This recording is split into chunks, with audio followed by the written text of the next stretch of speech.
Okay, 2-minute warning, people.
Okay, everybody, Representative Brown, Representative Keller, please take your seats. We are going to get underway here.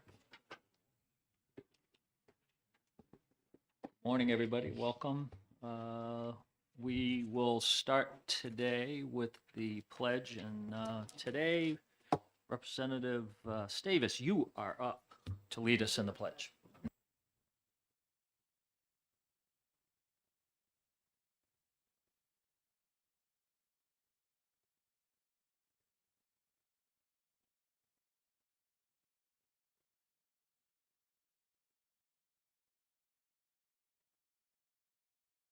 Thank you, Representative. We will now ask the clerk to call the roll. Thank you, Mr. Chairman. Vice Chairman Power. Here. Clerk is here. Representative Guthrie. Representative Lascelles. Here. Representative Keller. Present. Representative Kelly. Representative Allwood. Present. Representative Brown. Here. Representative Cahill. Here. Representative Davis. Here. Representative Tatro. Representative Chair Levin. Representative Gilman. Here. Representative Majori. Here. Representative Gallagher. Here. Okay, thank you. Representative Hicks. I'm here. Representative Howland. Here. Representative Freese. Here. Representative Fratch. I'm here. And Chairman Turcott. Present. Thank you, Mr. Clark. Before we get going, just two quick items for the committee. One, next week will be on Wednesday. I know we've already talked about that. In the morning, we are going to be execing a long list of bills. You may have already gotten that notice. There might be some slight changes, but we'll be execing in the morning and then taking a couple of public hearings, I think 4 or so, in that in the afternoon on Wednesday. The other thing I'd like to comment on is I'm impressed at the attendance of this committee. I introduced a bill one of my 2 bills last week in another committee, and there was about a third of the committee present. And I know almost every time our committee has close to 100% attendance. So I just want to say I'm impressed by that after seeing what other committees do. With that, we are going to open up our hearings today with House Bill 1105 relative to the application of a local tax cap. And with that, also, if anybody in the back intends to speak, make sure you have your pink card signed and brought to the front, which I see they have been done. So with 1105, prime sponsor, Representative Power, the floor is yours. Thank you, Mr. Chairman and honorable committee members. As the prime sponsor, I appreciate the opportunity to introduce to you today House Bill 1105. For the record, I am Representative Diane Power. I represent the towns of Brookline, Mason, and Greenville in Hillsborough County, District 36. To begin, this bill was filed upon the request of a number of my constituents. This is a simple, straightforward bill. The purpose of this bill is to clarify the statute pertaining to the local tax cap. The problem that this bill seeks to solve or address is that the current statutory language is unclear, resulting in the RSA being incorrectly interpreted and improperly applied by towns and districts that have adopted this local tax cap. This ambiguity undoubtedly can lead to a patchwork of application across the Granite State. More specifically, at least one town and one school district erroneously interprets the term "the budget" to mean the operating budget only. This interpretation is both incorrect and illogical, which is why this bill is needed. Now, first, it's important to understand the term "the budget." So, RSA 32:5-B, Roman numeral 1, local tax cap, refers to the term "the budget." It reads, "The estimated amount of local taxes to be raised for this fiscal year, as shown on the budget, certified by the governing body or the budget committee, and posted with the warrant for the annual meeting pursuant to RSA 32:5. Additionally, under section Roman numeral 2, it references, quote, "the amount of local taxes raised by the town or district as reported to the Department of Revenue Administration," commonly known as DRA. So the local tax cap, RSA, cites two important elements: the budget reported to the DRA. So next, it's important to understand what the budget reported to the DRA. What does that mean? So as the former chair of the Hollis Brookline Cooperative School District Budget Committee, I know that the budget is reported to the DRA using the appropriate form. So towns use the MS-26 and the MS-737 forms, and school districts use the MS-26 and MS-27 forms. So in each of these MS forms, there's a budget summary page. So on the handout, if you look at page 2, where at the top of the page it's 2022 MS-26 for the Brookline School District for the fiscal year 2023.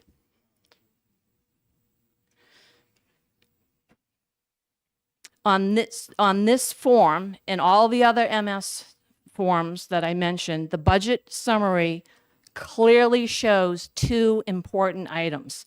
First is the total appropriations. This is the amount, the estimated amount of local taxes to be raised for the fiscal year, and it's comprised of not just one item, but of three components with a dollar figure.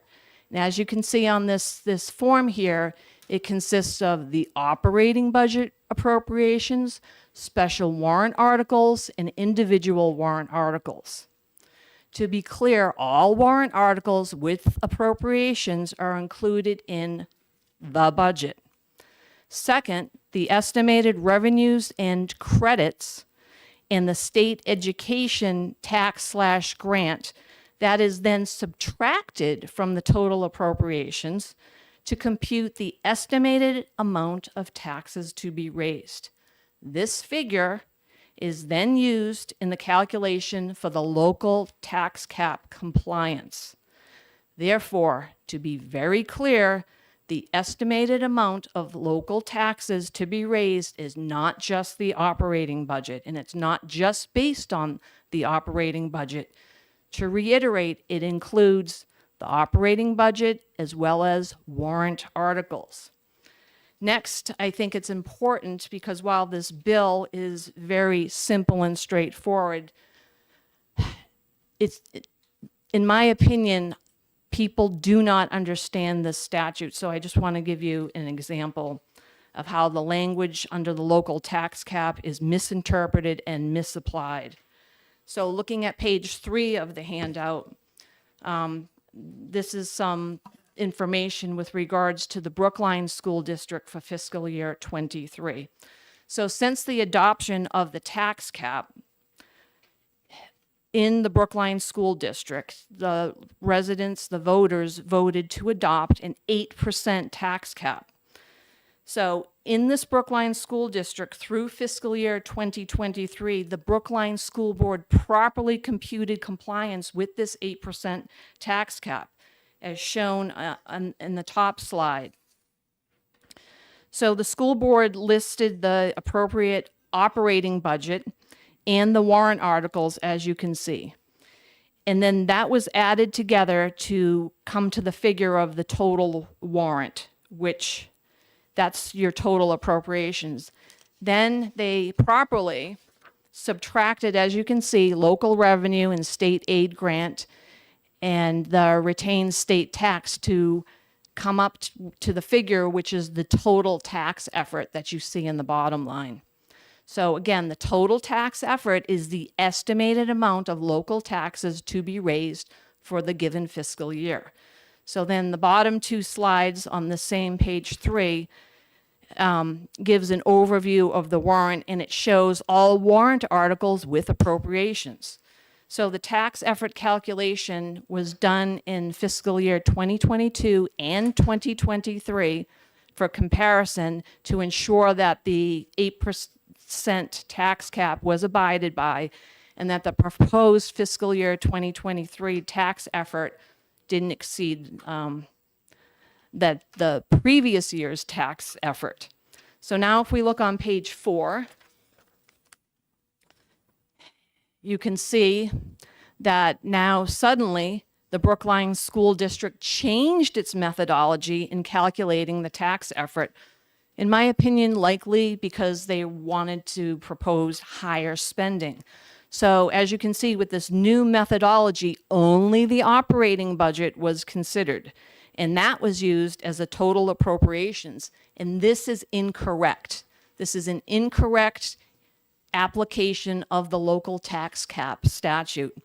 So in the top slide, you can see that there are no warrant articles listed, nor is there a warrant line listed in this computation. And so therefore, when you do all the calculations, the Brookline School District or School Board said that the tax effort was being reported as 7.6%. However, in the bottom slide, you can clearly see that with the overview of the warrant, there are in fact 4 warrant articles with appropriations totaling more than $867,000 that are wrongly ignored in this tax computation. However, if you apply the correct methodology that they had previously been using and do the calculations, and you include the operating budget and all the other warrant articles with appropriations, the estimated amount of local taxes to be raised in that calculation, the proposed tax effort was actually 12.7%, thereby exceeding the tax cap of 8%. Okay, so this brings us to the solution to the obvious problem. This bill makes clear that all warrant articles that raise and appropriate taxpayer dollars shall be subject to the local tax cap. This means that all articles placed on the warrant that raise funds through taxation shall be included in the tax effort calculation, which is used to determine if the proposed spending, is it compliant with the local tax cap that's been adopted. It's also important to note that this bill in no way affects the ability of the town or district to raise and appropriate funds. The purpose of a local tax cap is to limit proposed appropriations by the governing body at the annual meeting. To be clear, the bill does not affect the ability of the voters to override the tax cap. And this bill does not limit the voters' authority to either increase or decrease the amount of any appropriation or the total amount of all appropriations. In summary, by clarifying that all recommended appropriations in the warrant be included in the tax effort calculation for the local tax cap, this bill upholds the legislative intent of the local tax cap statute. And also, by eliminating ambiguous statutory language, this bill provides much needed clarity, which, by the way, aligns with an important New Hampshire Municipal Association policy to, quote, encourage clarity and the elimination of ambiguity in statutory language. Thank you, Mr. Chairman. And with that, I end my testimony, or bill introduction. Thank you. Thank you, Representative. Are there questions from the committee? Representative Howland. Okay, you're gonna have to, I apologize for my extreme ignorance on tax caps because I've never worked under one. But I think at the end, you kind of answered my question. So in other words, the governing body comes forward, they go to the public hearing on the budget, and they list down, let's say we have, I mean, you had here, like, say, number 3 is your operating budget, and you add, like, say, 4 other warrants that are on there. The governing body isn't limited. If they say, look, if you approve all these, it's going to be 10%, they're still allowed to do that, right? And then the voters can, at that point, when it goes on to the ballot and they vote on it, they can say, you know what? I'm going to pick all 4 of those warrants and it's going to be 10% and we're going to override the tax cap, or I'm only going to do, say, 3 out of 4 of those and it meets the tax cap. That still holds, right? Thank you, Representative. That's an interesting point. And you would be correct. To be very clear, this is not a spending cap. This is a tax effort cap. And moreover, as the local tax caps statutory section is written, it simply limits what the elected body, which is the governing body in these cases, can bring forward, can put on the table, can propose to the legislative body, which is the voters. That's just the starting point. That's all this does. Like I said, it doesn't impede, limit the ability of the voters at the annual meeting to change that. So it focuses on what can be brought forward. Does that answer the question? Can I follow up? Is that okay? You may. Go ahead. So kind of. So in other words, you're saying that the legislative body, if the tax cap is 8%, I can't bring warrants forward as a governing body that exceed the 8%, right? That would be correct. Yeah, and recommend that. Correct. Representative LaSalle. Thank you, and thank you for taking my question. So in Representative Howland's case, where they had 4 warrant articles in addition to the operating budget, and if they added up all those warrant articles, they would exceed the tax cap. They couldn't do that, correct? Correct, because then therefore they'd be bringing something forward that exceeds the tax cap. Follow up, Mr. Chairman? Follow up. So how would the body propose something to override the tax cap? Could you restate the question?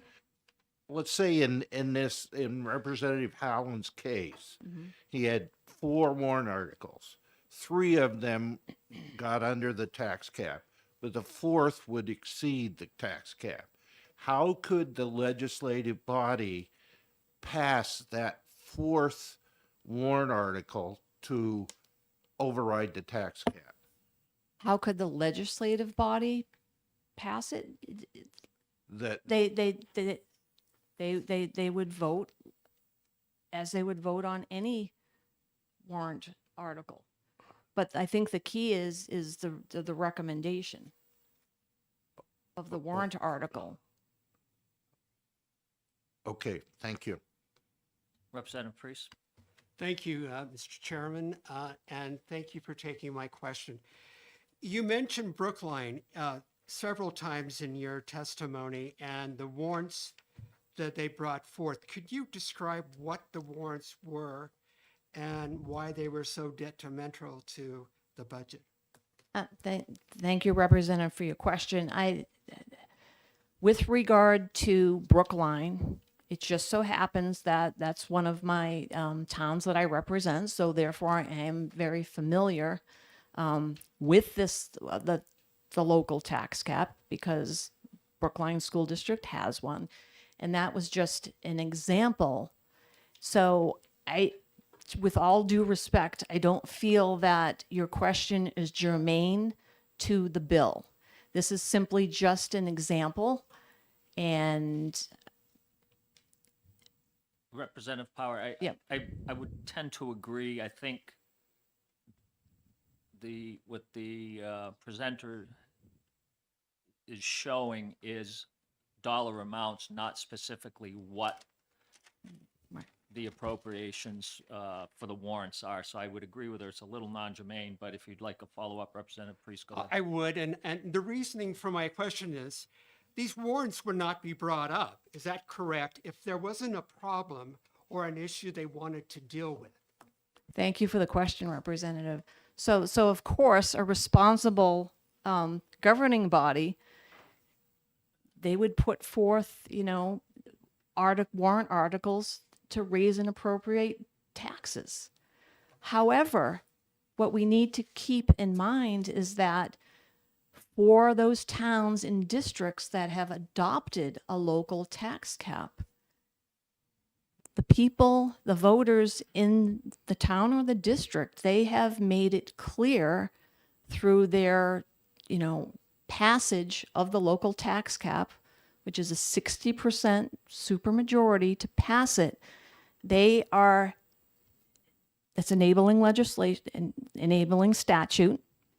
They are saying to the governing body that you need to make choices. You need to put forward spending proposals that are within the tax cap. So with it at any Thank you for taking my question, Representative Power. So, based on the questioning that I've heard, my thought goes to, we're trying to limit, I'm going to get to a question here. We're trying to limit the spending so that it doesn't go over the 8% because of the supermajority says we don't want to spend that. But let's say there's some type of emergency situation and they want to spend something. Would they have to vote basically on a supermajority type basis to get that additional funding through, or how would that mechanism work? Thank you, Representative. So, a couple things. So, in your question, you used the word spending. Maybe I'm being too technical, but to be clear, the local tax cap applies to proposed spending. It's not spending per se. So, with regards to your question, with regards to emergencies. So, to be clear, I would not categorize a warrant article as emergency spending. So therefore, I have to assume that your question is, because anything that's on a warrant can't be an emergency. So I'm assuming perhaps what you were actually asking had to do with like after the annual meeting and, the warrant articles were voted upon and something came up. Well, to be clear, an emergency like the roof that fell in, that has nothing to do with a local tax cap. Because again, this local tax cap pertains to what the governing body can bring to the annual meeting. You need to realize that that's just a starting point. The meeting, has voters, and like any other annual meeting, there's deliberations, people speak for and against, and, warrant articles can be changed. So that's what we all need to focus on and remember. Okay, so back to your emergency situation and a need. There's provisions in statute that special meeting can be held by petitioning the Supreme Court, to deal with an emergency situation. Additionally, there are other statutes that enable contingency funds for different things. And so any good governing body and budget committee, official budget committee, if there is one, they will, utilize these budgetary tools that we have in statute, to plan for those sorts of things. But to answer your question, emergency situations do not pertain to a local tax cap. Thank you. Representative That Majori. clarified my situation. Thank you, Mr. Chairman, and thank you, Representative, for taking my question. I also want to compliment you. You always go into the depth that really helps the conversation, so I certainly appreciate that. My question is, we certainly understand that there was a situation in Brookline. Do you know of the other, and the methodology says 8 different towns and school districts? They have a tax cap and they follow it correctly. So I did not reach out to whatever research department there is to have them go and, check on every, all 10 towns and districts that have a local tax cap. And unfortunately, I did not have the time to do that research myself. But if you would like, I can see about the chair asking for some research. But I would also like to add, just one district not following the statutory intent is one too many. Representative Kalen, 1 second. You are correct about Milton, and I also believe Rochester may or may not be having issues in Stratford County. But Representative Cahill.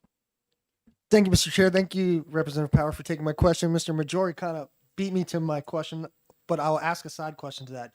Do you think is it possible for you to get a list of all the towns and the school districts and the cities that are on the tax cap so we could do that research, the actual names? Thank you for the question, Representative. As I had mentioned, I had a list, and then so that I could be completely up to date, I reached out to DRA yesterday, and I have that list right here in front of me. I have the 7 towns and 3 school districts, but to be clear, a city tax cap is under a different section of statute. My bill only deals with a local tax cap that can be adopted by a town or a district. Do you want me to rattle off the towns right now? That would be fantastic. Okay. Actually, but No. instead, we're already well into this hearing, and we're going Okay. to be a little, Representative Power can certainly I'll mail distribute that out to the out committee, to that list. everybody. Representative Stevens. Thank you, Mr. Chair, and thank you, Representative Power, for taking my question and for presenting this bill. A little bit of a different kind of question. When I read the 32.5B as it is right now, not with the proposed changes, it seems pretty clear to me, like really, really clear to me. And I'm wondering why you think adding more language to what seems already clear in the statute would force certain towns to change the way they do things. I don't understand how things would change simply by changing the wording. Is there some kind of enforcement mechanism? How would you propose to make sure that what you're proposing to happen happens? Thank you for the question, Representative. So, to be clear, in my bill introduction, I laid out very strenuously the problem with this bill. And it's a lot of people will just sit here and look at this and they'll say, the budget, reported to the DRA and not think twice about it. But what we need to understand is, as I laid out, the budget is not the operating budget. The budget is the operating budget plus other warrant articles, and then you have to subtract off per this RSA, which local revenues, state aid grant, and those sorts of things. So clearly, it's not just the operating budget. So now you're asking me about enforcement, and you're concerned about adding language.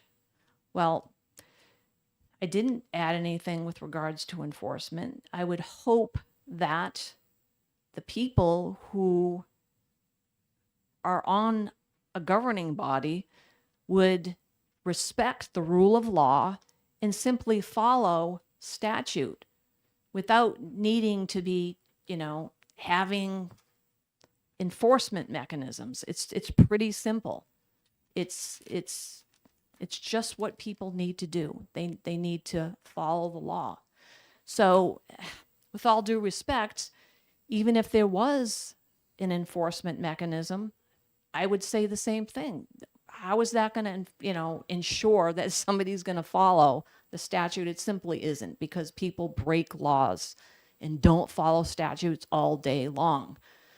But there's clear and convincing evidence that this is being misunderstood. It is being misapplied.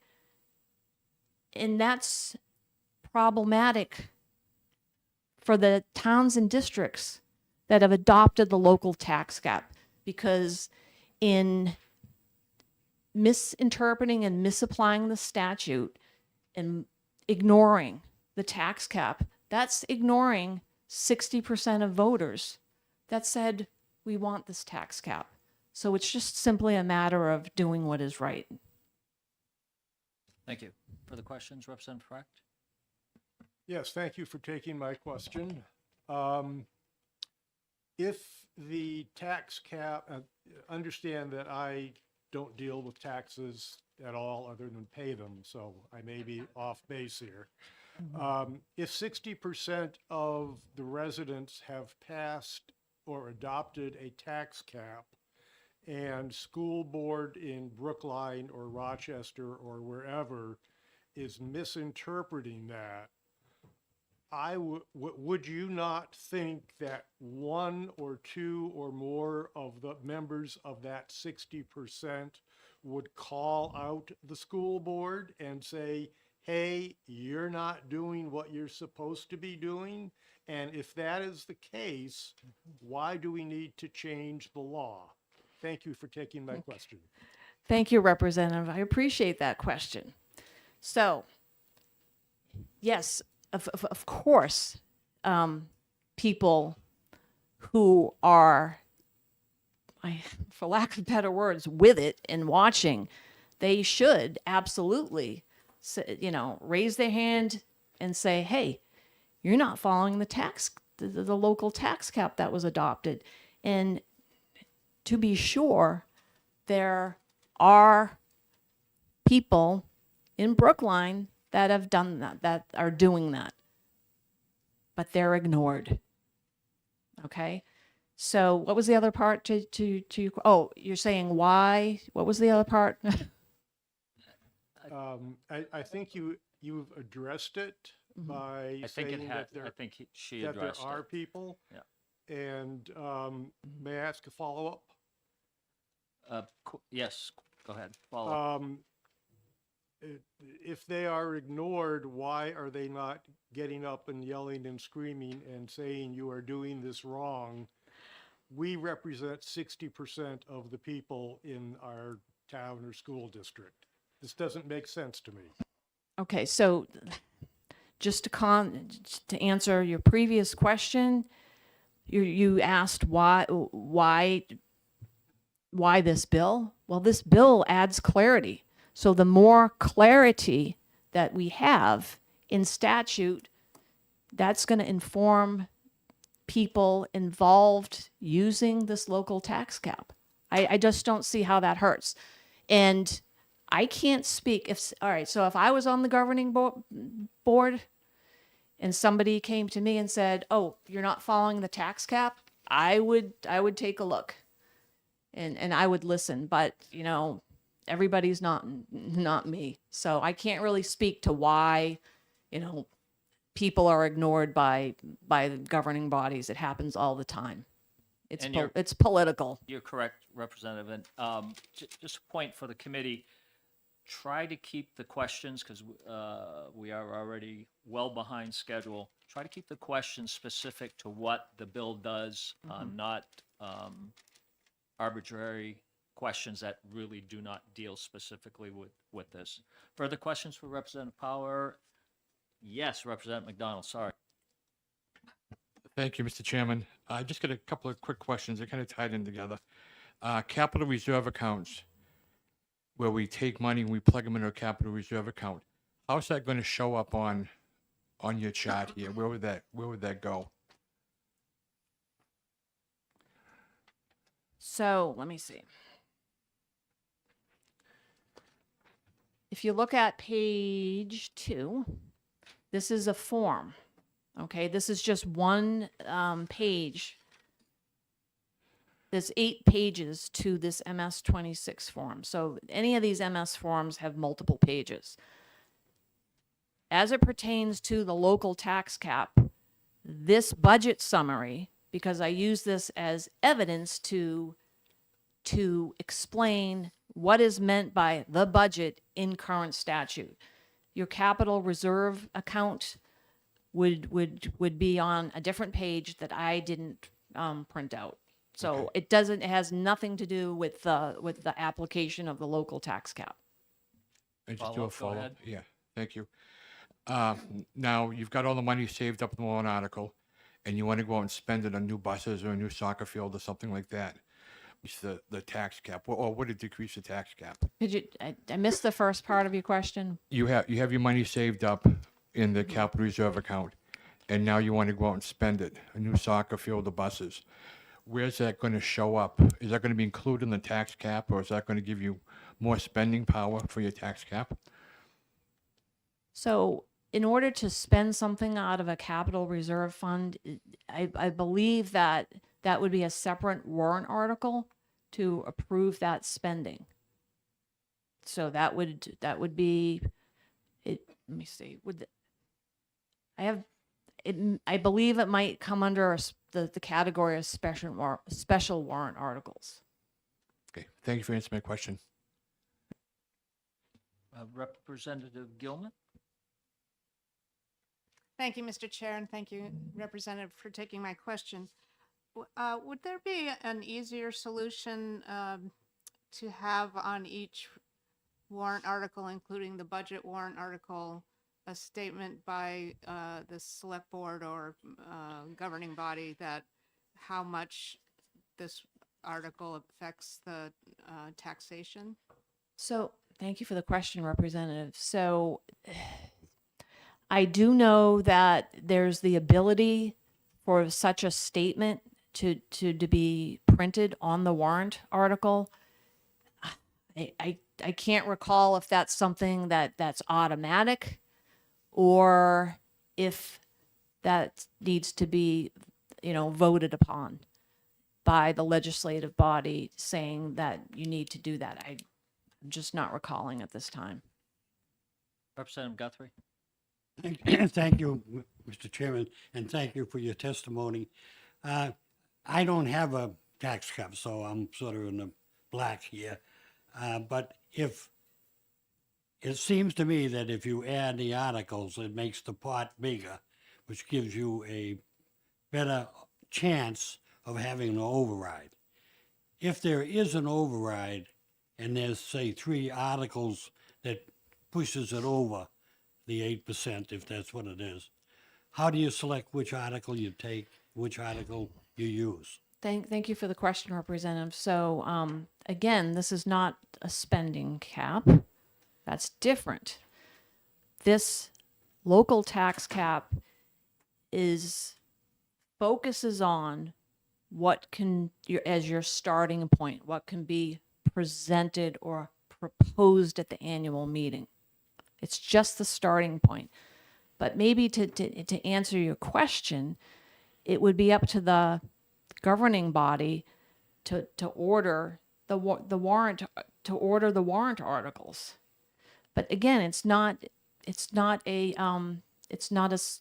spending cap. And I would also maybe include that when you have an official budget committee, that there's a 10% rule, that the legislative body cannot vote to spend more than 10% of those warrant articles that are recommended by the budget committee.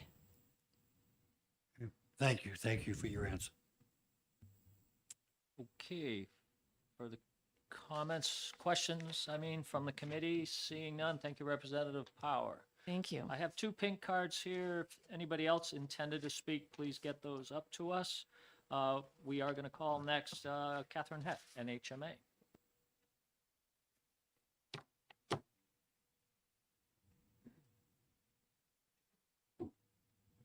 Mr. Chairman, may I provide a handout? Thank you.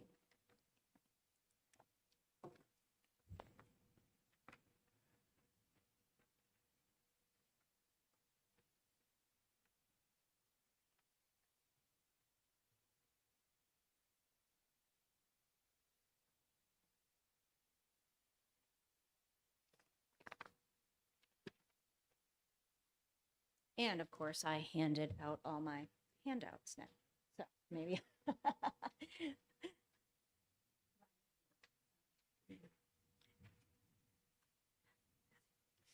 Good morning, Mr. Chairman and members of the committee. For the record, my name is Catherine Heck, and I represent the New Hampshire Municipal Association. And we are here today to not refute anything of what Representative Power has stated. All of her statements have been correct in that the tax cap, the purpose of the cap is to not exceed taxation, not spending, and that all budget and warrant articles are included in the cap. That's correct. Unfortunately, based on the law, on how it's currently written, the word appropriations has a different definition and how we use it in New Hampshire. So I have a couple of handouts here. I did separate them out because I think one could be very helpful, not only for this, but maybe all sorts of other testimony on how we set the municipal tax rate. And then on the back side, you'll see a fancy handy dandy chart for how the tax rate gets set and all the forms that we need, because we talk about this a lot in committee. So I guess I would first start by saying we are governed in the towns that this would apply to. Certainly cities, as Representative stated, are outside of that. Their charters handle how the tax cap is handled. But RSA 32(1) through 13 requires gross-based budgeting. This means that we disclose all appropriations and offsetting revenue. So the word appropriation is defined in statute in RSA 32(3). So to appropriate really means to set aside money from public revenue, and it's really, the appropriation is the purpose. So it's giving permission for a purpose. The raise word is the word we really need to focus on when we talk about a tax cap. So I think that the term spending, taxation, and appropriation, when we get into the minutia of a bill like this, can be easily interchanged, but they could be also easily confused. So it is important to note that the New Hampshire Supreme Court has ruled on the difference. The raising indicates the source of the revenue, which could be taxation, and that's what we have to consider in the tax cap. And appropriating indicates how the money will be spent. So they're two separate and distinct items. So in looking at 1932, Frost versus Hoare, to raise money is the word that's understood to collect or procure a supply, money for use, and to appropriate is to set apart that public revenue. So the language to include all appropriations in this bill on line 3 into line 4 creates a mandate to include all appropriations, not what is to be captured in taxation. So I understand the sponsor's intent is to be sure that the law is clear, and we agree that we always want a clear law that everyone can administer. But the word appropriation, all other appropriations would mean that we would have to include the gross appropriations. So if you look at this example on the first page, you can see how the municipal tax rate is set. And Representative Power did provide you an MS 636 or 737. So we have those gross appropriations. We subtract revenue. We add an overlay, the veterans credits, and that equals our net municipal tax effort. So it's really the offsetting revenues in the gross appropriations that we have to be concerned with to get to taxation.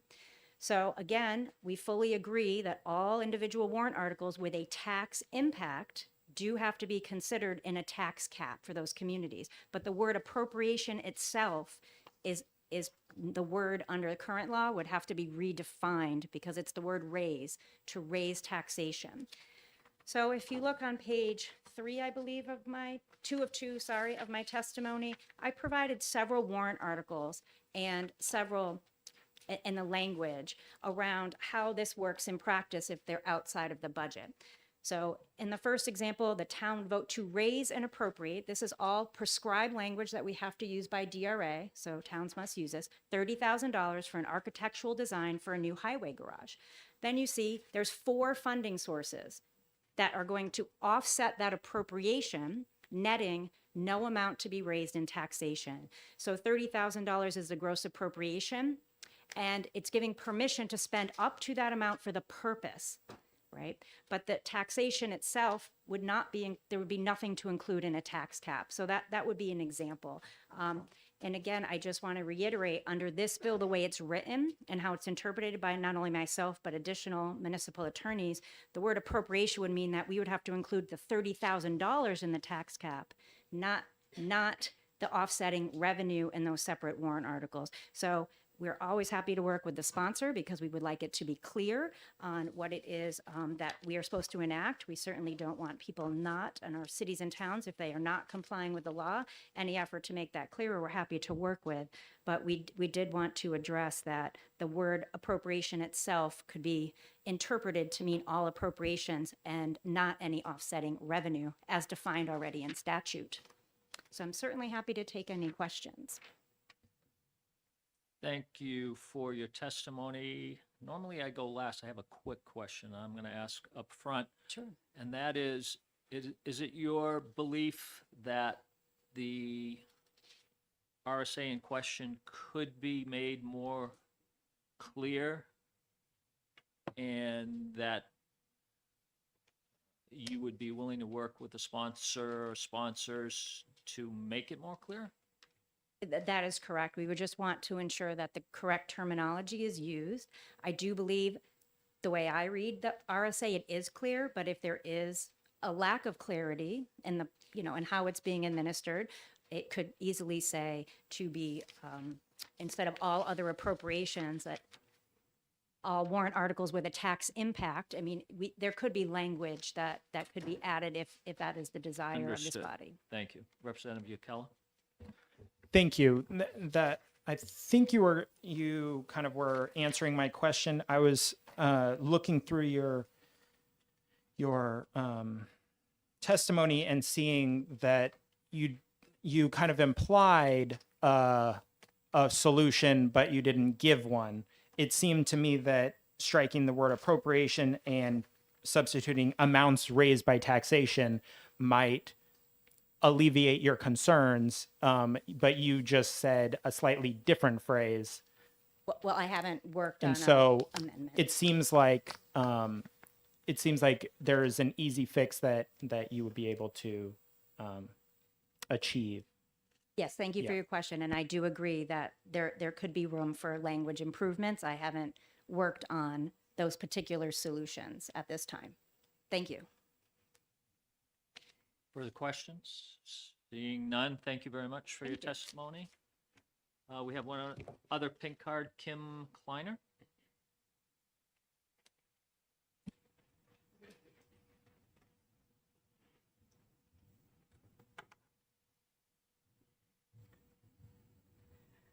Good morning, Chairman and members of the committee, and thank you for allowing me to speak today. I'm Kim Kleiner. I'm the town administrator from the town of Litchfield. First, let me say that the tax cap since 2016 was adopted in the town of Litchfield and has served us well. We are a conservative community. that works to keep our taxes low because we have a small commercial base and most of our taxation comes from residents. We are here today. I'd like to explain a little bit about how the tax cap works in Litchfield. So our selectman comes up with an operating budget and warrant articles. And not all of those warrant articles may fit under the tax cap. They are proposed and they go to our official budget committee. Budget committee can only vote to recommend articles which fit under the tax cap.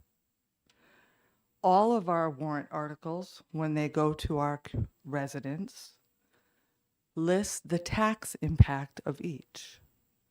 So it's very clear to our residents what the estimated tax impact is, because you never know until November of that tax setting year what it really is. They are very clear as to what the estimated tax impact is. Also, our official budget committee may lower our operating budget during their review in order to recommend a warrant article that they feel is appropriate. Our legislative body, our voters, are by statute the ones that can override the cap.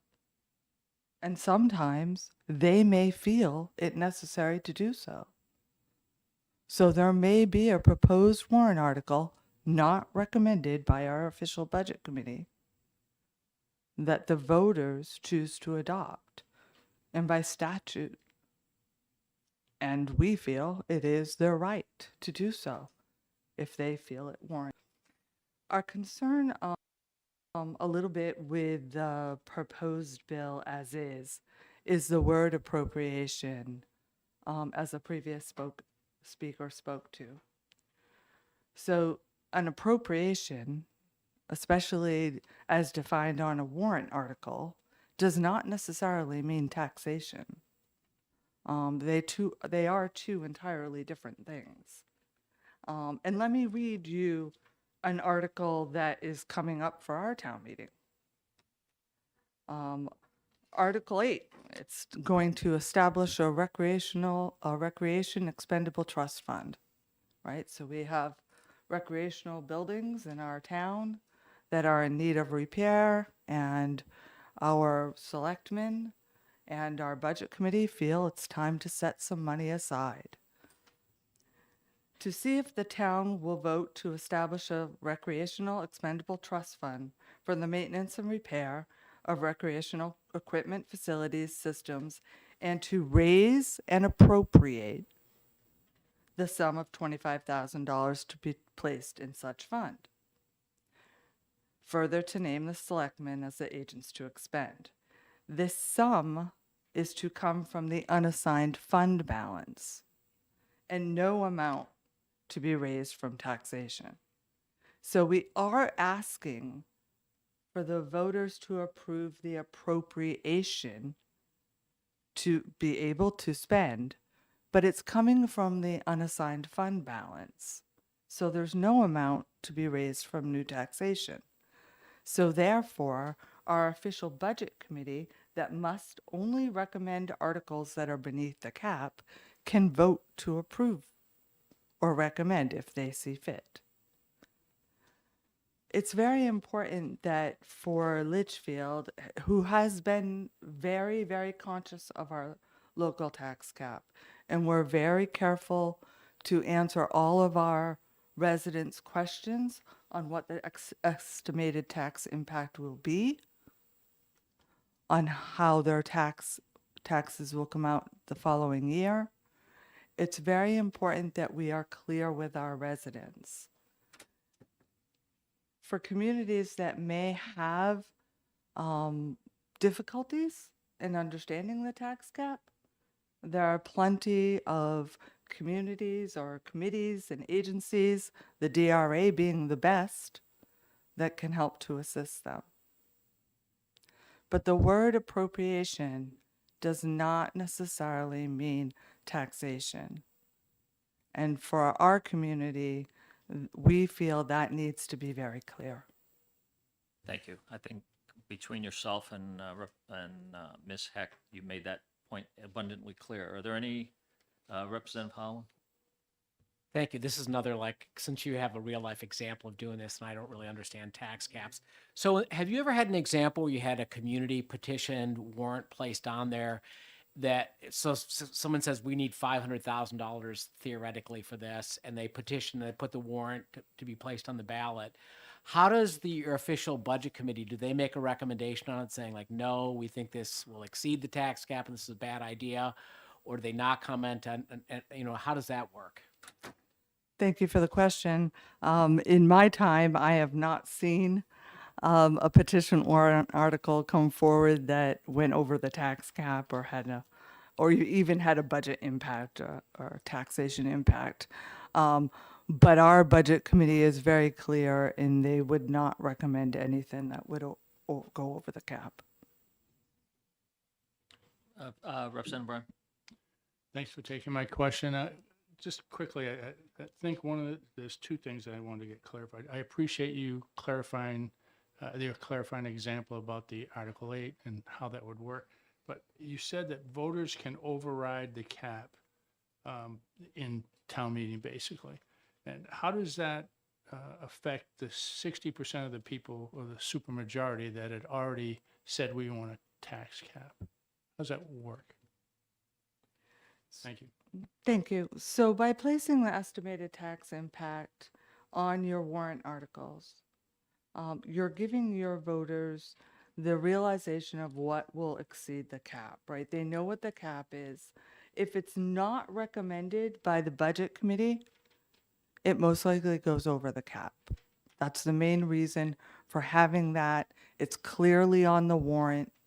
They clearly understand that it goes over the cap because it's not recommended by the official budget committee. Quickly follow up. Yep.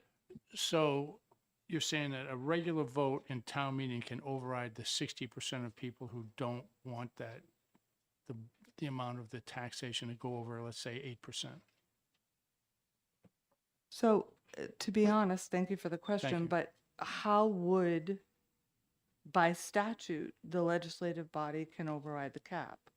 How would that ever happen if it wasn't on the warrant to begin with? Other than a petition warrant article, sometimes there are such issues that come up within your town that our selectmen make the decision that it should be at least placed forward to the voters for them to decide. Again, they would see the tax impact of such a vote, and they would see that it was not recommended by the budget committee, and the voters could vote. Does anybody else have any questions that are germane to the bill and have not been answered already? Representative Priest. Thank you, Mr. Chairman, and thank you for taking my question.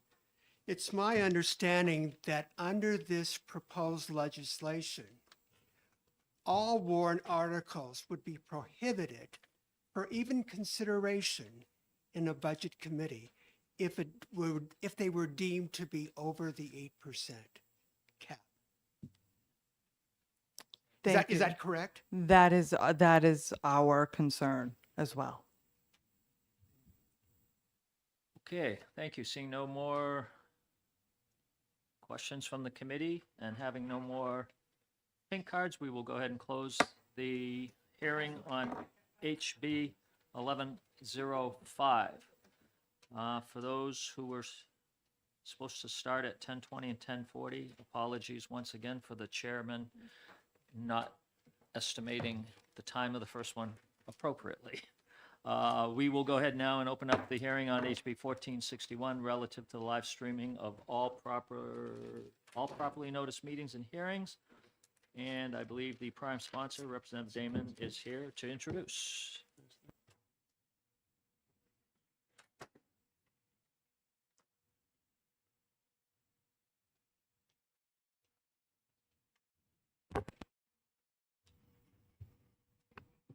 Good morning.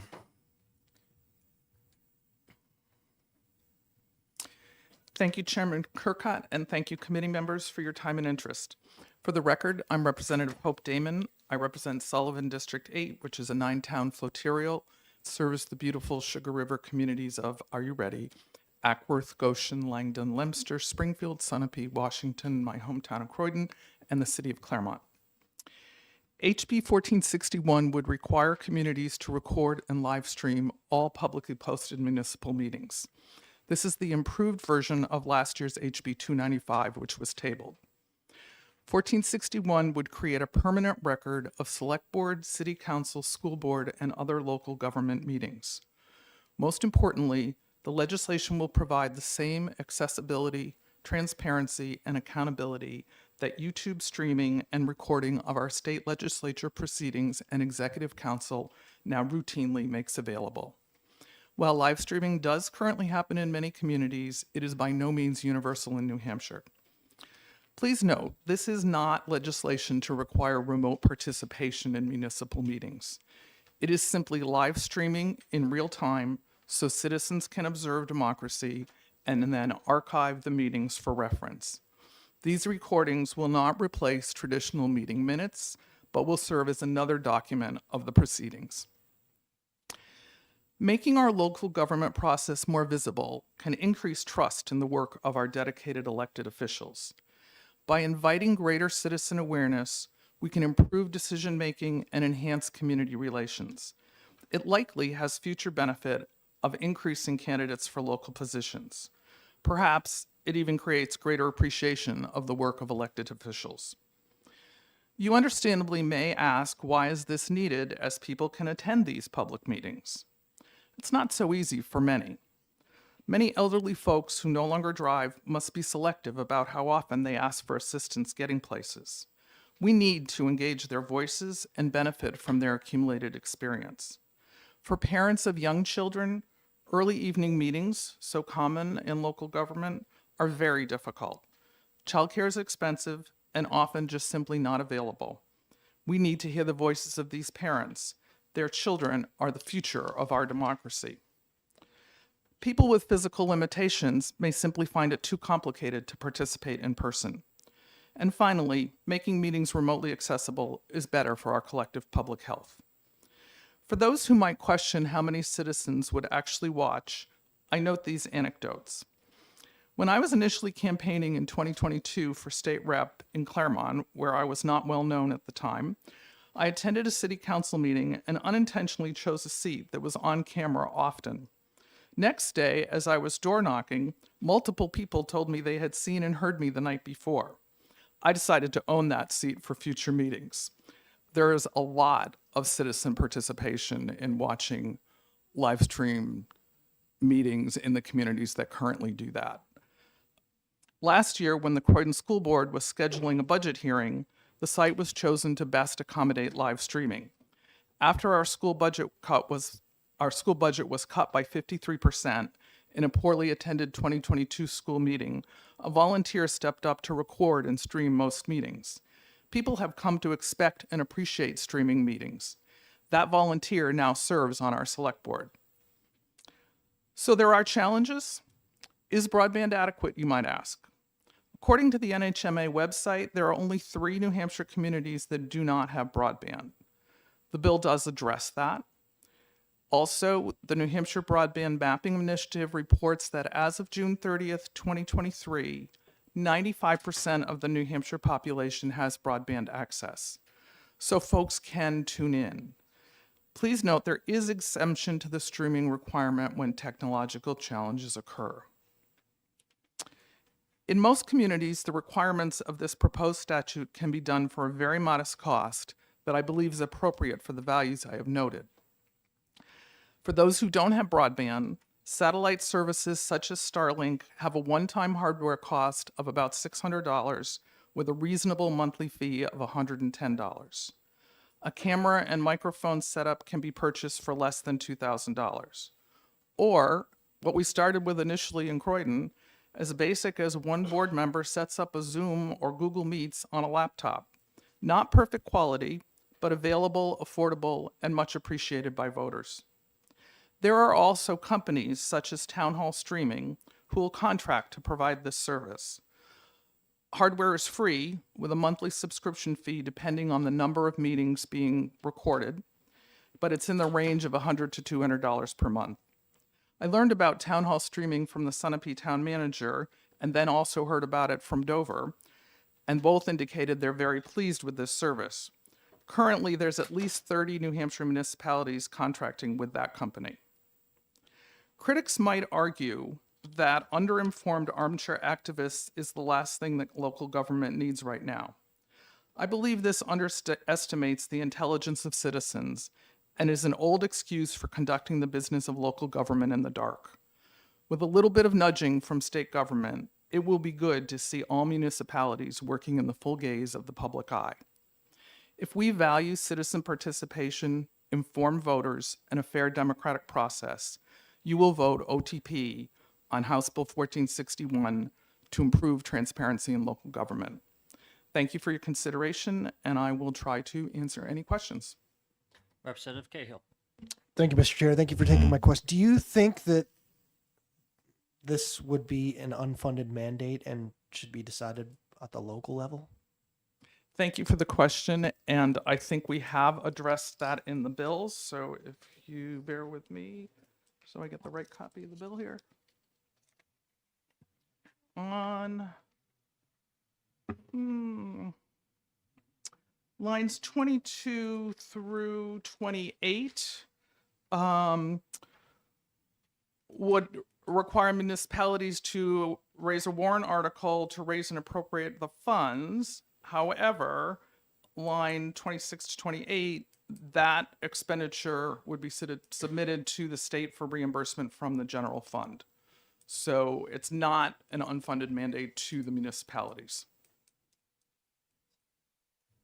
Representative Gallagher. Hi, thanks for filing this bill.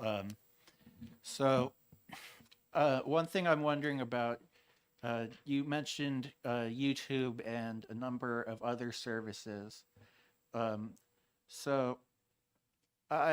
wondering, so if a municipality relies on one of these external services for its live streaming, and there's a problem on the service providers, and like, say the service provider has an outage or restricts the town's account or something, what would the municipality be held liable in that case, or would there be a way to hold the provider liable for this failure to stream? Thank you for the question. So there is a statement, lines 13 to 15. If there are adverse circumstances, the chair of the public body will acknowledge the reason for not live streaming or recorded, and it will be noted in the minutes. So if it's a power outage, or you needed to hold the meeting in a different location, maybe for different capacity, or you were on site at a bridge celebration or something, it wouldn't be required. It would just be, document why. I frankly have not thought about the consideration of if it's an external service and it fails, what the responsibility or liability is. I think I should research that and frankly find out what are we doing here if that happens. Do you have a follow-up, Rep. Gallagher? Yeah. Yeah, the part from lines 13 to 15 is good. I was wondering more though about line 5 on a platform that is accessible to the general public. I was wondering if you could talk more about what you consider the definition of accessible to be, and So one of my major issues, for example, is software freedom advocacy. So I generally oppose proprietary software and would see requiring the use Representative Gallagher. Yeah, this is leading into a question. State the question, please. Yeah, so and would see that as the requirement to use proprietary software to be inaccessible. So would you see that as would your definition of accessibility cover that case as well? Thank you for the excellent question. It may be that we need to add a definition of accessibility into the bills so that it's not ambiguous. And I would be very open to discussing that further with you or others who might have more expertise on that than I do. Representative Guthrie. Thank you, Mr. Chairman, and thank you for your efforts to make transparency a thing in every community. And I'm a selectman, so it is a goal. But my question is, what do you identify as meetings? This says that this activity would have to be in all meetings. We have meetings in most communities that are subcommittees of another committee that are held in another room, if you will. I mean, depending on what the availability of space is. We have meetings that I guess when you three selectmen get together, if it's a 5-member board, that's a meeting.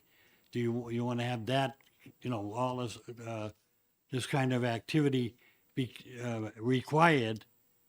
Makes it a little, concern to me, and particularly when I see all through the bill the word shall, that's a red flag to me. But Thank you. The real question is, what determines a meeting? Thank you for the good question. So in line 4, when it specifies properly noticed, so the intent is if it's a posted public government meeting, then it is obligated, should this bill pass, to be live streamed unless there is some exceptional circumstance that is noted in the minutes. I appreciate the consideration that if you have meetings occurring at the same time, and maybe your service, whether it's provided by the community or external service, might be only in some part of the building and not in every meeting room.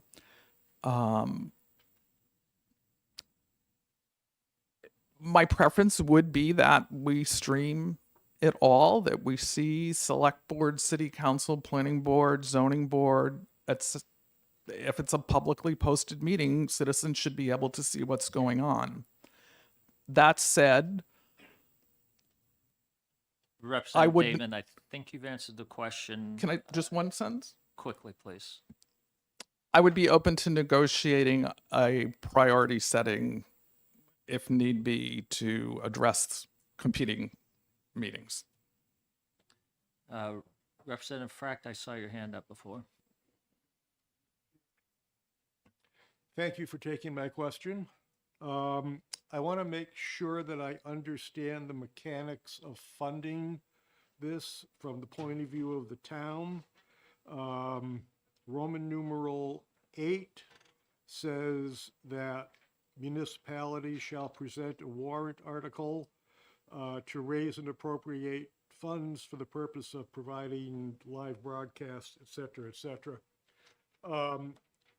Going back perhaps to the definition of raise and appropriate from the previous bill that we were discussing, would I be correct in assuming that the warrant article would say raise and appropriate X number of dollars to be reimbursed by state funds?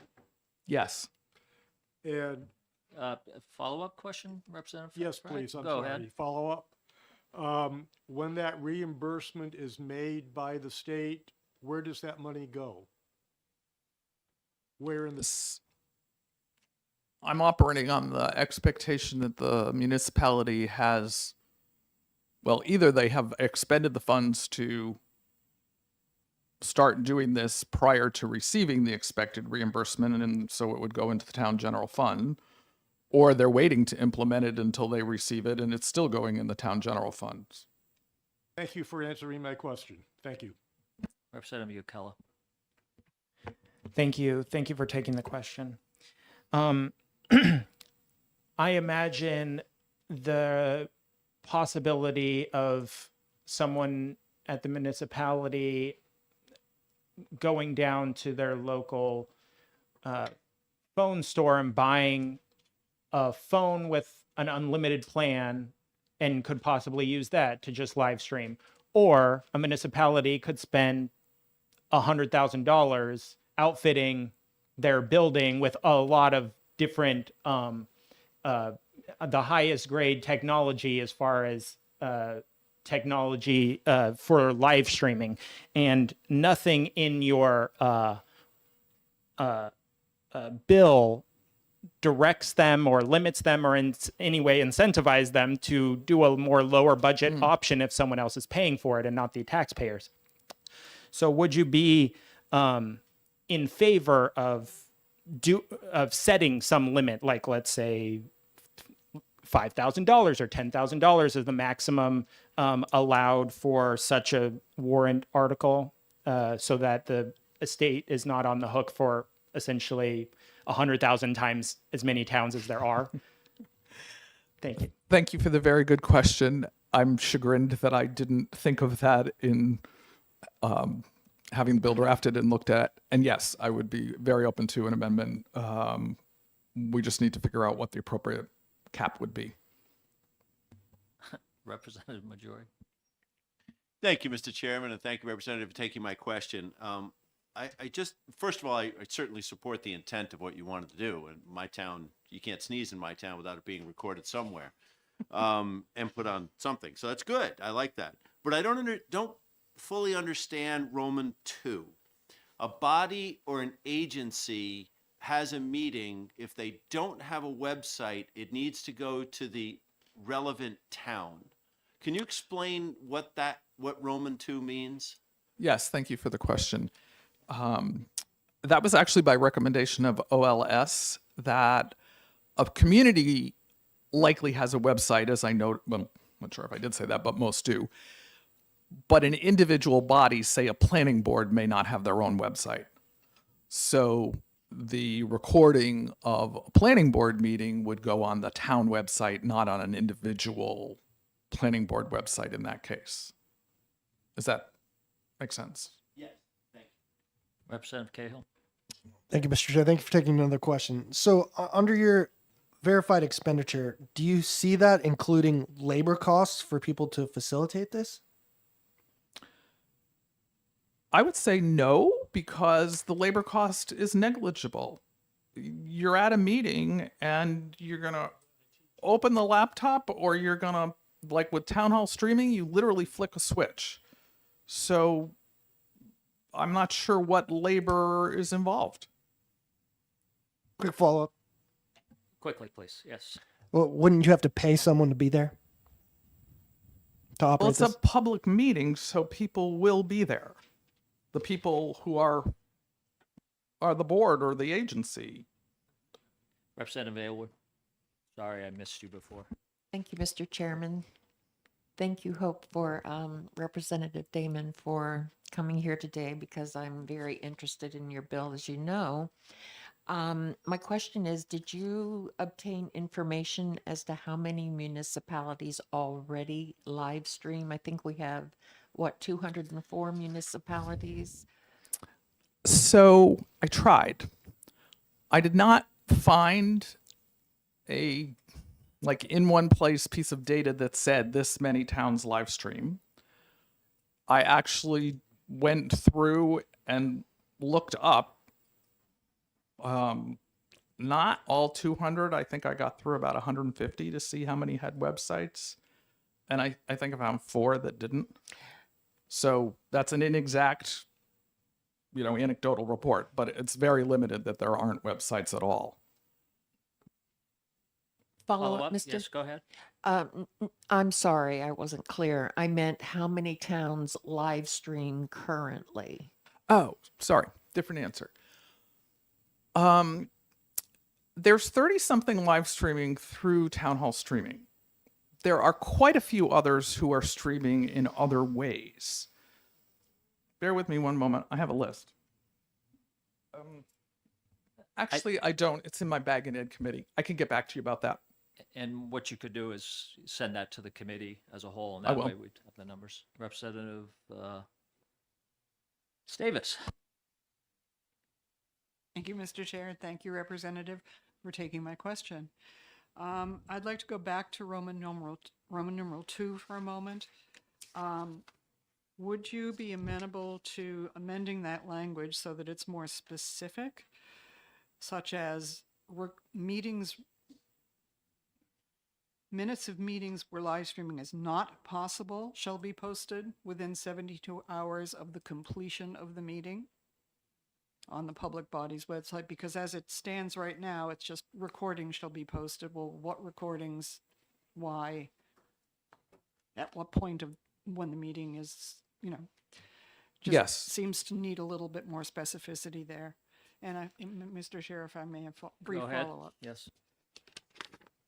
What happens if the money is not reimbursed from the general fund?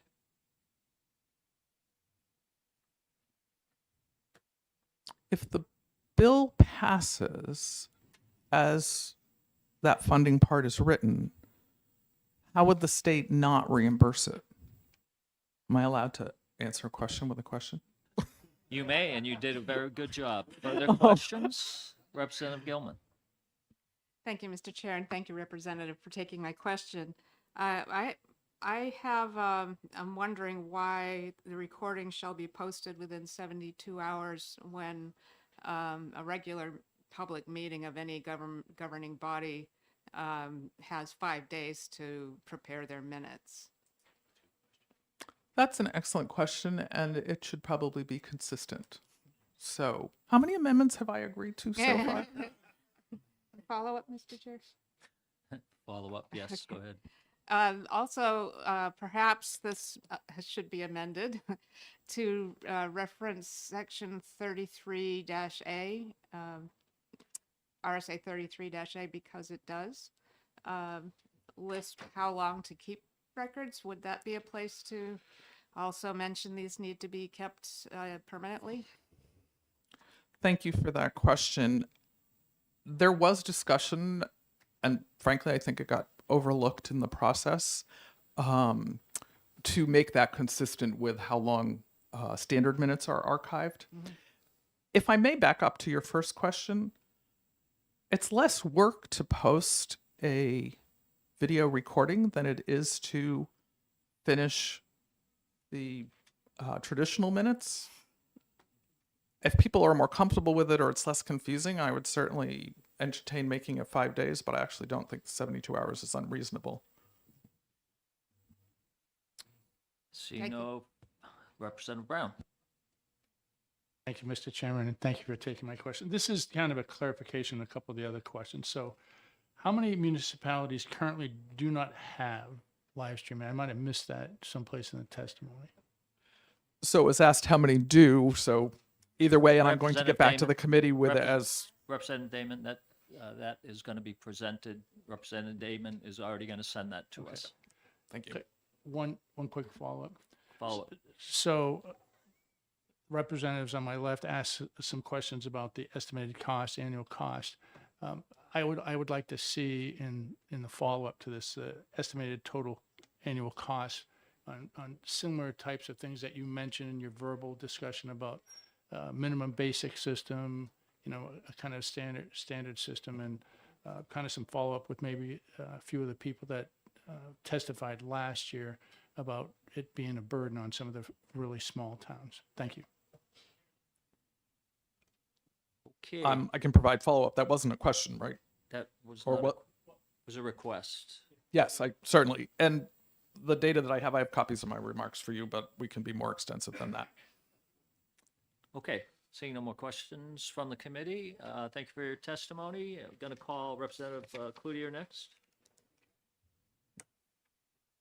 Representative Cloutier, and those to follow, I would ask if something has already been discussed, please dispense with it. We are way behind already. Okay, So best you can. because Representative Damon, the Prime, made a fabulous presentation, and I'm Representative John Cloutier from Sullivan County District 6, which comprises the communities of Claremont and Croydon, and I'm here today in strong support of House Bill 1461. I was a co-sponsor of a similar bill, 295, which was tabled because of some various concerns, and for some reason I didn't sign up on the list in time, but I still believe strongly in the principle of this bill, and I think Representative Damon laid it out well. The only thing I want to elaborate is in Claremont, we've had public access for over 20 years now, and actually we're pretty late in comparison to some Sullivan County communities. I think the oldest has the community in Sullivan County that's had public access the longest is in Newport, and they do a good job in Newport, and I think Claremont, they're doing a good job too. And like Representative Damon, people watch it. I mean, at first I was skeptical how many of my constituents are going to be watching public access, but I had, as a state rep, I sometimes brief the city council and the school board, and one day I remember going grocery shopping, and people start telling, hey, I saw you on TV, and I said, where did you see me, on Channel 9 or whatever? No, it was public access. So people, in my opinion, watch it. And I think it has fabulously got more citizens interested in government, and I'm glad the city of Claremont went forward on that. But I want Croydon, the other community, to have that same opportunity that we in Claremont have now. And so I really strongly believe in this bill. I believe it has been amended to take care of some of the concerns being an unfunded mandate. You'll notice the effective date takes effect on July 1st, 2025, the same time as our next state budget. So we should prepare next year, depending on what happens if this bill becomes law, to allocate some money to reimburse our communities. I know there's a lot of communities that already have it, so they're not going to be out like Claremont. We don't need it. But Croydon really needs it, and several other communities. And so I think we really need to do that. The only thing, with all due respect to the Representative Dame and the sponsors, I notice it's written for just municipal meetings. I'm surprised it doesn't talk about school meetings, and that's, school district meetings, which is just as important. So if I had to, suggestion for amendments, I'd maybe include school meetings as well.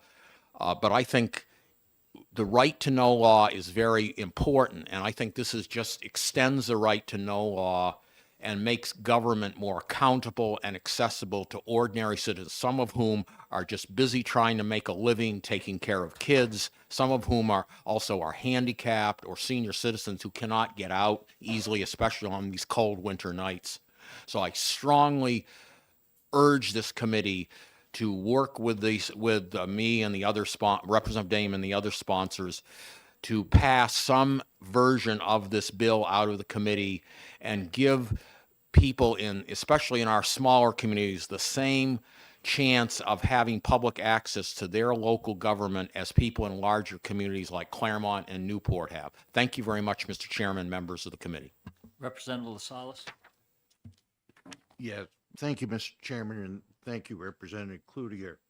I noticed in Roman 5, it says that the bill does not mandate remote participation.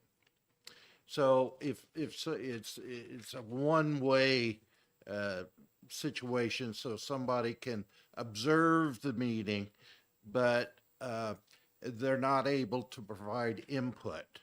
Is that correct? Well, okay, what I know from Claremont, I think right now, Claremont, if you want to come to a city council or school board meeting, you've got to come, if you want to address the city council, because we have citizen agenda or other things, you have to come and address the city council or the school board. I think, though, during the pandemic, that rule was somewhat relaxed so that people could call in with questions, but normally we have public access. Meetings are televised. People can watch them at home. But if they want to come and ask questions of their city councilors or city officials or make statements, they've got to come in person and testify. This is the way the city of Claremont does it. I can't speak for other communities. So I don't have a problem with this provision because it goes on in Claremont right now. So hopefully I've answered your question. Follow up, Mr. Chairman. The other thing that certainly the way people get their news has changed significantly. In some ways, it's positive because you have access to almost anything. Yeah. But in some ways, it's negative because you come to depend upon that. We have, in my town, we have a number of people who are particularly elderly people who do not have access to the internet in their home. I'm just wondering if this would be an opportune time to make some provision for those folks to come to the town hall, for instance, and access whatever channel the town is the town website or whatever, so they could look at the minutes and they could watch the meeting if it's of particular interest to them. An objection to it would be up to the community, but if they want to come to the town hall and use a computer, that's fine. And look at meeting minutes, which are very, important to some people. And meeting minutes, obviously, it's not going to abolish meeting minutes, this bill, and shouldn't. But of course, for people, I think being able to watch a meeting sometimes is easier than reading minutes, and they can see the personalities, who people are, get to know their community.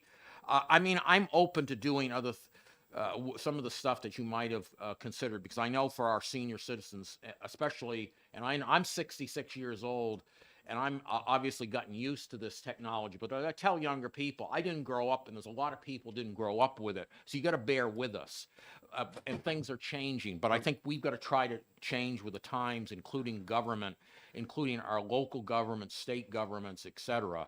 And Representative, I think you sorry, more okay, than sorry about that, Mr. adequately Chairman. answered the question. Okay, so hopefully I answered your question. Thank you, Mr. Chairman. Representative Gilman.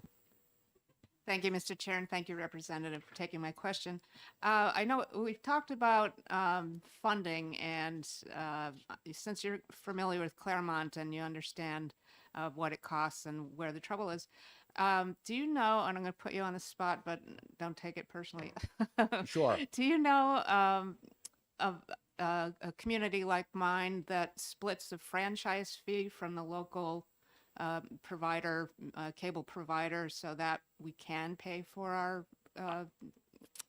recording? In Claremont, we have Comcast as our provider, and I believe the city gets some money from Comcast that helps pay for our public access station.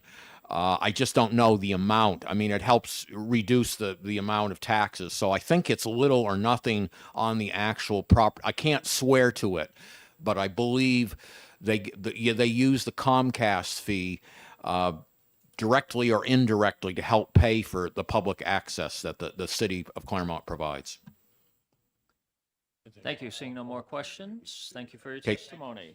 Members of the committee. Next, Ryan Donnelly.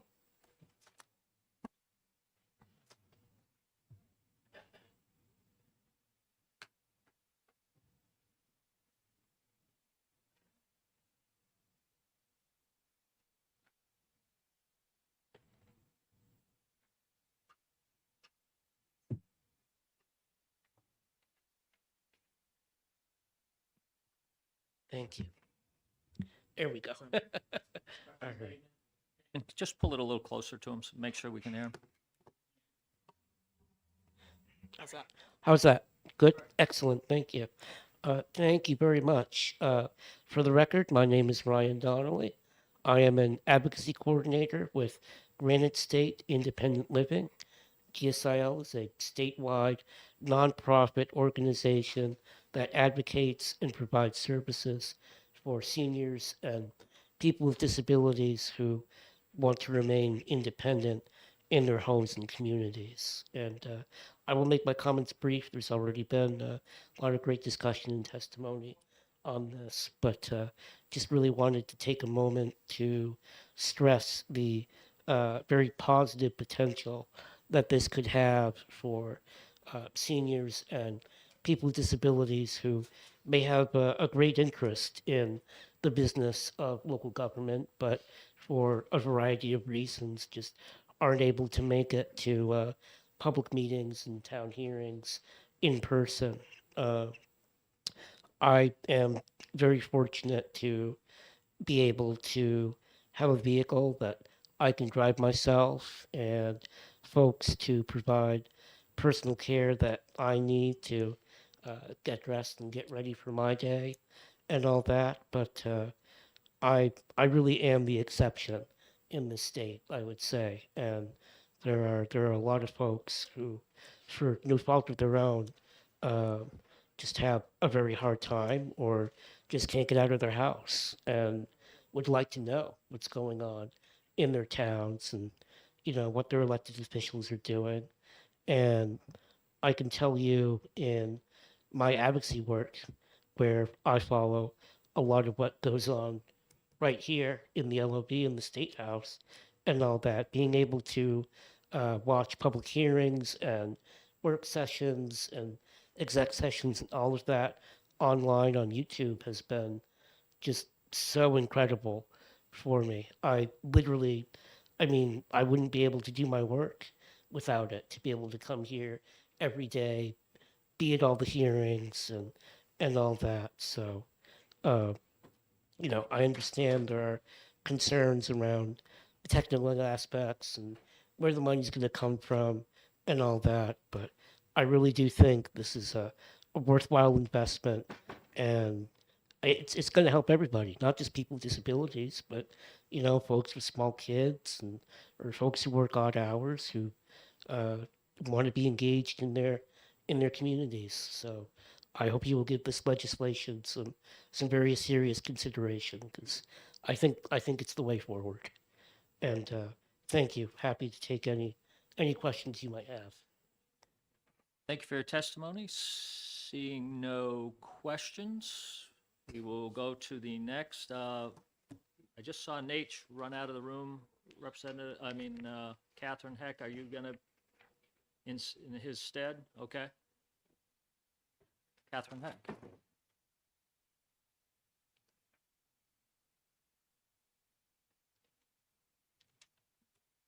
And I failed to mention at the beginning of the meeting, anybody who testifies, could you please, at the beginning of your testimony, say whether you're for or against or neutral? We know what you're doing up here with the pink cards, but the members of the audience do not.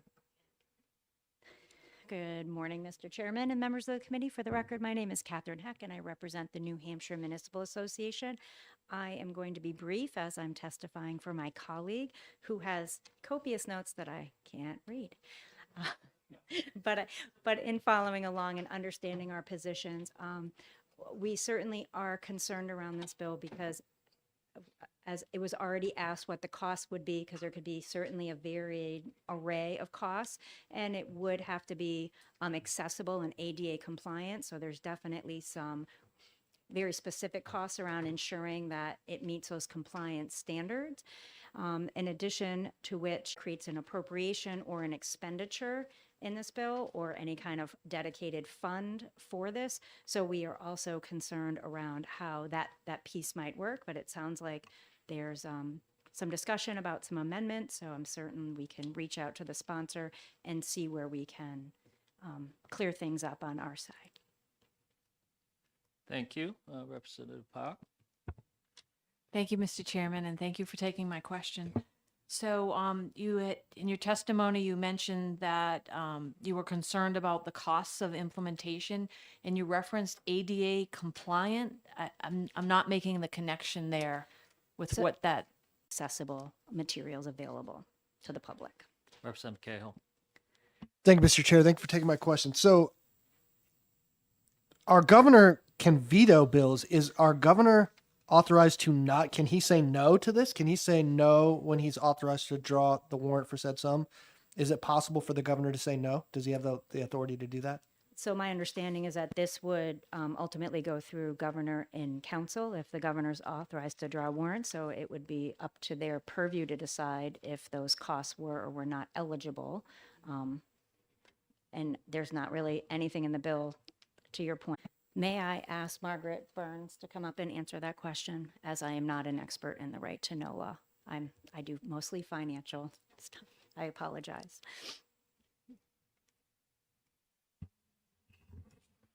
Hi there. Good morning. I'm Margaret Burns, the Executive Director of the New Hampshire Municipal Association. With respect to your question, Representative Stavis, I don't think the posting of live stream meetings would contradict that provision at all.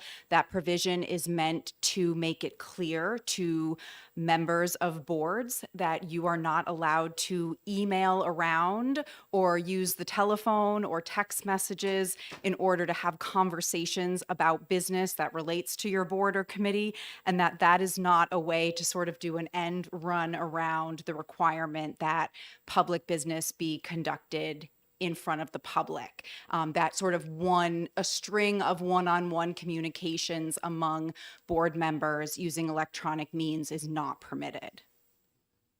Follow up. Just to be clear, my premise was that 91A supports this bill. Oh, okay. That in the provisions of 91A seem to demand what's being suggested in this bill. I do not read that provision to require that. I read that, as I said, to be a prohibition on those out of meeting communications using digital or other purposes. Sorry for misunderstanding your question. Representative Yokella. Thank you. I think we need a little bit more clarification on what 91A is talking about there. I believe, would you believe that that 91A is talking about board members attending a meeting remotely, and that they need to contemporaneously talk and speak to the public and the other board members if they're participating remotely? And this bill is talking about just remote viewership and not attending. They wouldn't be attending the meeting according to the law or the bill in question.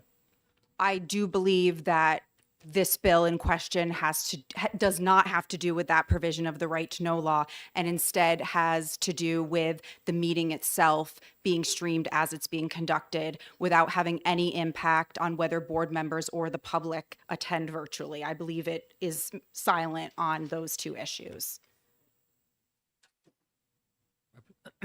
Representative Gallagher. So continuing or to go a bit further on the 91A question. So the 91A is meant to be the law that implements the section of the Constitution that guarantees a right to transparency. So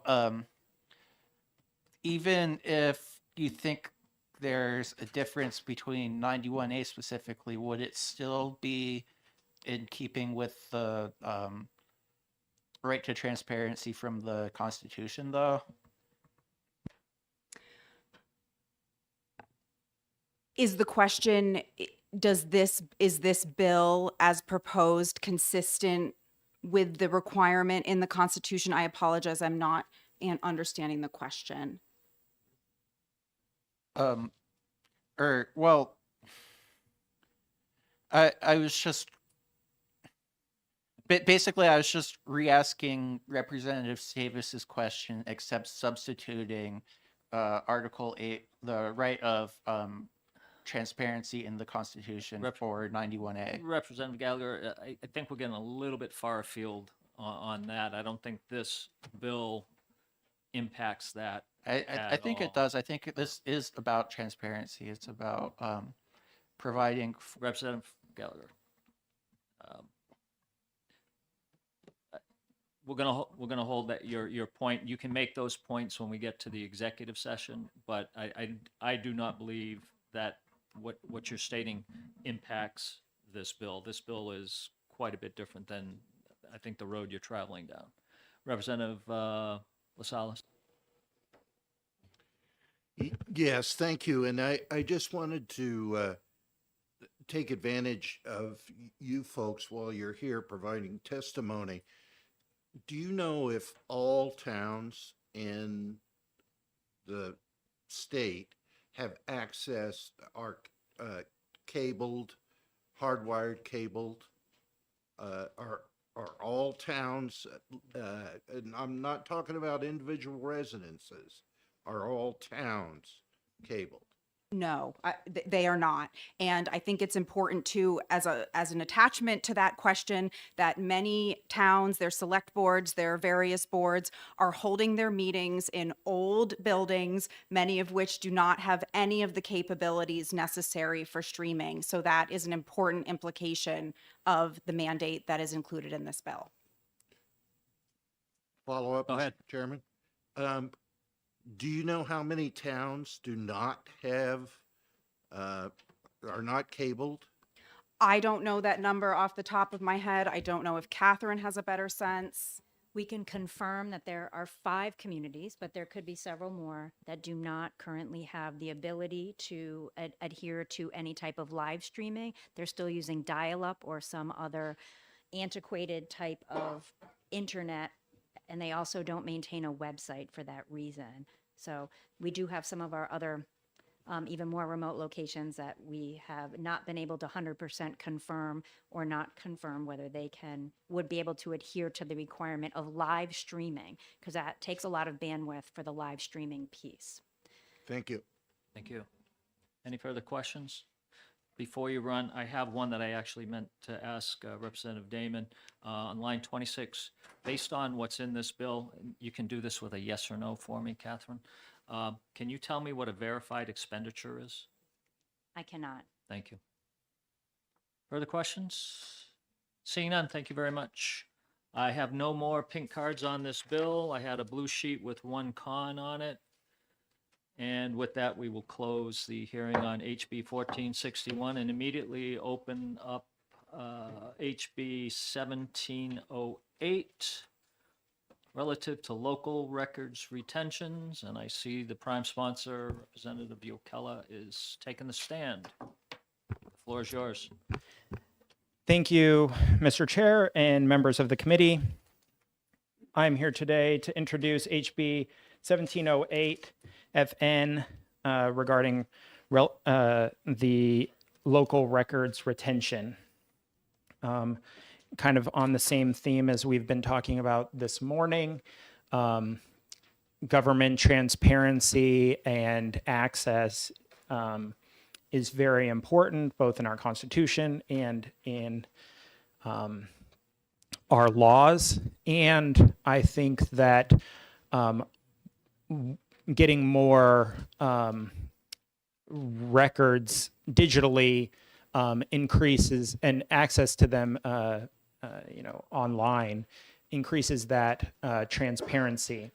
And in large part, the law already allows for municipalities to have digital records and to display them to the public. It doesn't, and even destroy the originals if they're keeping a digital copy, as long as they're accessible. And however, most municipalities are not doing so. And this bill is essentially to encourage municipalities and not mandate them to do so through facilitating of the state creating a website that would host these public records and essentially take the burden off of those municipalities once the electronic records are uploaded to that website. So then they would be the responsibility of the state to fulfill that access requirement and no longer the municipality. Currently in law, there's already a person that was put into law. I believe they're called the local government records manager, that was never funded. They were essentially put in place to help advise and support the public access to the records. And what I'm proposing in this legislation is to fund that position, hire that person, and have one of the tasks be that they create a website that municipalities can upload those public documents to, or records to, and that once uploaded, that the municipality would no longer be on the hook for fulfilling those 91A requests, provided that that local municipality provides the public at least one cost-free method of accessing the website in their municipality. And I also passed out an amendment earlier this morning, Amendment 005H, which just fixes OLS issue as far as when the money for the appropriation would lapse. It was in the current bill on line 4, it's set to elapse on June 30th of this year, and we're just switching that to June 30th of the following year, 2025. I'm happy to answer any questions. However, there is, there are stakeholders that are present, including the Municipal and County Association, the Secretary of State's office, and the state archivists that are here, that I worked with as far as drafting this legislation, and they might be able to answer more technical implementation questions. Thank you. Thank you, Representative Ukella. Any questions, Representative Power? Thank you, Mr. Chairman, and thank you for taking my question. On page 2 of the bill, and I know you have an amendment, but I'm going to still speak to page 2. So on lines 10 and 12, my question is, what happens if there's no money in the treasury for this purpose? Is that a possibility? And if it is, what would happen then? Thank you, Representative, for the question.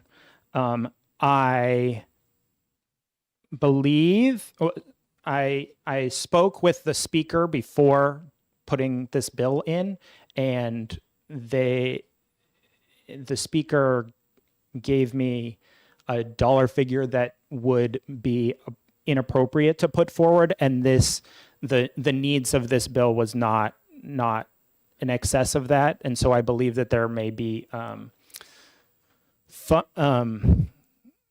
extra funds that have been unanticipated revenues of the state that have not currently been attributed to any amount, but that would obviously be handled by finance and not this committee.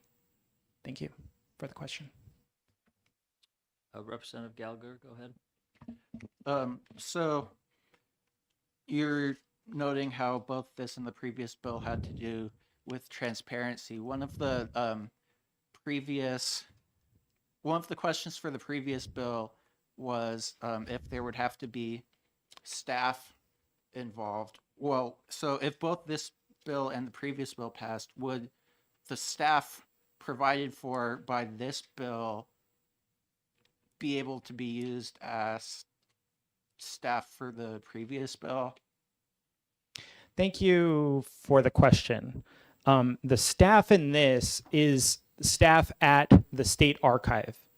And so and specifically for the record, the money goes to, 1, creating the website, and 2, for to hire the person, the local records manager. The local records manager would not be uploading documents, local documents to the website. However,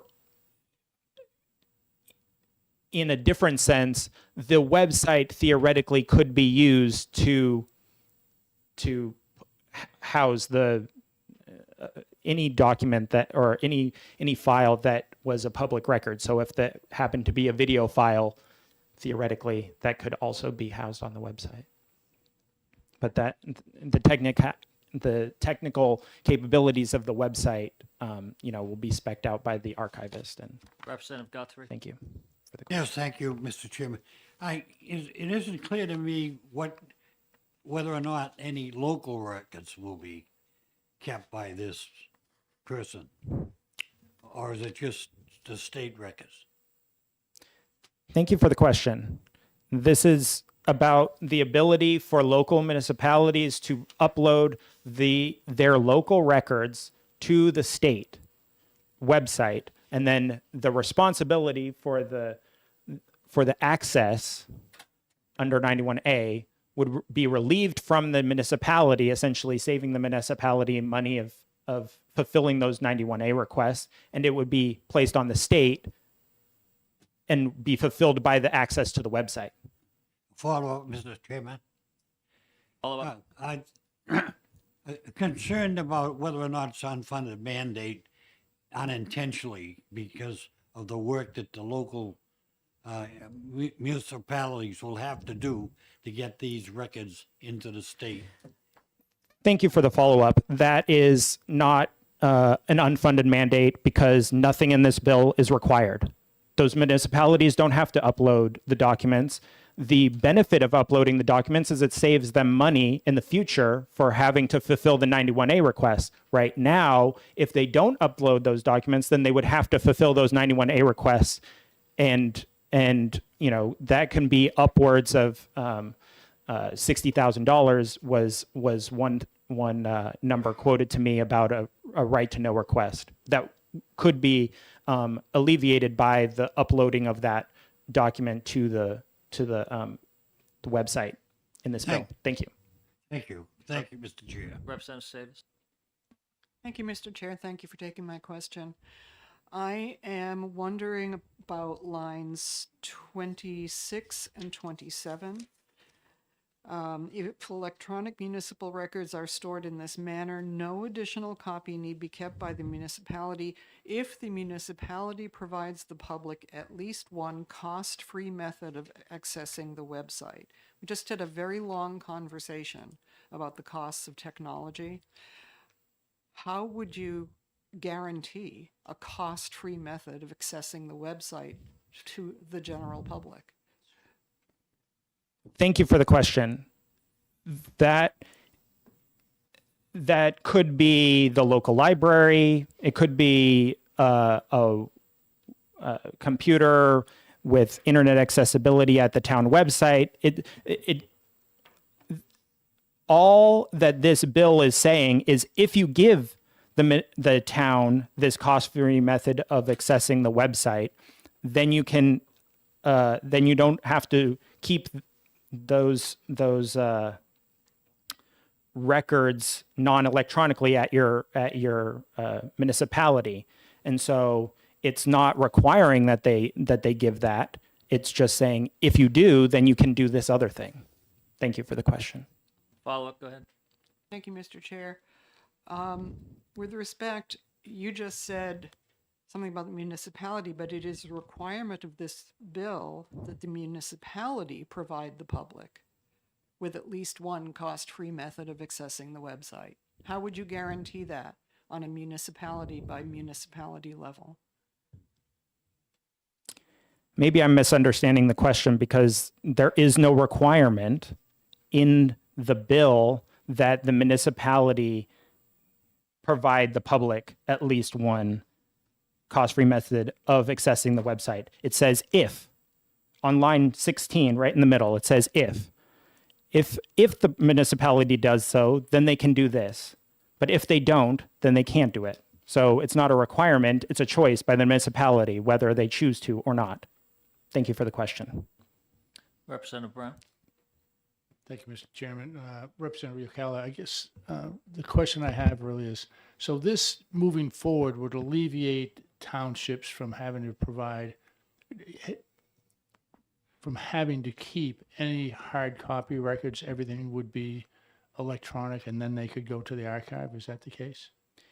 Thank you for the question. That is really up to the municipality. If they fully implement this to the fullest capabilities that is possible, then yes. However, I'm not sure that they would. It would be easy for them to go to the full extent because, let's say, your emails are technically covered under right to know, but are they going? Is the municipality going to gather up all of those emails and put them on the website so that they don't have to fulfill any right to know requests on that? Maybe, maybe not. But any documents that they put on the website, then they would be free from. So any investment that they made, as far as like we're going to put up the town meeting minutes or we're going to put the selectmen minutes or whatever the case may be, that translate into a benefit for all future time that they no longer have to fulfill the right to know request for those documents. But thank you for the question. Follow up, Mr. Chairman. Follow up. I'll get this right. So basically, this could potentially save townships from having to have large storage areas of documents like most towns currently have, and they have to maintain those as well. So this, in the long run, could save significant money for towns, right? Thank you for the question. Yes, that was the purpose of the bill, is to make it a win-win-win. As far as the municipality has less ongoing kind of liabilities for right to know requests, and the people get more access, and that it costs less money overall because, like I said before, each request requires additional time for the townspeople to fulfill those right to know requests. Whereas if they were just on the website, it could be accessed much more frequently and at a much lower cost to each right to know request, essentially. Thank you. Thank you. Representative Gilman. Thank you, Mr. Chair, and thank you, Representative, for taking my question. Many of the questions have been about the 91A right to know law.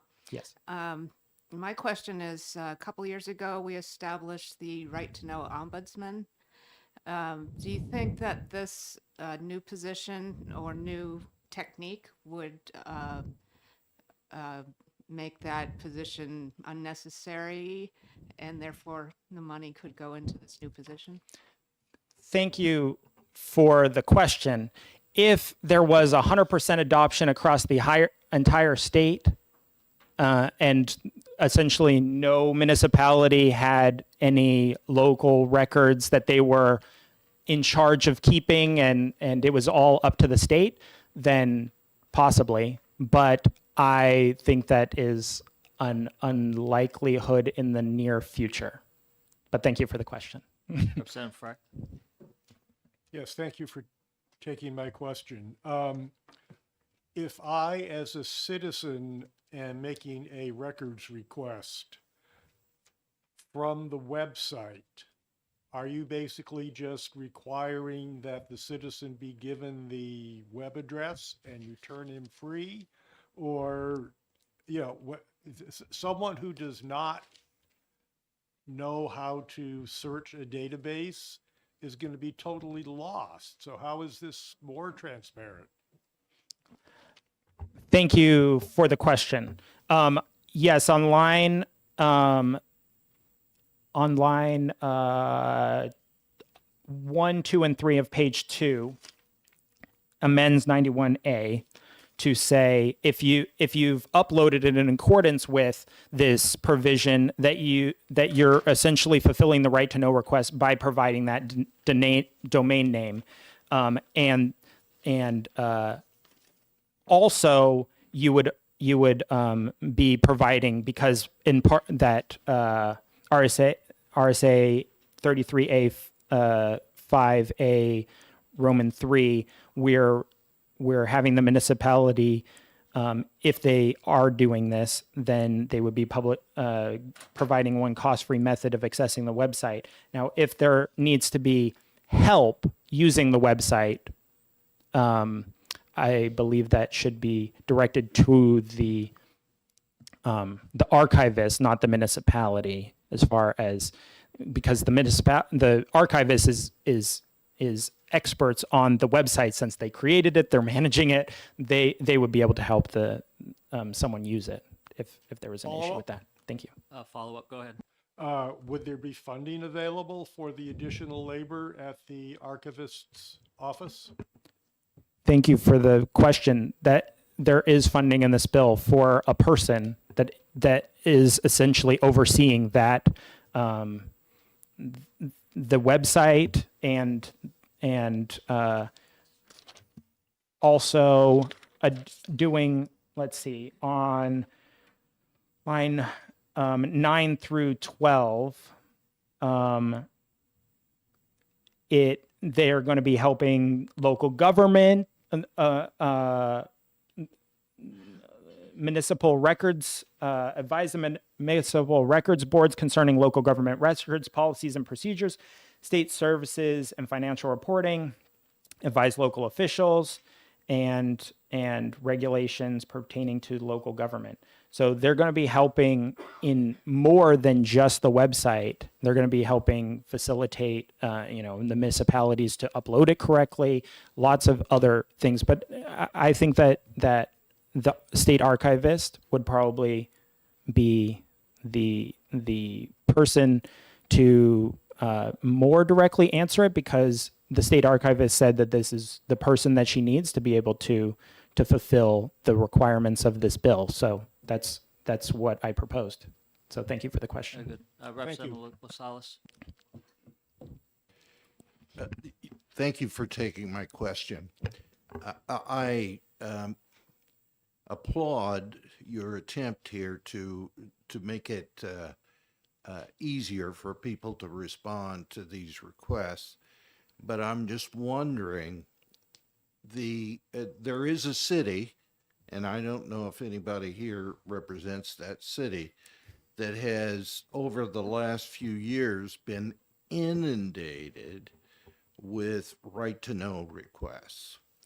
If that city was able to say, here you go, here's all our records, I'm sure they would love to do that.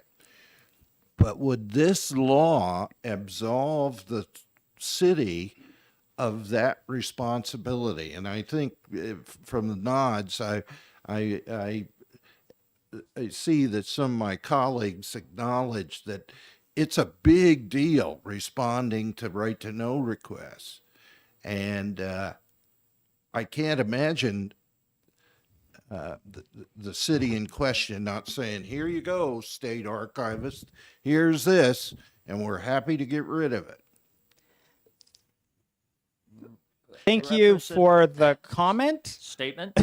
Statement. Well, the question is, would this law Okay, yes. say to that city, well, it's I up would to the archivist. The city doesn't have any responsibility. Representative Kelly, I think you can answer that with a yes or no for us. Yes, if they uploaded to the website on line 1, 2, and 3 of page 2, they would be absolved of fulfilling that right to know request. That is the win-win-win that I'm talking about. Thank you. Representative Priest. Thank you, Mr. Chairman, for taking my question, and thank you for being here. Absolutely. What assurances can you give the municipalities if they take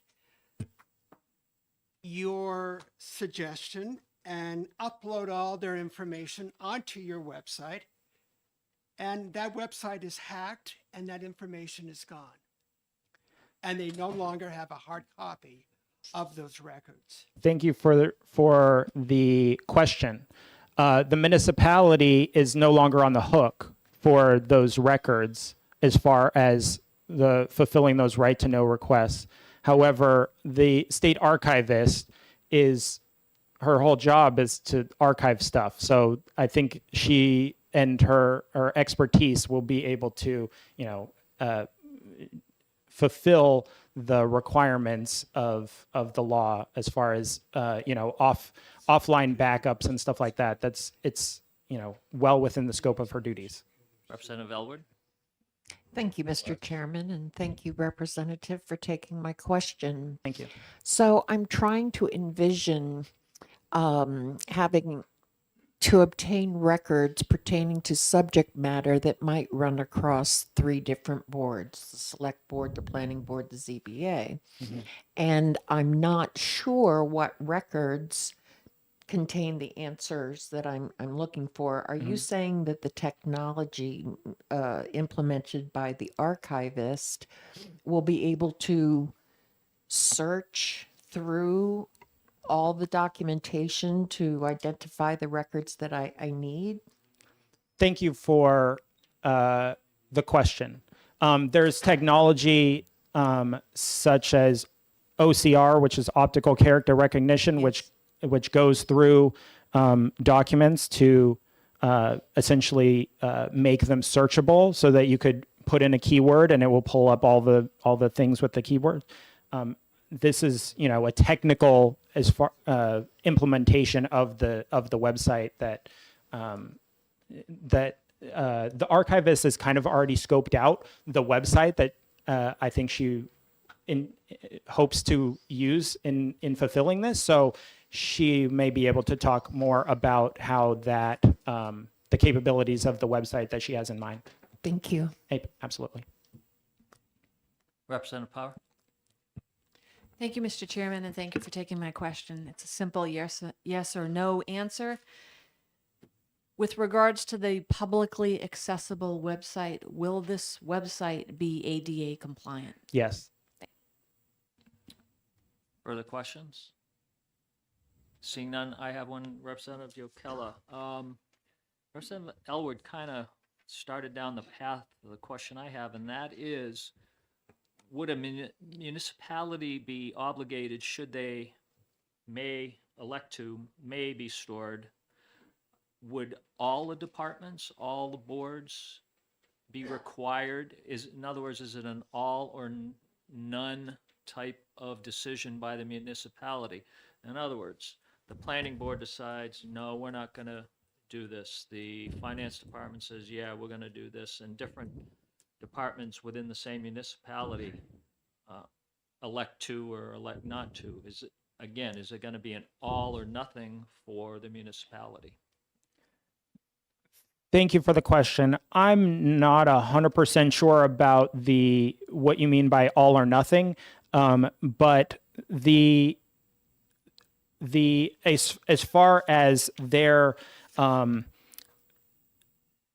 the absolving of their responsibility under 91A, that's on a record by record basis. So if you uploaded 3 records, now you absolve yourself of the 91A responsibility for 3 records. If you upload 100,000, you've absolved yourself for 100,000. You only absolved yourself for the records that you've uploaded. So if a municipality decided that they wanted to put all the records up, then they could be absolved of all of it. But if they, in any percentage thereof, I guess.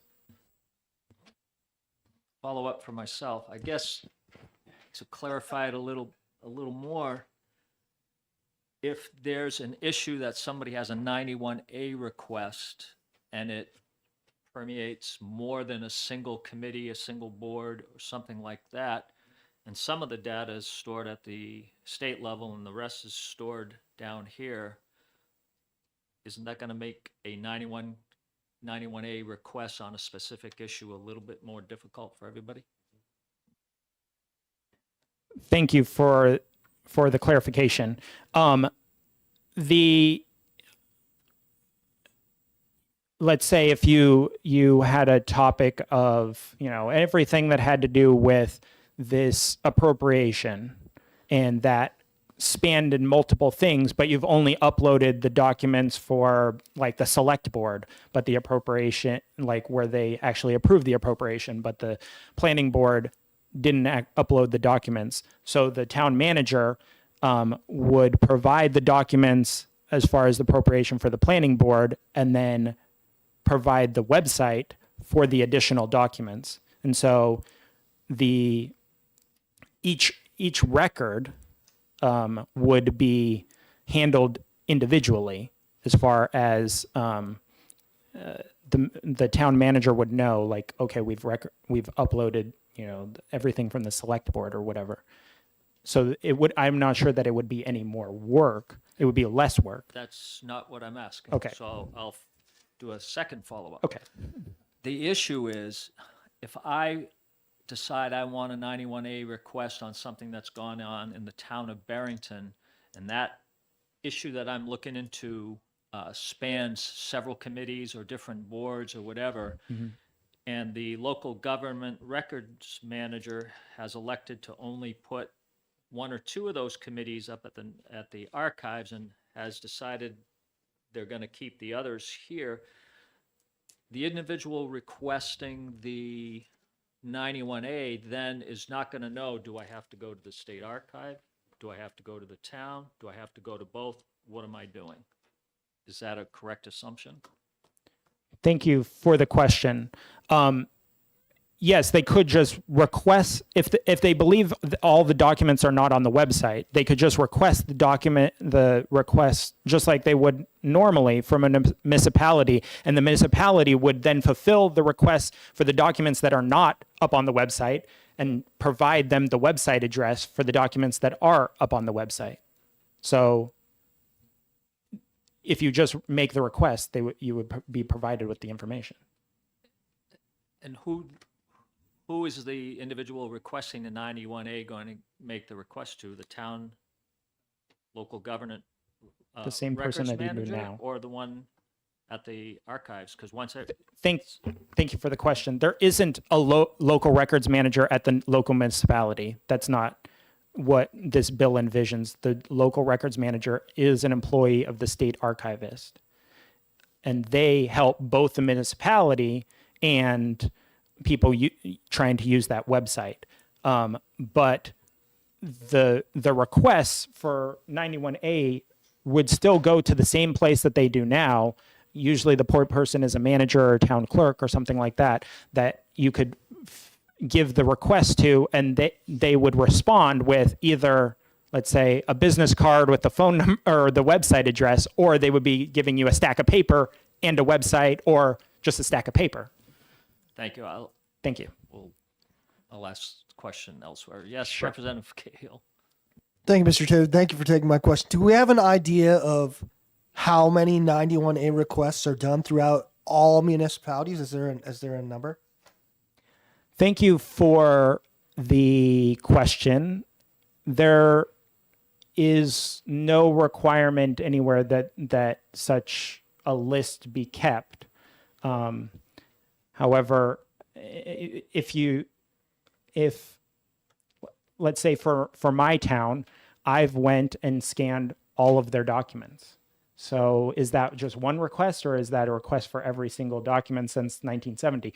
So it's hard to even gauge what that would mean. Quick follow-up. Follow up. Just wondering if only I'm imagining hundreds of thousands of 91A requests Across the whole state. Yeah, I'm imagining that. Since So forever. is one person at the state archive going to be able to handle that? Thank you for the question. Hopefully most of the requests, as far as request to see a document that's on the website, is not actually going to require any work by the records manager. It would just be a search of the database, and the database would return the result without any actual labor by that records manager. The only issue would be if someone was having trouble with it and they needed help with the website or something like that, as far as actual labor. But thank you for the question.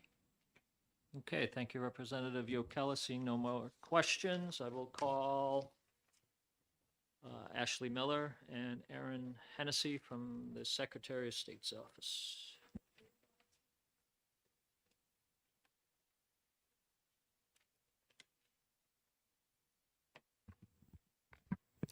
Good afternoon, everyone. I'm Erin Hennessy. I'm the Deputy Secretary of State, and with me today is Ashley Miller, the State Archivist. Good afternoon, Mr. Chair, members of the committee. I support House Bill 1708 as the Director of Archives and Records Management for the state. Our division is often sought out by municipalities for answers to their records-related questions. As you know, New Hampshire is home to over 200 municipalities, each with their own challenges. A local government records manager plays a crucial role in ensuring efficient record keeping.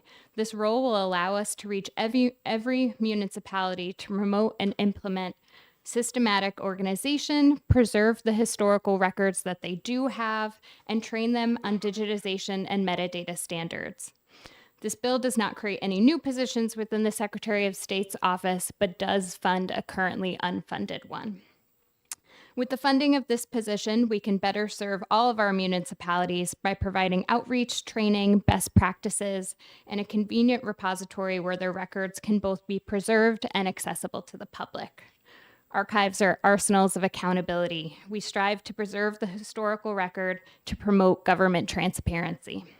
Increased access to records for the public allows citizens to monitor government activities and exercise their rights as informed participants in the democratic process. Thank you to the committee for the opportunity to speak, and I'm happy to take any questions. Thank you. Any questions from the committee, Representative Majori? Thank you, Mr. Chairman, and thank you for being here and taking my question. Training, do you have any idea in your head what the training might involve based on maybe the history of queries that have come to you?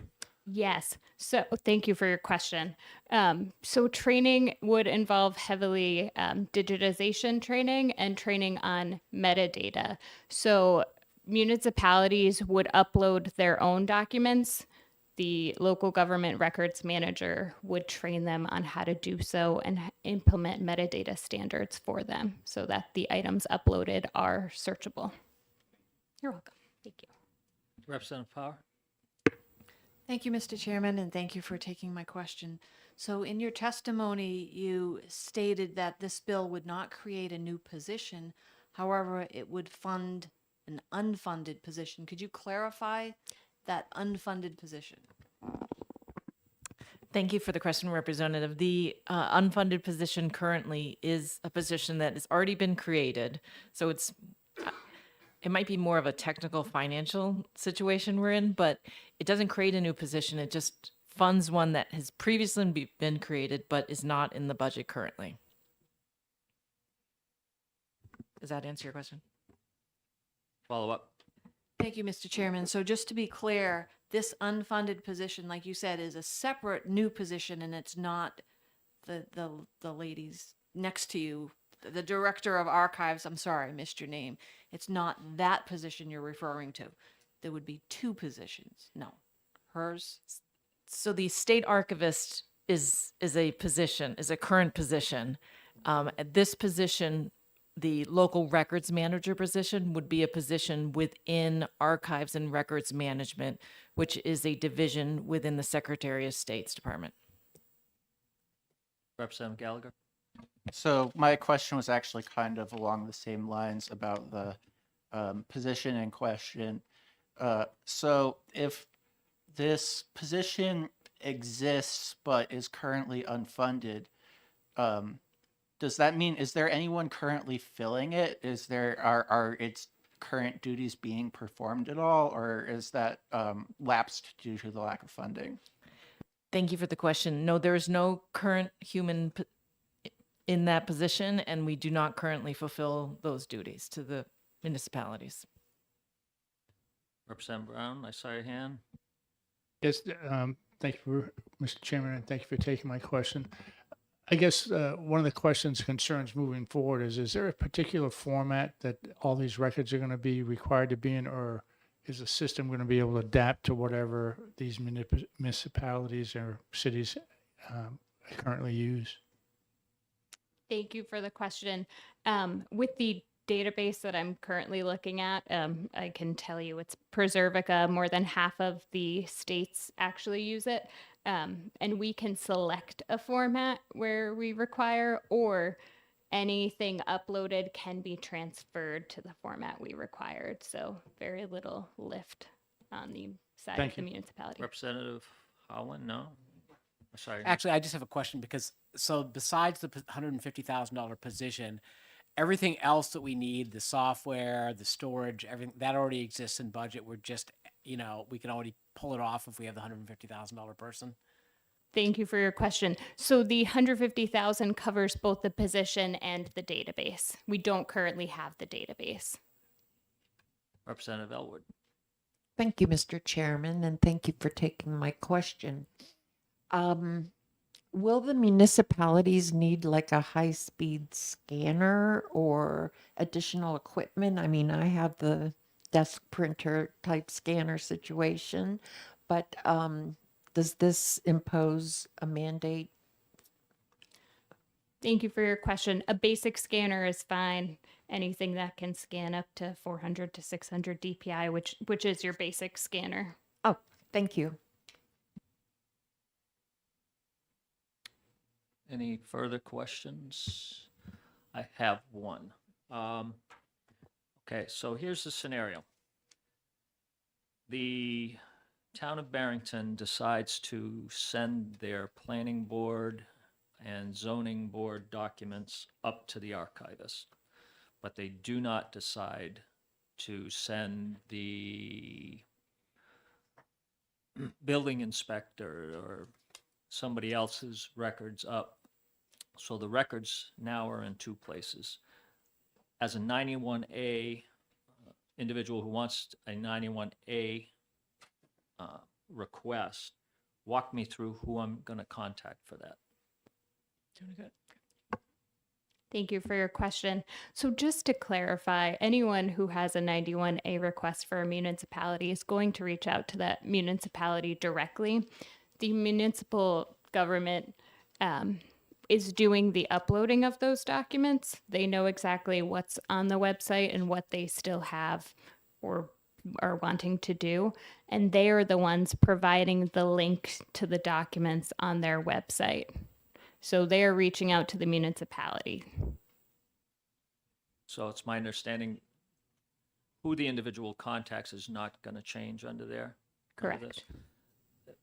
Okay, final question, and the reason I asked that, it talks, I kind of inferred from the language on 26, line 26, where it says the municipality provides the public at least one cost-free method of accessing the website. So that's only for somebody who just wants to access it. It's not, they're not going to be required to use that access to search and do their own 91A request. Thank you. But the municipality could still provide the link to the documents in question for the 91A request. Understood. Thank you. Representative Elwood. Thank you, Mr. Chairman. Thank you for taking my question. So I'm envisioning completing the minutes of a select board meeting electronically. Where does that document go from there? Thank you for your question. So from there, if you were the one to do the uploading, you would upload it directly to the database with some metadata, and it would go live. Follow up, please. Go ahead. Oh, so on the town website, would there be a link that says search records or public record request or something like that, and wouldn't have to bother the municipality staff? Thank you for your question. Certainly that's up to the town, but they absolutely could. Okay, thank you. Representative Freese. Thank you, Mr. Chairman, for taking my question, and thank you for being here. What security, the word I want is, how can you give us the assurances that the information that we digitize and we send to you will be secured and the website will not crash and you won't lose the information because of the volume of information. Thank you. Thank you for your question. So the database I'm currently looking at, again, more than half of these states use it.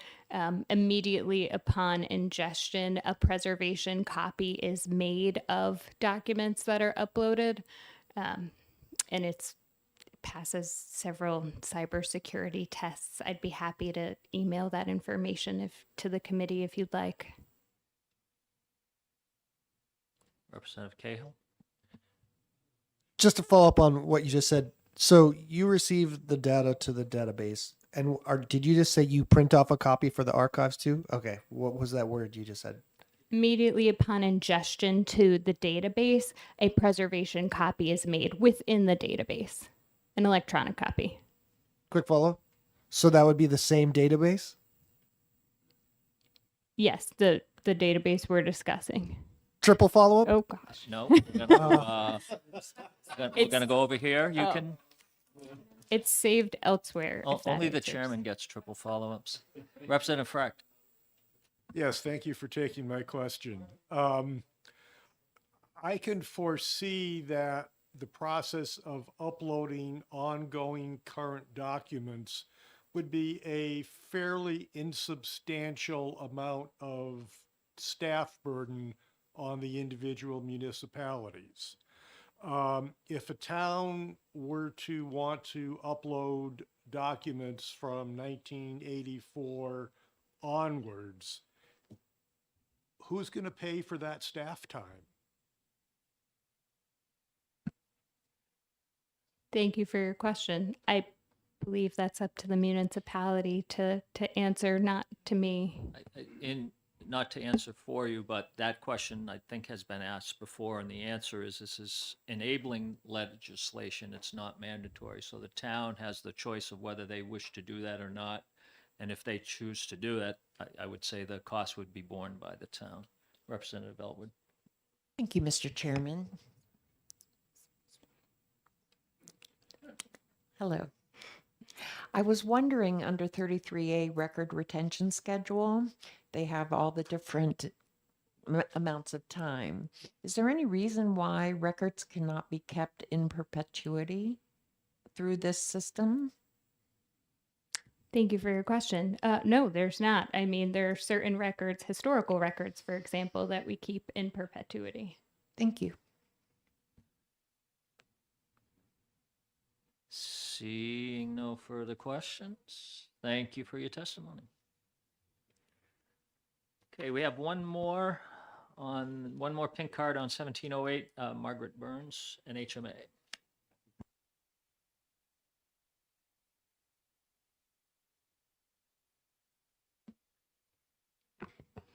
Good afternoon. I'm Margaret Burns with the New Hampshire Municipal Association.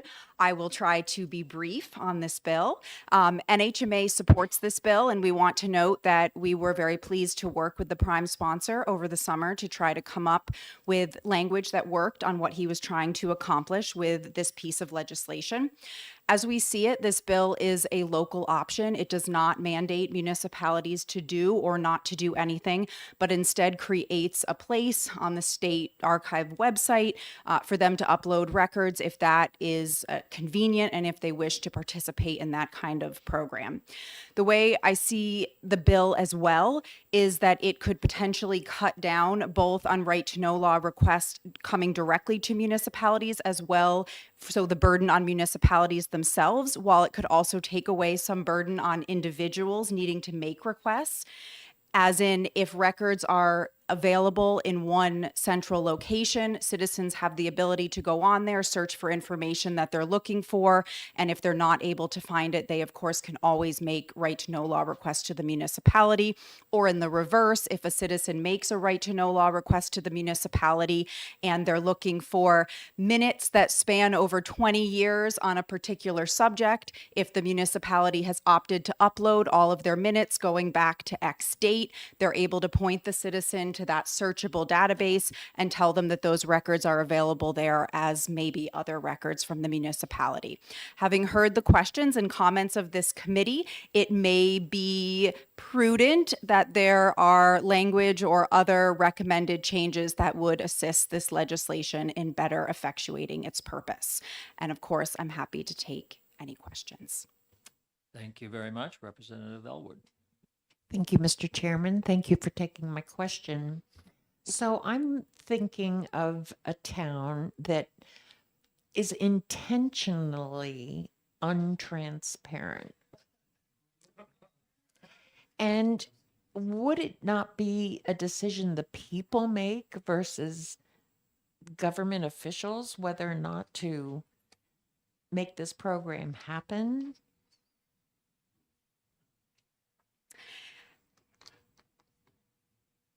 In a way, it is the decision of the voters. Voters elect in individuals and select board members, and those select board members have the ability to effectuate policy. And that policy could include opting in to putting their records onto the state archives. I don't see that this gives any avenue to an intentionally obdurate municipality to shirk its responsibilities under the right to know law. Instead, what it's doing is expanding a platform where records can be searched, which would not otherwise be available. So the obligation to respond to right to know law requests is not affected by the legislation as proposed. Follow up, Mr. Chairman. Representative Elwood, go ahead. Could it be put, so could a citizen petition to instruct the town to opt into this program? If this legislation passed, certainly citizens can petition anything they wish to go onto the warrant article. Some articles petitioned by citizens are advisory, as in they are a statement to their select board that they wish to see a certain policy implemented, as opposed to mandatory, which requires that the action go through. In this circumstance, the proposed legislation does not have a provision about a warrant article being the avenue for making this happen. So in that case, it would likely be an advisory warrant article that citizens could tell their governing body, we would like to do this.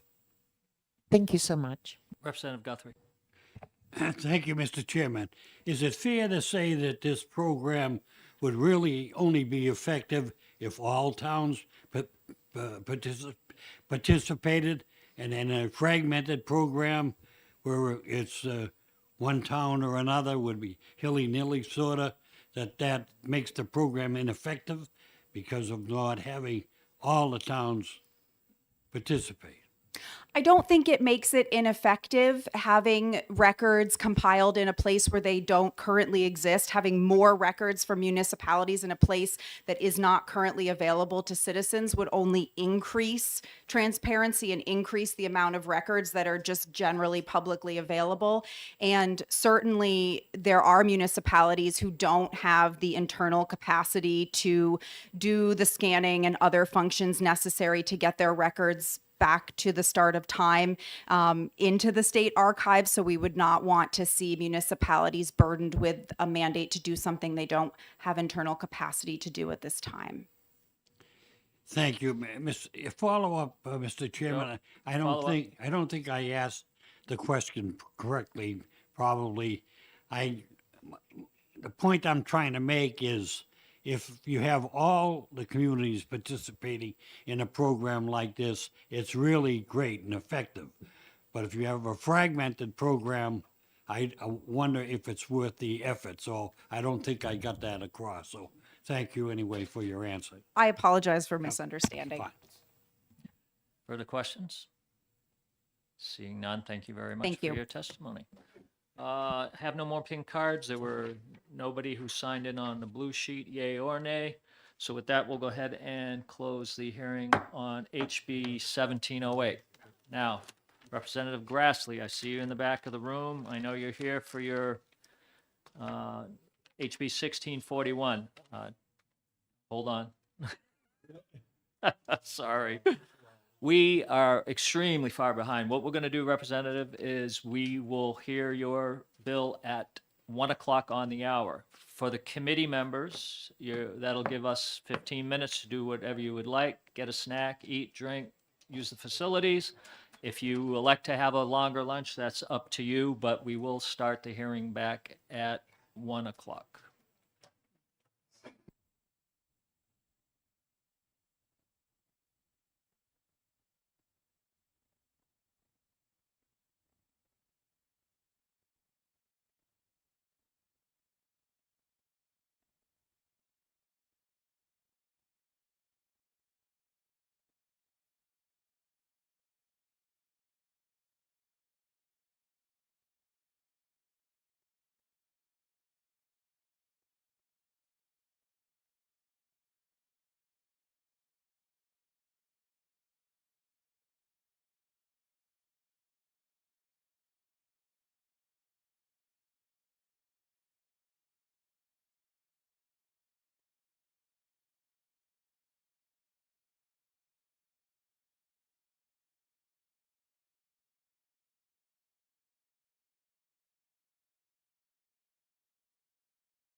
Okay, folks, 1 minute warning, and then we're gonna get going.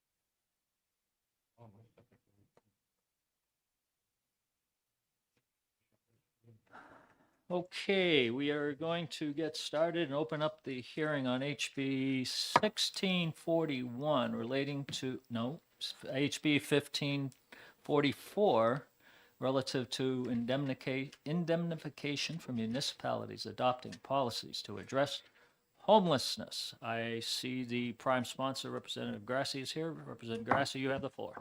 Thank you. My name is Chuck Grassi. I'm State Representative from Rochester, Ward 4. Litigation, it's probably a word that sends shivers down the backs of most selectmen, councilmen, or aldermen here in the state of New Hampshire. That one word, litigation. I've been working with a group in Stratford County dealing with homelessness. It's a Housing First group. And we've been looking at the issue of how to deal with our unhoused. I noticed there was a report recently at the state, there were some numbers that were thrown around that there are about 1,600 people that are unhoused in the state of New Hampshire. Well, we have better indications of those people who we would look at as being unhoused, those people who are living in cars, people who are couch surfing, or people who are living in tents in the woods, of about 1,000 people just in Stratford County alone. So we're thinking that maybe their numbers at the state are missing a lot of people. People that do not know where they're going to sleep tomorrow night, or tonight even in some cases. And so what we looked at with this group that in Stratford County, there's a number of people that has CAPS, that has welfare directors, the community action groups, housing specialist from the city of Dover is there as well. So we have both, we have municipal groups, we have church groups, we have a number of different outreach people from the hospitals who we're working together to try to find a solution. And we broke up into subcommittees, and one of the things that one of the first questions I asked when I got into our subcommittee, which was the policy subcommittee, was what are the obstacles that we have to solving the problems? Why are not municipalities doing more? And the immediate word that came up was litigation. Most communities, when you're sitting there and talking about doing something for the homeless, such as if you've got a situation where you've got to clear out a tent city, because it's being disruptive. It's in somebody's backyard. In Rochester, it's either in the Hanson Pines, which is our city forest, basically, or behind Wendy's. They just tend to move back and forth because it's just across the street. But I've had numerous calls from individuals saying, I've got a group of people living in my backyard. They're just far enough into the woods where I can't see them every day, but they're there, and there's trash all over the place. And why doesn't the city do anything about it? Well, some places have looked at, the city owns some land where we can provide a place for people to stay, that if you want to if you have to live in a tent, go to this place. We can provide limited security, but we can't provide a lot. The one thing that as a city councilman, which I was a city councilor in Rochester for 30 years, as a city councilman, if I was to look at my city manager and say, why can't we do this? We have some city land that we could put these people on. It has relative safety. We don't have to provide 24/7 security to this place, but people are, just give them a place where they can live, where they're not going to be on somebody else's land. They're not going to be in a place which they're not going to be on the streets. My city manager would probably call Primex, who is our insurance provider, and he would come back to me and he would say, litigation. I don't want to be in a situation, and as a city councilman, I would have that shiver go up my back, and I would say, yeah, city doesn't want to get involved with it. If there's a possibility that we could get sued, and we could be in court for an extended period of time. I've worked with a number of groups in the state to talk about this, on how can we solve this problem of litigation, and where's the balance where you provide protection for a community who wants to do something for the homeless, but you provide housing for the homeless, possibly you provide opportunities for the homeless. Many cities and towns don't have the ability or the resources to put up a shelter with security, with locked doors. Sometimes it may be reusing an old building that may be available, or having a place where people can come and park their cars if they're living in their cars as a temporary solution until we can find more opportunities for them. And working with insurance providers, working with the municipalities, and working with the human services groups. And you've got letters from the welfare administrators here, and the president of their welfare association is here to speak, and also from Rights and Democracy, who is an outreach group working with the homeless community throughout the state. We looked at a balance. What's a good trade-off here? That if I was to provide immunity from litigation to local communities or local governments, would this give them the opportunity to say, yes, I will do more to provide opportunities for housing or for the homeless. I will provide a reasonably safe place for them to park their cars if they're living in cars until I can find something better for them. And most every group said, if it'll make a difference, let's do it. And so I submitted the legislation, and working with other groups in the Municipal Association, Rights and Democracy, a few others, to say that, this is an opportunity that we want to be able to provide so that communities can't say litigation is an obstacle to providing opportunities for homeless, for housing. This is at a very basic level. We're not, and it's to get communities to do more to provide that protection for them. And I'll be happy to answer any questions. Excuse me, Representative Yokella. Thank you. Thank you for taking the question. You keep on mentioning reasonably safe. How do you define that, and how is that only in the bill as far as like... It's not in the bill. And when I say that is right now you've got people parking at park and rides, and they're there on their own. We don't know where they are. We have no, there's no agreement that they can park there 24 hours a day or multiple days. One day, a couple of terms ago, I was driving into Concord and I was waiting for somebody who was carpooling with me. And I pulled into the park and ride in Rochester on Route 202. And I was waiting for another rep to show up. And there was this car parked in front of me. And I, all of a sudden, it was about time for school to start. And I noticed one head pops up. Then a second head pops up, one in the back seat, one in the front seat. I see a guy get out of the car, run into the woods. Another guy get out of the car, get his backpack, and you can see he's putting his textbooks in his backpack. And then when the guy comes in from the woods, the other guy goes into the woods. The guy's sitting there with a bottle of water and a toothbrush, brushing his teeth, changing his shirt. And this was in the middle of winter. They were living in a car, and there were two students who were going to, I'm assuming, Spalding High School because they were that age. But they were living in a car. I drove by there another day after that, and that car was there the next day and the next day. That car was there on their own. I mean, we can't keep track of them. We can't do anything at all about them. If we were able to provide, let's say, the city may have a parking lot affiliated with a building that we may own that isn't used. We can say, park here. And then we can maybe able to provide where we know that the cruisers will go by there 2 or 3 times a night just to make sure that there's some reasonable safety.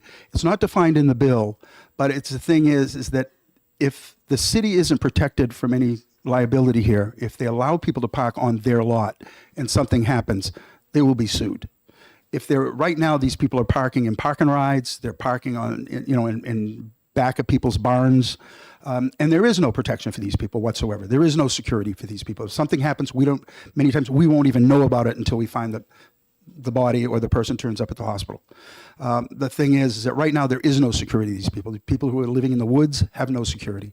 If we could have a city-owned land that we could put something on and say, you can stay here, at least we know where they are. At least we're able to keep track of the situation.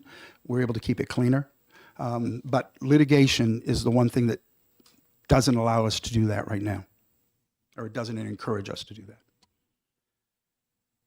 Representative Howland. Thank you for taking my question. So my question really resolves around the not so much like the safety, but it was like septic, water, trash you were talking about, public health standards that are required. So, I mean, I'm assuming in Rochester suddenly you have a cholera outbreak because you've had like this encampment without septic. Is the municipality absolved of their public health responsibilities? Yeah. Well, first of all, do you know of any encampments out in the woods right now which aren't basically sanctioned by any community that have septic and water or any sanitary provisions whatsoever. One of the things we may be able to do if the community is granted this, they may be able to put up porta potties, which currently do not exist in most of these encampments. As I said, when I watched those two young men get out of their car, one of them went into the woods. I'm sure he wasn't doing his homework. And then the next person went into the woods. And they were basically doing this on state property, because it was a state park and ride, or they were going on to the next person's property, the landowner next to them, and doing something there. Right now, there's a Home Depot in the city of Rochester, and they have a fence along their property. But they own property outside that along a public road. And every year when the electric company goes and clears out the brush, you see where the encampment was. And we have to go in and clean, or volunteer groups go in and clean that up. If we move to a community where we may be able to provide a dumpster, we may be able to provide porta potties.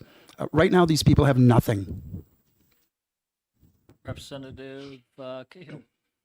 Mr. Chair, if you don't mind, I have two separate lines of questioning. You may ask the first one and then request a follow-up. Thank you for taking my question. So you told us the story about those folks at the park and ride. What stopped you from helping them individually? There's nothing I can do. I mean, I reported it that I saw what looked like students at the park and ride. But the city has no responsibilities there. I mean, the thing is how much can we do for these people? If you go up and you bother them, they may just drive off and go to another park and ride. I was asking what stopped you individually from helping them. At the time, I was waiting for somebody to head to Concord. There was nothing I could do for them. I don't have the wherewithal, sir. I live in a very small home. I have taken in people when I had a larger home. I have taken in people for the nights from families that I knew. But, I'm unable to do that. And that's where I think the city could help. Follow-up, Representative Cahill. And a follow-up on another line of questioning. Are you familiar with what's going on with porta potties and people taking the toilet paper and cleaning off their needles in the porta potties? I understand that is a concern, sir. That's something that, it's up to the individual communities to take a look at what they're going to provide as opportunities for these people. The thing is, I understand that as homeless people, some of them are on drugs, yes, and they have needles. Do we just let them live in the woods or live on other people's property? We need to take some responsibility, and this will help us take that responsibility. Representative Gallagher. I kind of discussed this with you previously, but just to get it on record for the committee hearing. So in this committee, we generally prefer enabling legislation over mandates. So I was wondering if you could talk about whether you see this more as enabling or as a mandate. Sure. I mean, this is something that it's not mandating any community to do anything. What it says, if they decide to do something, they will be held harmless. And also that if a community also wants to, if somebody's, let's say, hurt, the community could actually negotiate with some of those people if there was, in any way possible, the community was responsible for that, such as if they were in a community parking lot and we didn't get out there and sand right after the storm and somebody slipped and fell. The community could provide assistance for that person if they wanted to. It doesn't deny them that ability. What it does say, though, that, what you look at right now, these people have no protection, none whatsoever, zero. If they're going to be putting onto a city facility or a town facility, some areas, I think we're able to provide a safer for them without any responsibilities for the government to say that, if you want to slip and fall, you can't sue me. Or if you get attacked, you can't sue me. Because if you do, we're not going to provide that opportunity. You will have zero opportunities. Cities and towns, municipalities, government agencies will shy away from doing anything more than the bare minimum. I mean, right now, courts are ordering municipalities to do this, and they're doing it at quite a bit of risk. And the thing is, so that's why you see a lot of communities just refuse to do anything. This will eliminate that roadblock for them to do things. They can say, now, if we want to do something and we're not going to provide security or we're not going to provide wastewater or sanitary services, you can't sue us. Certainly we can regulate the number of people that are in a certain area, and when there are 20 people there, you need to go to another facility, and we just take it. I mean, we're looking at in the Stratford County area that we have close to 1,000 people right now that who are unhoused or couch surfing. This will give an opportunity for people to do more. I mean, if there's an old building that needs basic renovations, but to really bring it up to code, it's going to cost, $1 million. Representative. We may be able to do this. So. So I assume your answer was yes, it is enabling legislation? Yeah. Thank you. Representative Yokella. Thank you. Thank you for taking another question. It seems like the premise of your bill is that is to essentially encourage people to not use park and rides or other facilities. However, nothing in this bill would prevent them from doing that, even if such a place, as you suggest, was put in their municipality. Is that correct? Well, the one thing is we have a park in downtown Rochester, in the city of Rochester, that you're not supposed to be there overnight. There are people there overnight. The police could now take and say, look, you can't be here, but you can be there. Gives us an opportunity to say people who are camping out on sidewalks, the police can move them. Now we have an opportunity for them to go someplace else. Right now, most times the courts have said that if you move them, you have to provide someplace else for them to go. And this provides them someplace else to go. Can I follow up? You may. When someone is somewhere that they're not supposed to be, kind of the risk and the liability, they're taking on that risk themselves.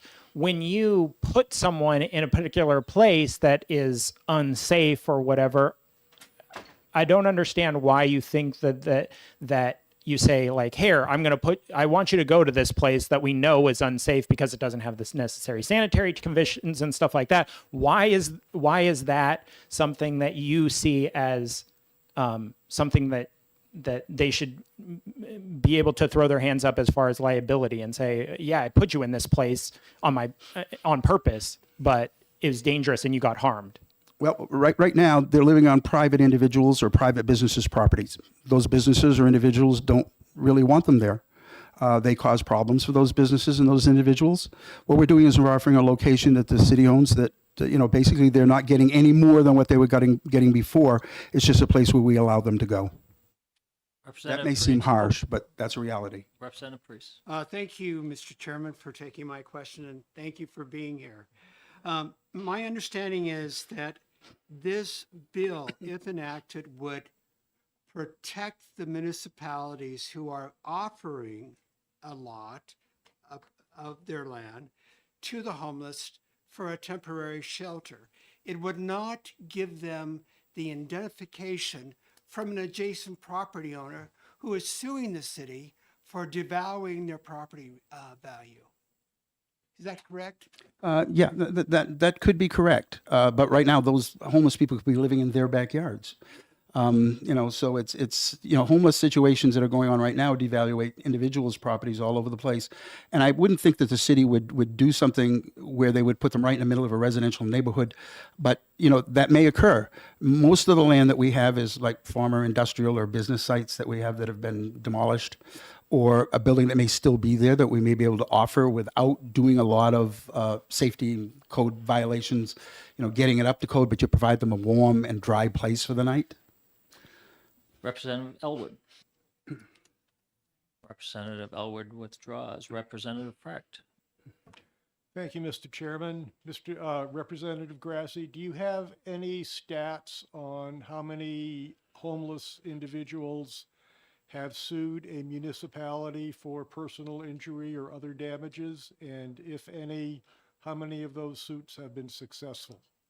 Well, I do not. I know that there are regular occurrences where people slip on sidewalks where we get sued. And I don't think that's the point. It doesn't really, I don't have that information on how many homeless people may have sued. But the thing is that I don't think that's the point that we're looking at here. We're providing opportunities for municipalities to provide opportunities for these people as places to stay. Follow up, go ahead.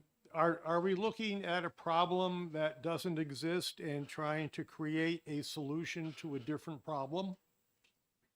No, sir, no. We're looking at a problem that exists and we're providing a solution to that problem. Representative Brown. Thank you, Mr. Chairman. Thanks for taking my question. So can you define for me clearly what duty of care is and how this bill is going to, other than keeping municipalities from lawsuits, how this addresses the duty of care issue? I don't know if I could answer that question for you. You know, someone from the Municipal Association may be able to answer that better for you as far as duty of care. All I know that what I'm proposing here is to provide them nothing more than they already have, just in a better location. Representative Gilman? Thank you, Mr. Chair, and thank you for taking my question. My understanding of the responsibility of municipalities as far as welfare goes and this kind of problem would be, is something we solve. How would this work with that? Because what I understand is that if somebody, say, comes to Exeter from Nashua,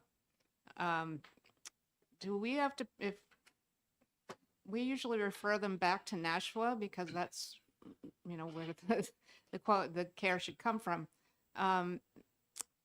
But if their incident, for an example, we're having a problem countywide with our, sheriff's department, corrections department. What are we supposed to do with people from other communities, I guess? Well, from what I understand, and working in my task force that I work on, and we have the head of the State Welfare Association, Administrative Association here, he would certainly be able to give you much more information on it. But there was a bill passed recently, which we keep track of where these people are coming from when they come in and ask for services. And the thing is that this will not end the responsibility of communities to help the people that come in and seek help. So it's what we're talking about here is many of these people don't seek help. I understand. Thank you. Yeah, I was going to say that as I've tried to have us do on the committee, please ask questions that are relevant to the bill itself. I know it's kind of ancillary, it's on the edge there, but try to keep the questions, on the bill itself. Representative Power. Thank you, Mr. Chairman, and thank you for taking my question. So my question is if this bill were to be signed into law, is it possible that an authority or a body in charge of a public property, say, for example, a school, is it possible that that authority might say, we have a need, go to remote learning, and to use that school facility to solve an immediate problem? I wouldn't think that would occur. My wife served on the school board for a long time in Rochester. I couldn't see that ever happening at all. I sense a follow-up, Representative Pollard. Thank you. I understand that you said you don't think it would occur in your city. However, is it possible that it could? No. Representative Gallagher. So this is kind of a follow-up to Representative Frack's question. He was asking about if you had statistics about lawsuits that have been filed. My question is, would you agree that the problem this bill is trying to solve isn't so much existing lawsuits as it is the chilling effect that the threat of lawsuits might have? Yes. Brief enough? That was awesome. Representative Cahill. And kind of a follow-up to Representative Power's question.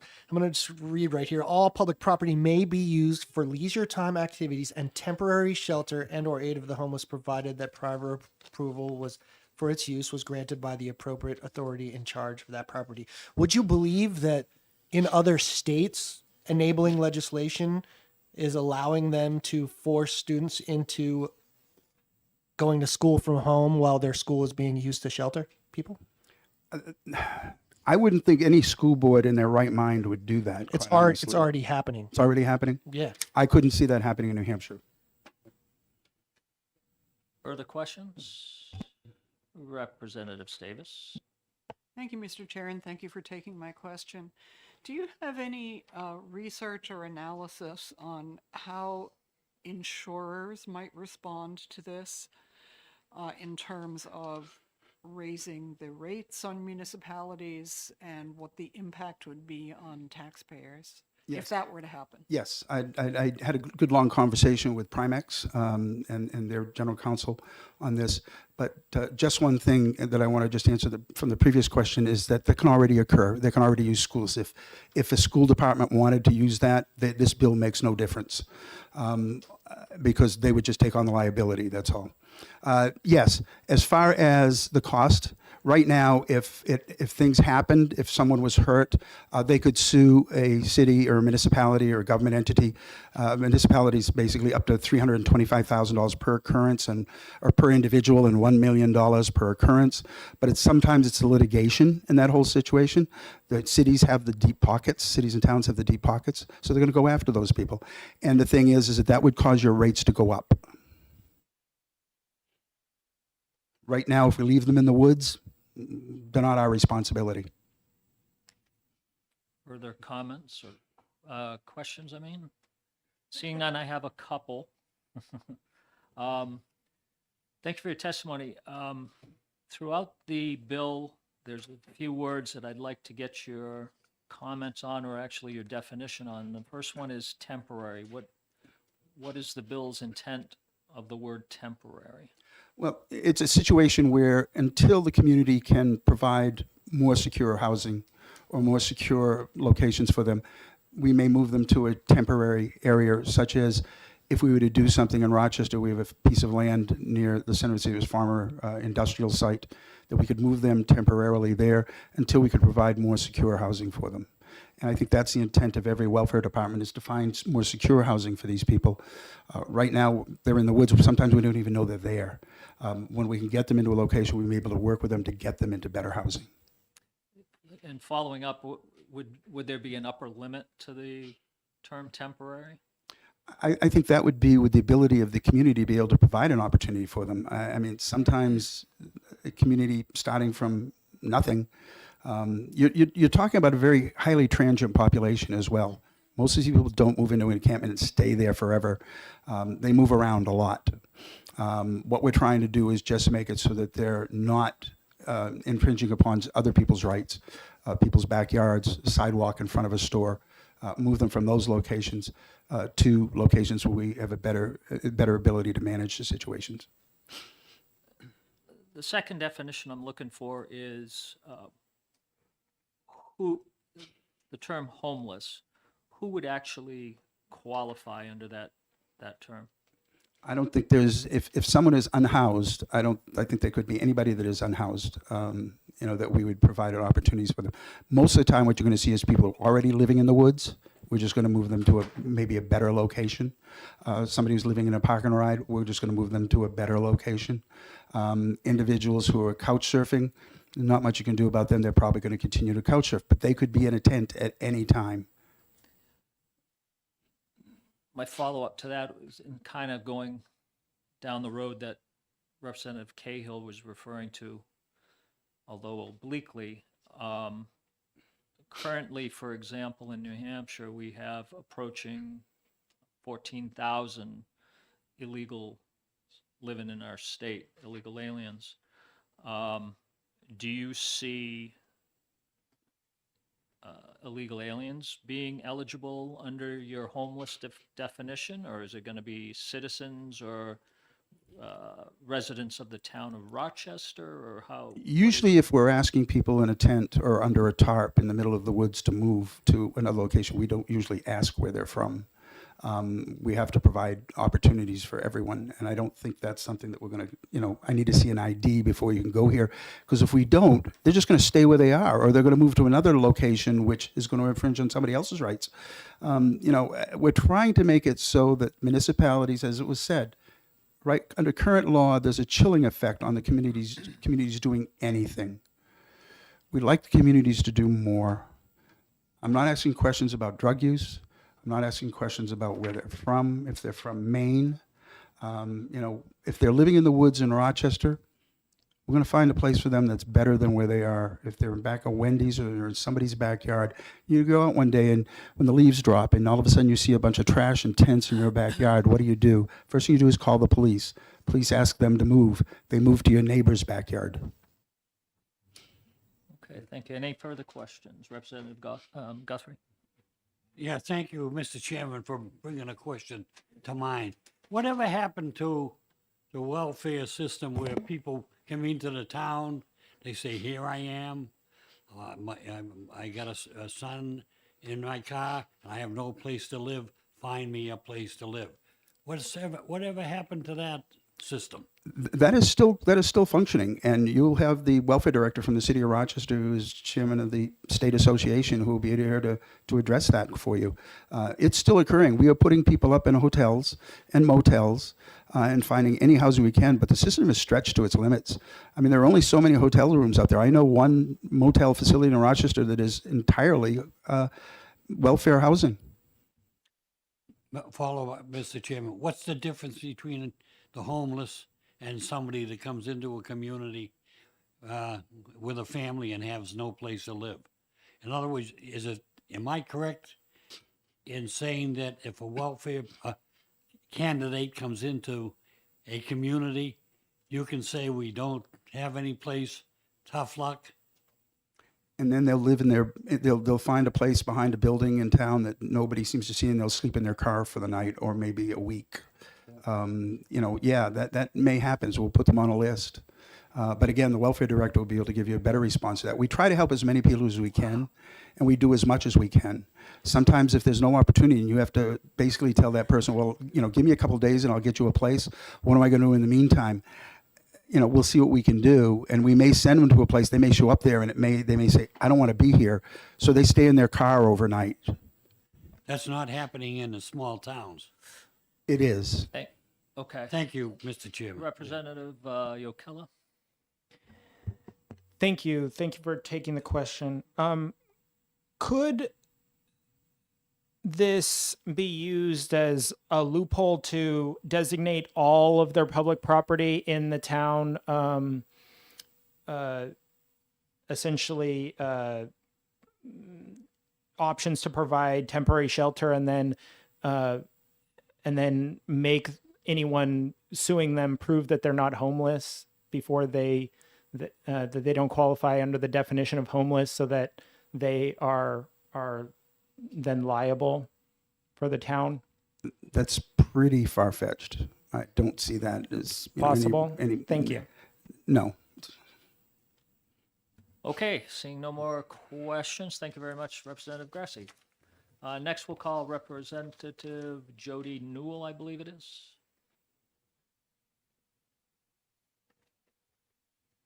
You got it. Thank you, Mr. Chair, and thank you to the committee members for giving me your time and attention today.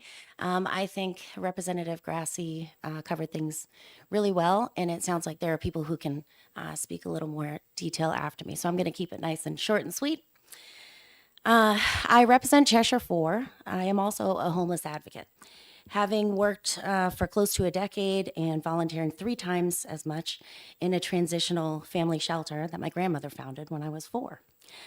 I also have been actively involved in trying to support those experiencing homelessness in my own community of Keene, particularly those who make a tent their home in the woods of our little city.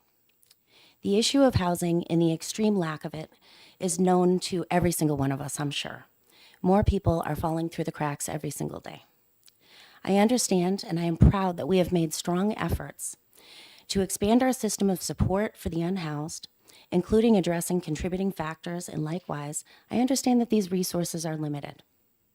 Having worked with our city leaders, grassroots activists, and folks struggling with housing themselves, I believe there is more we can do, but there are structural barriers to utilizing every tool in our toolbox. This bill, in essence, seeks to remove one of these barriers and give municipalities the ability to decide whether or not they want to utilize other resources. I would appreciate your vote in support of this important bill. Told you it'd be short and sweet. Questions from the committee? Seeing none, thank you very much for your testimony. Thank you. Next, we have Todd Marsh.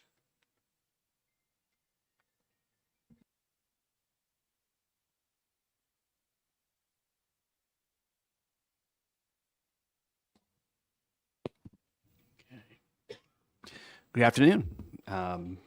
My name is Todd Marsh. I am the welfare director for the city of Rochester. However, I am here today as president of the New Hampshire Local Welfare Administrators Association, and in support of HB 1544. I am capable of being short and sweet, and I am confident I will do that today. So just in brief, the New Hampshire Local Welfare Administrators Association is a professional nonprofit organization that educates and supports our municipal members to foster compliant, humanitarian, and fiscally responsible assistance practices when assisting residents with RSA 165:1, statutorily obligated basic needs. So, as stated, we do support this bill as an association.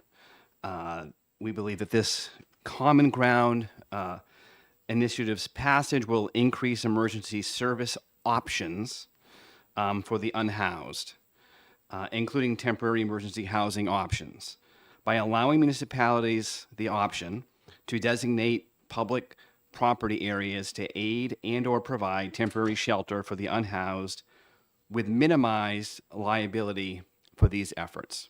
They're not, it's not, as you can see from the bill's language, it's not void of liability, but it does lessen it.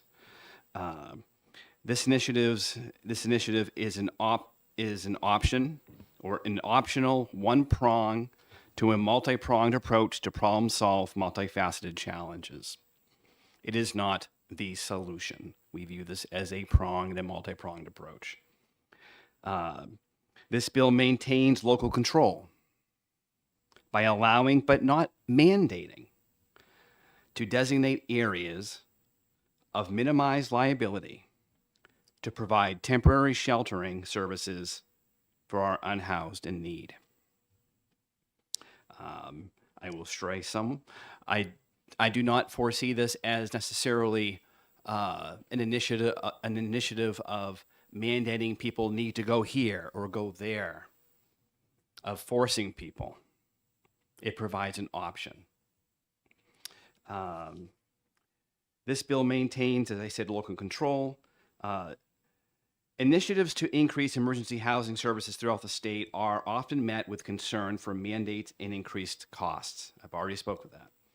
This humanitarian and cost-effective expansion of current law increases emergency housing service options throughout our state by decreasing concerns for financial liability. Support for the bill is a low-hanging fruit solution. Prong, I should say.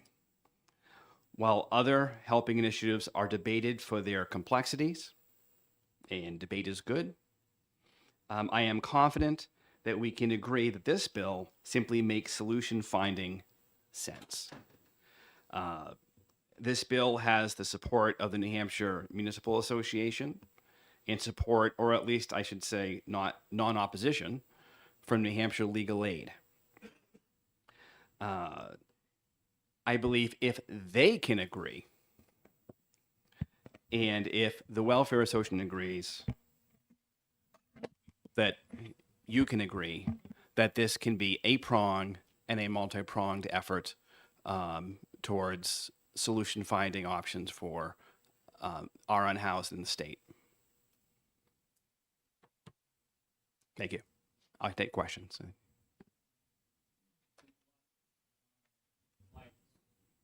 I can ask a question. Now you can yell at me if you look right now. I may have pulled this.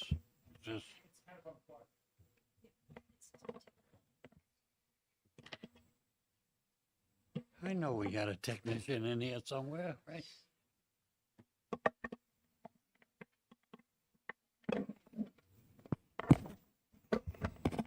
Thank you.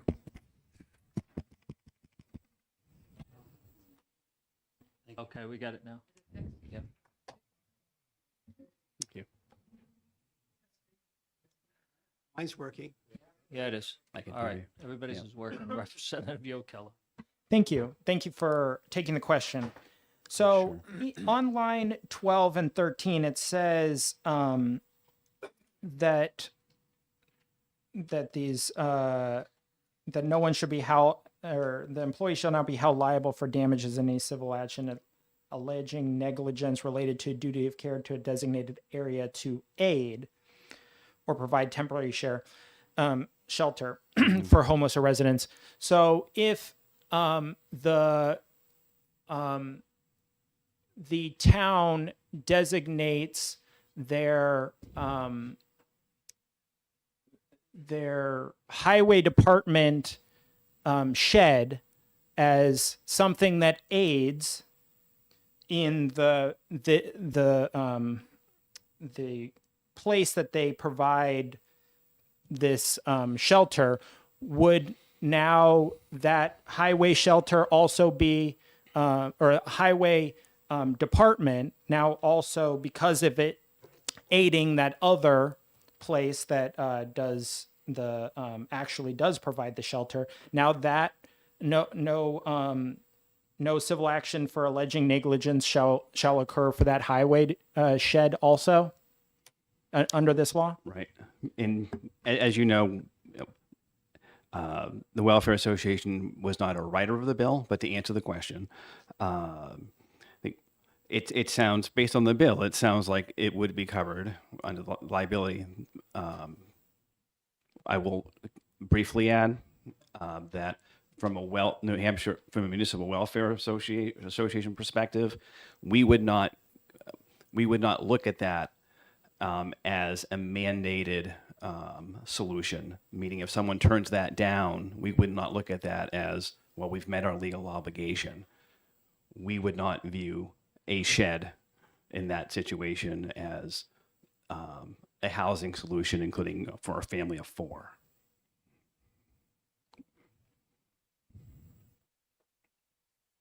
Representative Guthrie. Thank you, Mr. Chair, and thank you for your testimony. I still have a problem, maybe because I come from a small town. Is this, how does this work into your welfare system, particularly with your responsibility to find housing for people who are injured? No, I appreciate the question, Representative. We view this as meeting people where we view it as meeting people where they're at.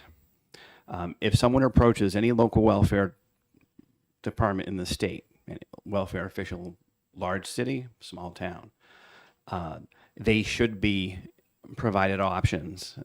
We would look at shelter first, and there are reasons for it. Traditional shelter. We would look at motel if we need to. I'm not sure if I answered your question there.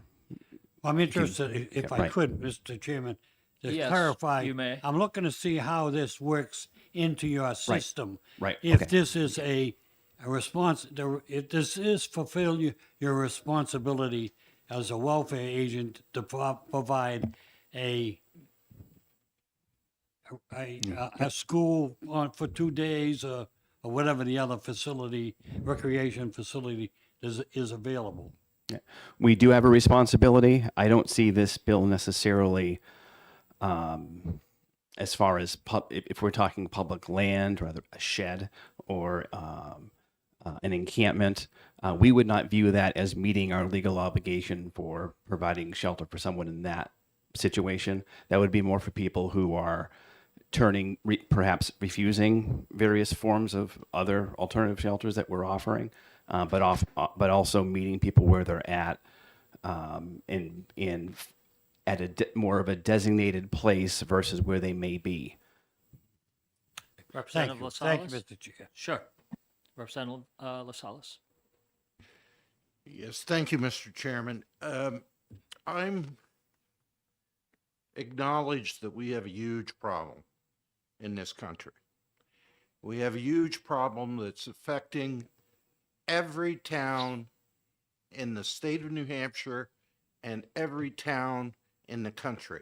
Every town in this country is a border town. And we're being faced with large cities unable to accommodate the homeless.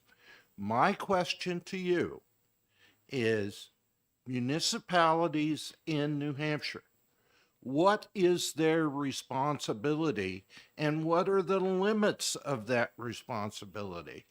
And what safeguards are in place to keep the municipality from putting people that's gonna be impinging the rights of everybody that's close by? And that's my question. Because what if the town, I come from the little town of Litchfield, all right? What if we had a Greyhound bus show up tomorrow, all right? And they march into the town hall and they say, I'm here. I have no clothes. I have shorts on and a t-shirt. Take care of me. What's the town of Litchfield's responsibility in that case? Thank you for your thoughts and thank you for your questions. Under RSA 165, it speaks of relieving and maintaining. And there is no, with basic needs. So clothing would be part of that. And in the scenario of a bus arriving, it would be the responsibility of the municipality. I suspect the municipality would reach out to the helping providers in the area as well. But based on current state law, it is limitless in that way. But again, they would be working with others. And thank you for mentioning that unhoused homeless exist across the country, not just New Hampshire, not just large municipalities, not just the towns. But we're operating under a very old, state RSA. And so in that sense, it would be, we need to relieve and maintain, but we need to offer options for people. People may refuse those options. It is not, I would say about half of people that we offer traditional shelter to refuse. Once we make that offer, we've met our legal obligations, so long as they're reasonable and it's not a shed. Thank you. Further questions? Seeing none, thank you for your testimony. Thank you. I Next appreciate up, I believe it is Marissa Chase.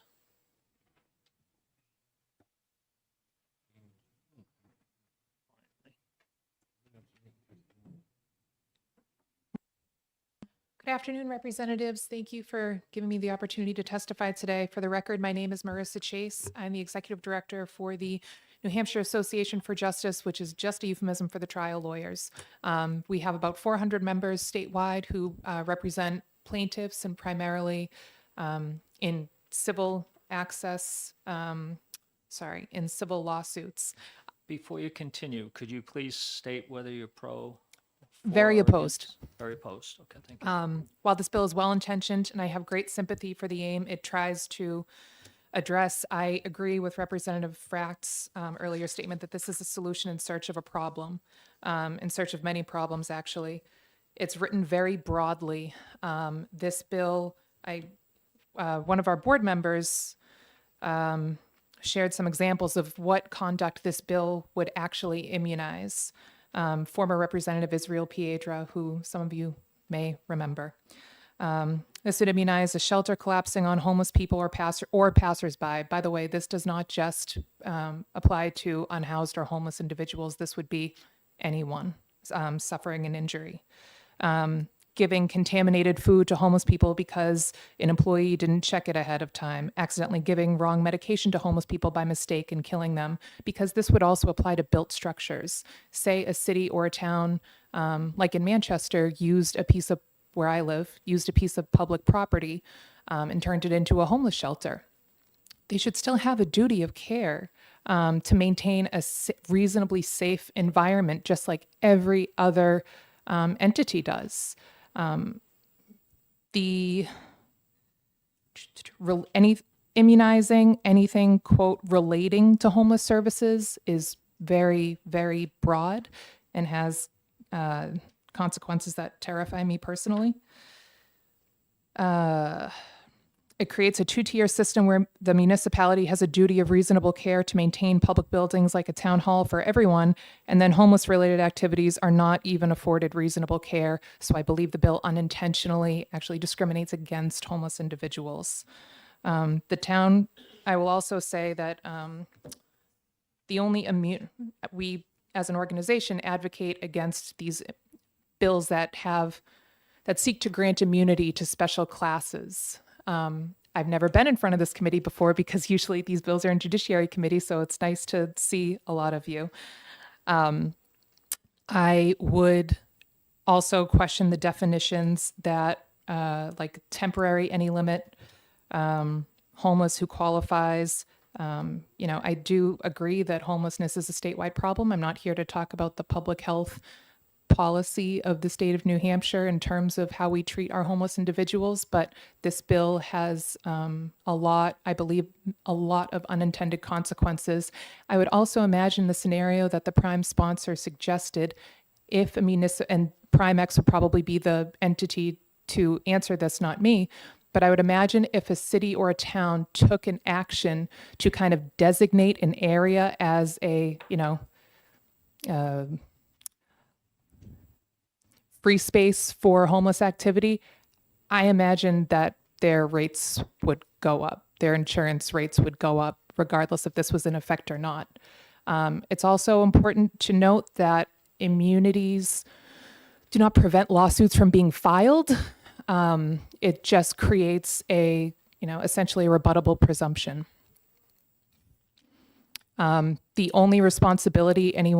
The only immunity anyone needs is just to act as a reasonable person would under the same or similar circumstances.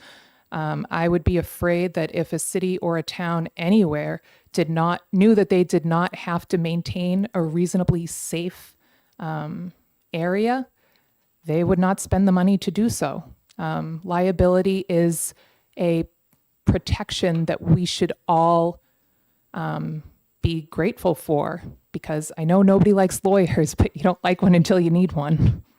And I'm happy to try to answer any questions. Thank you for your testimony. Representative Power. Thank you, Mr. Chairman, and thank you for taking my question. So I'm curious about in the bill lines 25 and 26. It states, unless the injury or damage was caused by the government unit's intentional misconduct. Could you illustrate what that would look like? Give me an example. Sexual assault is an intentional misconduct. Negligence, simple negligence, is acting as, if you are negligent, that is acting in a way that a reasonable person under the same or similar circumstances would not act. So making a mistake, but mistakes can be deadly. And I believe that every government unit should owe a duty of reasonable care and safety. Representative Gallagher. So you mentioned being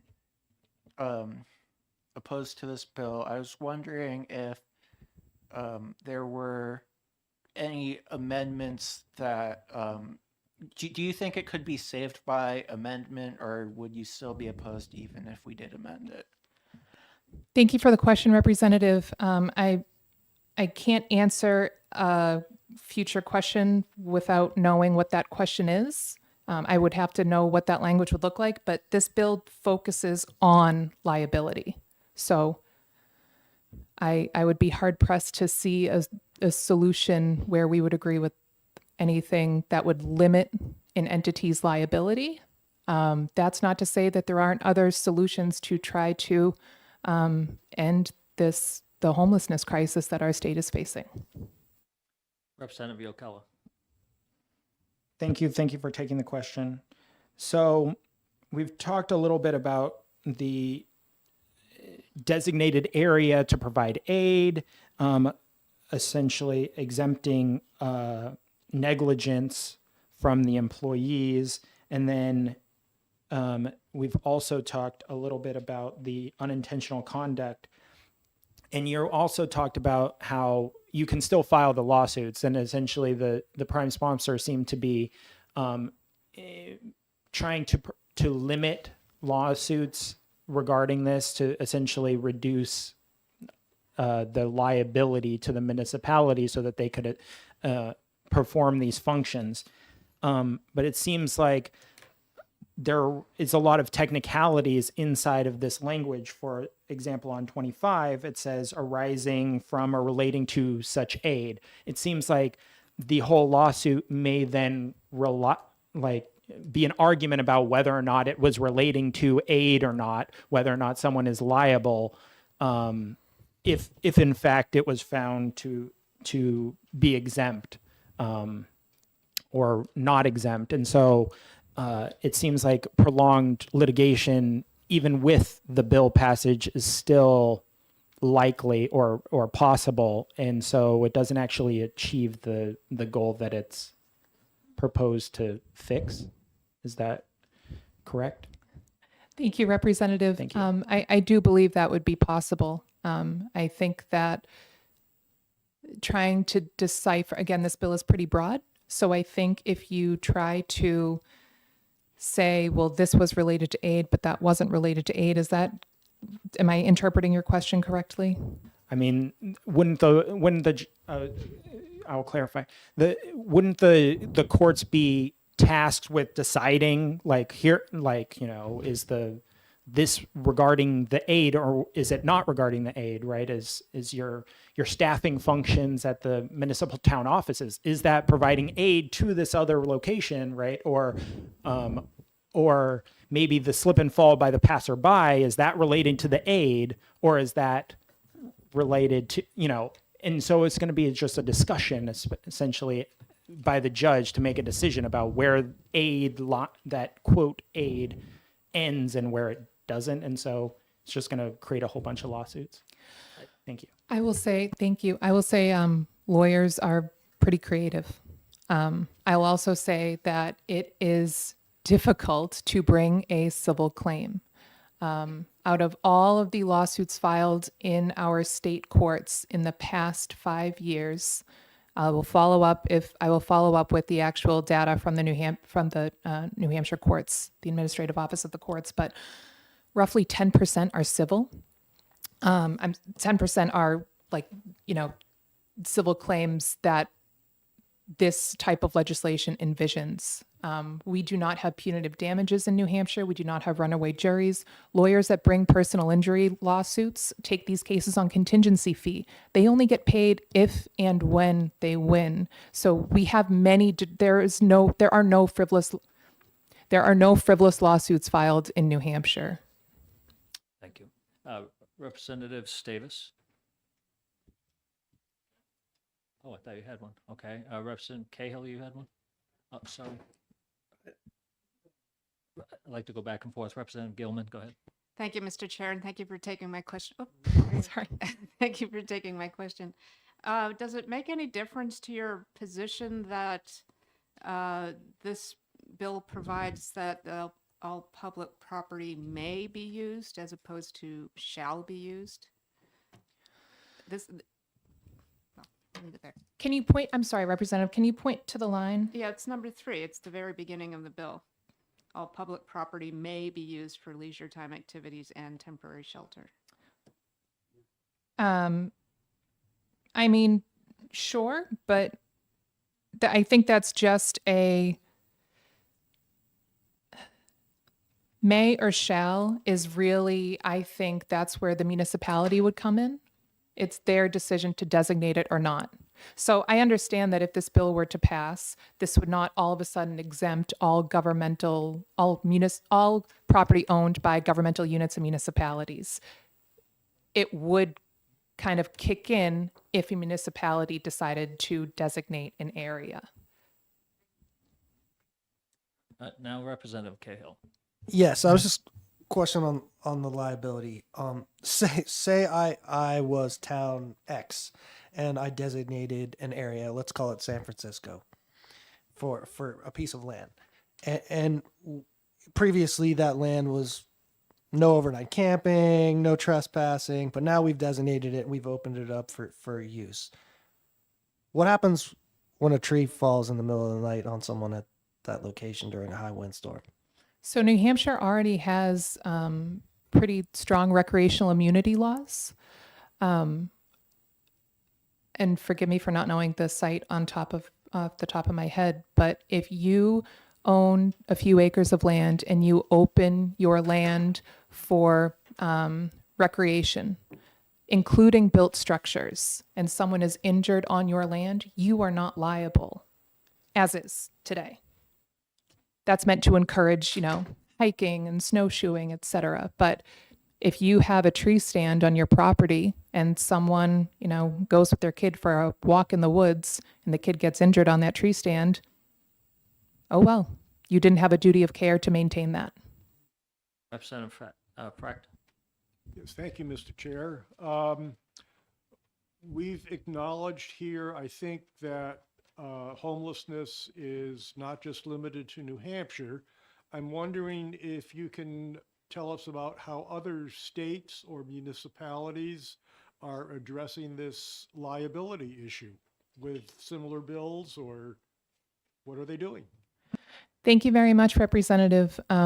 Our organization does have sister organizations in pretty much every state, so I'm happy to reach out to my counterparts and see if this is coming up in any other states. This has not been something discussed by our national organization. We have a listserv. I haven't seen this come across. So I don't know the answer, but I'm happy to do a little research. I would appreciate if you could get back to the committee on that. Thank Sure. you very much. Seeing no further questions, thank you very much for your testimony. I have one more pink card Thank you. on this. Nate Grace.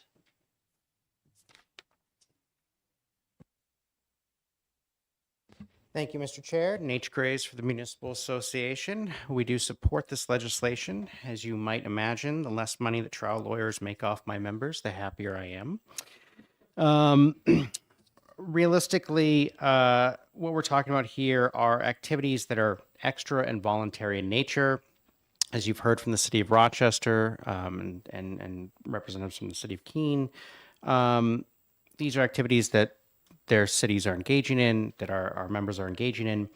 And what this legislation would do, quite simply, is remove the major impediment to local government using resources in a flexible and efficient way to assist when there is the ability to help. And that's really kind of the core of it. And as Representative Grassi presented initially, it's the fear of liability and the costs associated with litigation that are having a chilling effect on some of the conversations and what to do to deal with some of these issues that have arisen. I'm happy to take any questions the committee may have. Representative Yokella. Thank you. And I agree that this bill should, as the previous speaker said, gone to judiciary and not this committee. But it seems like you, in your testimony, you seem to disagree that this legislation might actually dissuade lawsuits, and the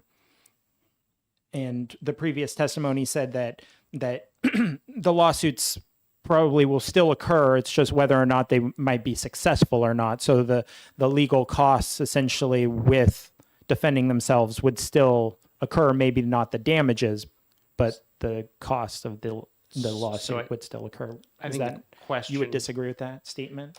Yes, because I think the question is really how far along will the lawsuit proceed. So, anybody can file a lawsuit. You pay your couple $100, you file a lawsuit in Superior Court, and you go to court, and the attorney for the municipality is going to file a motion to dismiss because there's a immunity that applies. And the court may or may not have a hearing on that and make a decision on that immunity before you ever go to trial. So many of the costs with litigation are basically the motions leading up to trial and the actual trial itself, because there are depositions, there's hours and hours and hours spent on all of this stuff. If the immunity kicks in Essentially, you'll have the initial filing, you'll have maybe a preliminary hearing, a very kind of short, compact process, which is still going to cost some money, but not nearly as much money as a full trial. And assuming the immunity applies, you will no longer have a trial because the immunity will exist. You won't have a trial, you won't have damages, you won't have any of that. So there would be a cost savings on that side. Further questions? Seeing none, thank you very much. Thank you. No more pink cards on that bill, so we go ahead and close the hearing on 1544, and we will now go as soon as I'll give the clerk a couple seconds here. You good?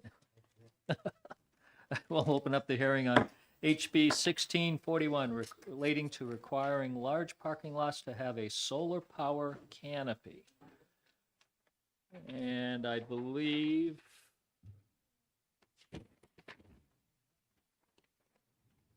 we're getting there, Rep. Spilsbury. We're a little behind. I believe Slightly behind today. Is this par for the course? Or are you usually this far behind? I'm well, afraid to ask. we've been doing well. We've been doing Today well? we didn't do so well. Or I'm assuming we have Representative McWilliams at the podium. The floor is Yes. yours. Thank you, Chair Turcott, members of the committee. It's a pleasure to be here and present to you. My name is Representative Rebecca McWilliams. I represent South Concord. You're actually in my district, so it's nice to host you.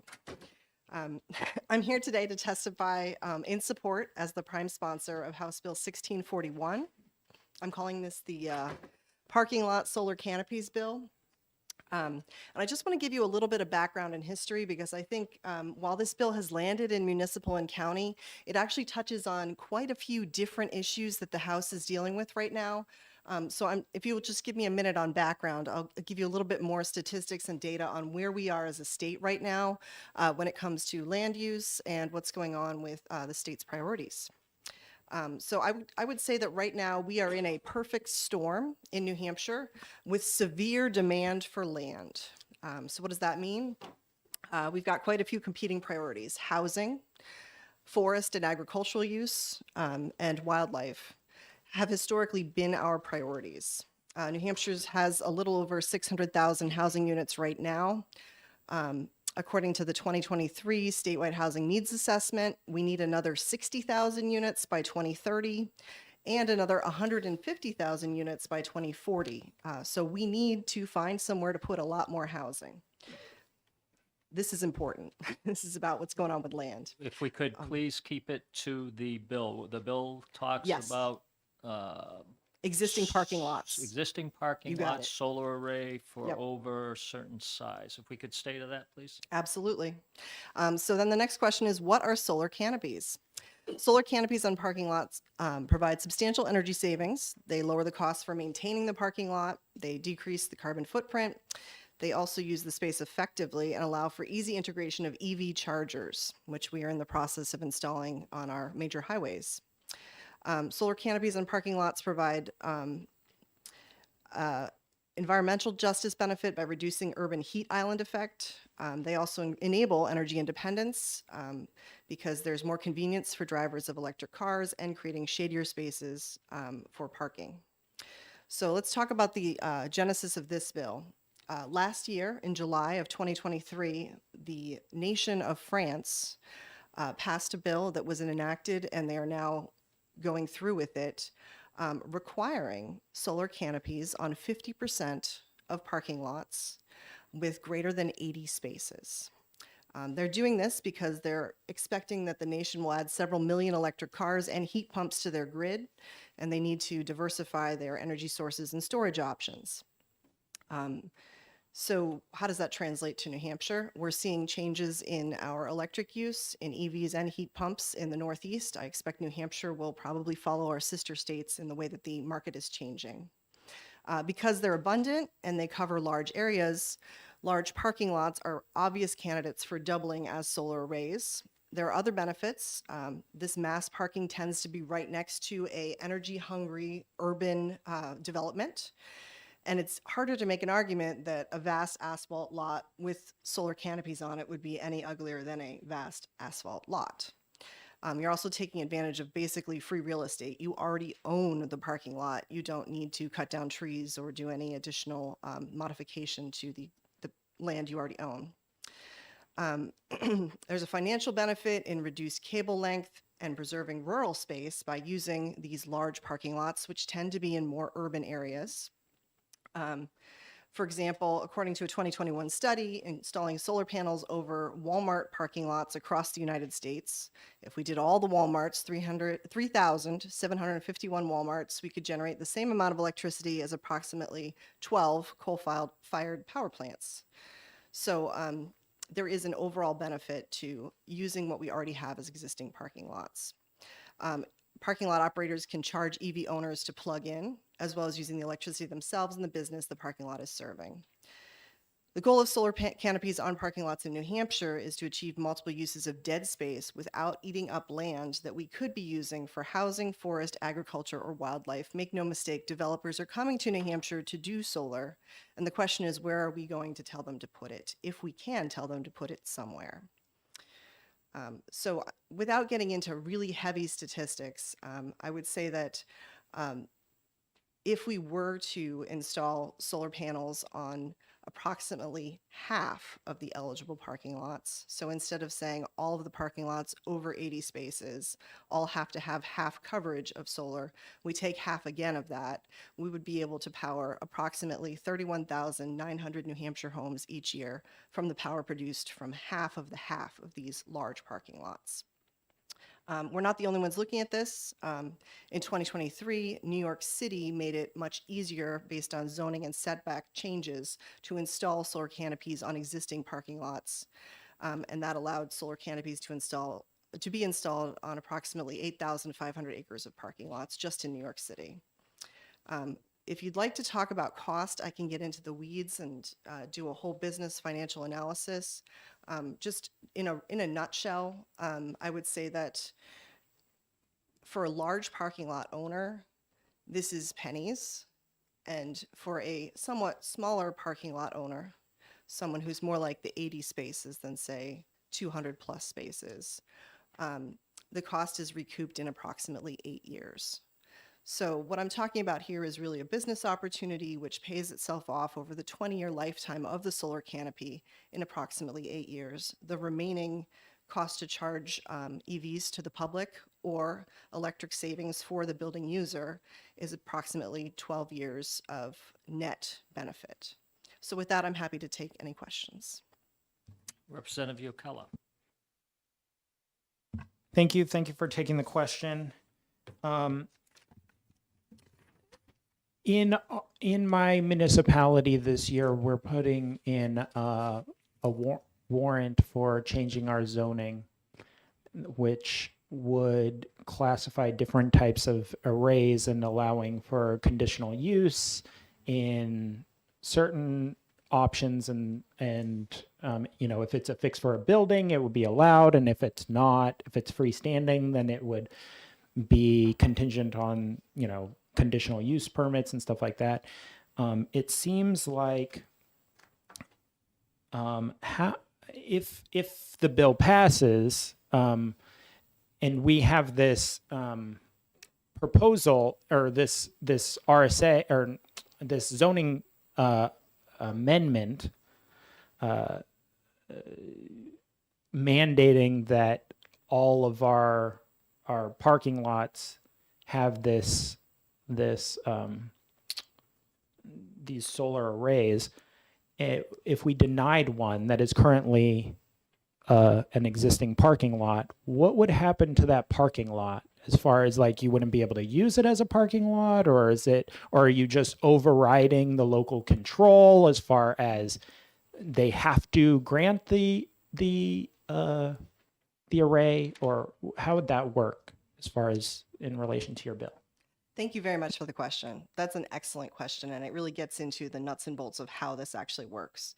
Looking to the way that it works in the nation of France, there are several exceptions for local control, and for if an area is absolutely not suitable for solar. And obviously in some of these urban areas that are surrounded by tall buildings, it's a completely shaded site, so you couldn't possibly put solar there because there is no solar resource. So I would say, based on the France exemptions for local control, that would be the intent.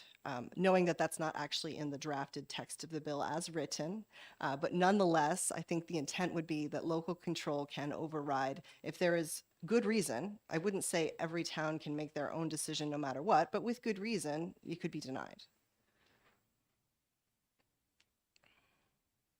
Representative, we'll start down in the end. Representative Priest. Thank you, Mr. Chairman, for taking my question and welcome again. I gathered that this bill is a retroactive, so any existing parking lots in municipalities that are surface that meets this criteria would be required to go solar. That's correct. There are two different deadlines. There's the 80 vehicles and then there's the 400 vehicles. So it is retroactive. It's for existing parking, and of course it would move forward, so also new parking. But the expectation is that if you're a very large facility like a Walmart and you have the 400 or more vehicle spaces, then you have a shorter deadline because you're expected to both see the cost benefit analysis and be able to come up with the funding to do the project, whereas the smaller lots would need more time. Representative Power. Thank you, Mr. Chairman, and thank you for taking my question. So when I look at this, it applies to existing or new, and I'd like you to comment specifically on these parking lots which would fall under this bill that would be required to put up these solar canopies, these parking lots that are associated with apartments, like large housing complexes. So could you please comment, because as I see it, this type of a bill, if it were to become law, would raise the rental costs because the property owners would pass that on to the renters, and then that clearly would exacerbate our housing issue here in the state. And furthermore, for example, if somebody were building more housing, an apartment complex, and they were required to put in the solar canopy, that would increase the cost of building that parking lot by a large factor. And again, that would just go right into driving up rental costs. Thank you very much for the question and for pointing out the concerns about residential development, both existing and future. I'm going to give an example in my own constituency. We have a couple of very large apartment complexes that currently have covered parking due to the wise decision not to have to do snow removal for every single parking space, but they still plow the aisles. And so for a situation like that, there would be an upfront cost, obviously, to install either solar on those existing canopies or install new canopies, depending on the age of construction. Once again, the real benefit to the facility, and in this case to the renters, if you have individually metered units, the real benefit is directing that energy that we're producing back to the existing building, right? But there's an additional benefit, which is being able to charge for EV charging. So you're going to get a profit after 8 years. So the additional 12 years is all in the black for charging for EV charging, depending obviously on the initial outlay. So just as an example, to give you some numbers to crunch with this, typically on a business that has 80 parking spaces, you would do 2 EV chargers. The additional cost for this is a level 3 charger, the fastest we've got. It's about an hour to full charge. To do a level 3 charger, total initial outlay is $50,000. So for 2 of them, you're putting in an additional $100,000 on top of the cost to do the solar canopies. They pay themselves off plus the cost of the solar canopies just through EV charging in 8 years. Obviously, this varies depending on how many people actually own EVs and are willing to pay for that EV charging at the residential complex that you're describing. And once again, this is very market-based because while we're seeing a shift to EVs, it's really hard to say when New Hampshire will really get into the swing of things, whether that's in 2 years, 10 years. Hard to say, hard to predict the market. I don't think that's the case. GM and Ford have already committed 100% by 2030. So moving forward, big picture, I think what we're talking about is how do you predict as a business owner who owns a very large apartment complex, or as a condo board where everyone has their own condo and they need to figure out how to do this initial outlay? Are you going to take a loan and figure out how you're going to pay it back? Or are you going to come up with a way that you're going to do a special assessment on everyone? It's a little bit different when we're talking about a developer who's doing a new condo complex, because when we're dealing with developers, all they care about is first cost. As an architect, I deal with developers all the time, okay? So that first cost generally does get passed on to either a renter or a condo purchaser, because that's how it's set up in our system. And so we could, as a state, put in an incentive to incentivize developers to do this. That's not in the bill, but it's a potential if we wanted to make sure that this is something we're pushing.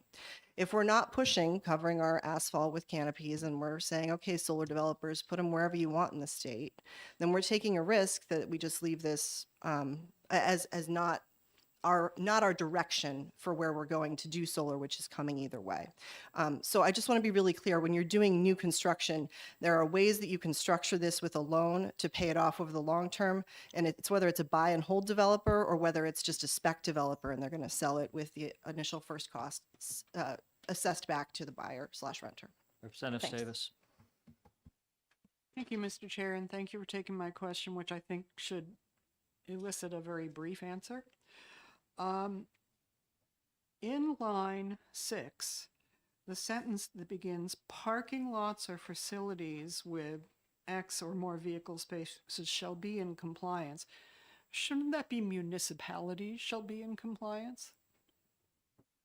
Because doesn't the bill require municipalities to enforce this? So this bill is about everyone, not just municipalities. But you're saying that the enforcement mechanism is the municipality will start fining someone who fails to achieve that? What I'm saying is that this is the land use law that you're amending. So Yes. it's not applying to private individuals or developers, it's applying to the land use boards in the municipalities and their responsibilities. Thank you for the question.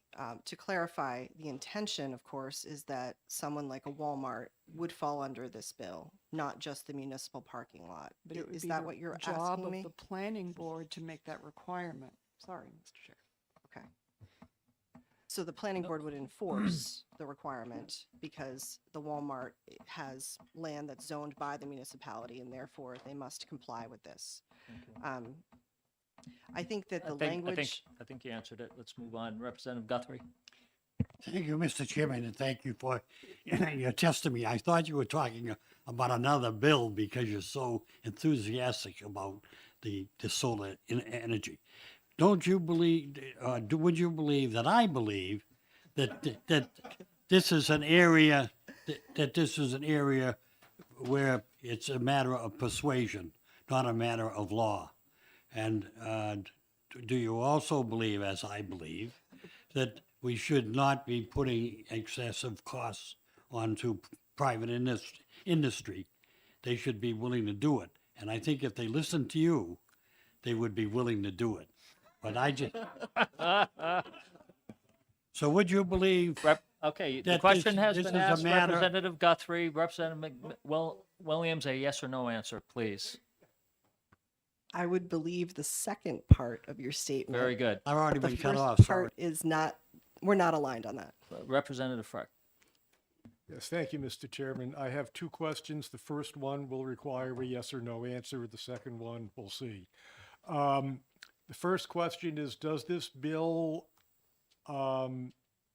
contemplate having essentially air rights to the parking lot leased to a solar developer, or is the onus on the landowner to fund and construct the solar canopy?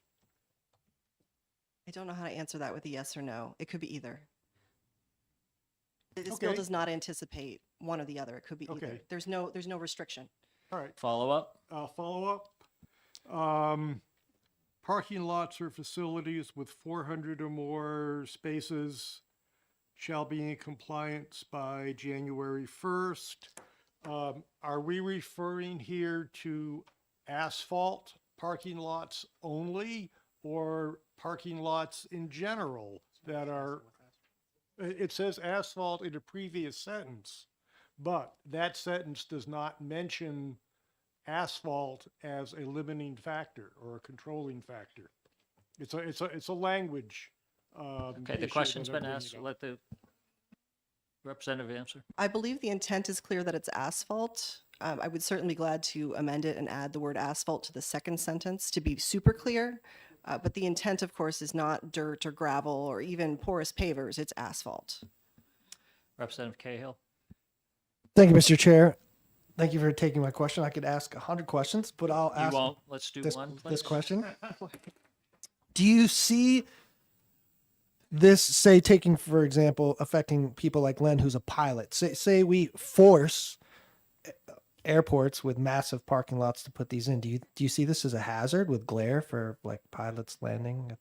Like we're creating more hazards with things like these? Yeah, I think glare is an excellent point and concern, and France has addressed glare as one of the issues that could be a no-go on this type of project. Obviously, it doesn't say that in this language, but that's the direction I would follow. Quick follow-up. One follow-up. Do you think that you should have included language like that in your bill? I think this bill is a work in progress. No comment. Representative Gallagher. So kind of a follow-up to Representative Frack's question. Oh, and actually, so first for disclosure, I'm a co-sponsor on this bill and will be doing the asking questions rather than testifying tacked on it. But anyways, to follow up on Rep Frack's question about other materials versus asphalt. So people who have parking lots, they theoretically have a bunch of different options available with them. Like, couldn't they say repave their parking lot with a different material or just depave it entirely to get around it instead of building a solar panel? Looking at the language of the bill as written, you could certainly go in, rip up your asphalt, leave it dirt, put in porous pavers, which would be even better, and get around this. Representative Yokella. Thank you for taking the question. You've repeatedly talked about like things that may be included or not included in the language or in the regulations that it's unclear about. Essentially, Stavis referenced that it would be enforced by the municipality. So the municipality could create, a warrant or a zoning ordinance that says, considering all of the things that you said should be added or may be considered, look to France or whatever, or the bill should be fixed. Which is your preference, I guess? Trying to fix the bill or trying to leave it to the municipality to write some zoning ordinance in compliance with this language, I guess? I think it's probably a split the baby. We would do half and half. I think that the actual enforcement piece would be up to the municipalities, whether they're going to do a fine or they're going to revoke a permit. I think that would be up to the municipality to determine how to enforce. But on the first piece of your question, in terms of fixing the bill versus asking every municipality to promulgate something like this, I would definitely say we want to fix the bill. This is the sort of thing that is a market mover, that directs solar developers that if you're going to do solar in New Hampshire, you should do it on our parking lots, not our fields and not our forests, and certainly not on land that could be housing.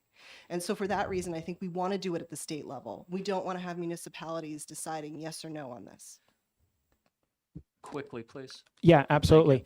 If the municipality was not in agreements with this, could they just not enforce or set a $0 penalty or whatever and just essentially act as if this law doesn't exist? Well, certainly as written, it doesn't address any of that. So for amendment, I think there probably should be a mechanism to make sure that it is enforced by all municipalities. Representative Hicks. Thank you, Mr. Chairman. Thank you for taking the question and for pushing this issue. I'm putting my planning board hat on a little bit and thinking about developers. Representative Gallagher brought up ways around this briefly. I'm thinking about small parking lots connected by travelways. And if the travelways or the connected parking lots, if they were under the size required for this, how would this bill address that to further your goal of putting more solar arrays in? So in your hypothetical, it's all still one lot owned by one individual, yes? Yes, but the parking areas are under this. Yes. Totally, right? All the parking areas added up would be this. But the travel areas, how do you define a parking lot? Sure, this is based on number of parking spaces, which is typically 9 by 18 plus an aisleway. So, when you're calculating and you're doing an outlay for a development, which I do in my day job, you're usually allowing about 350 square feet per parking space. That's the number that you would allow for that needs to be covered with solar.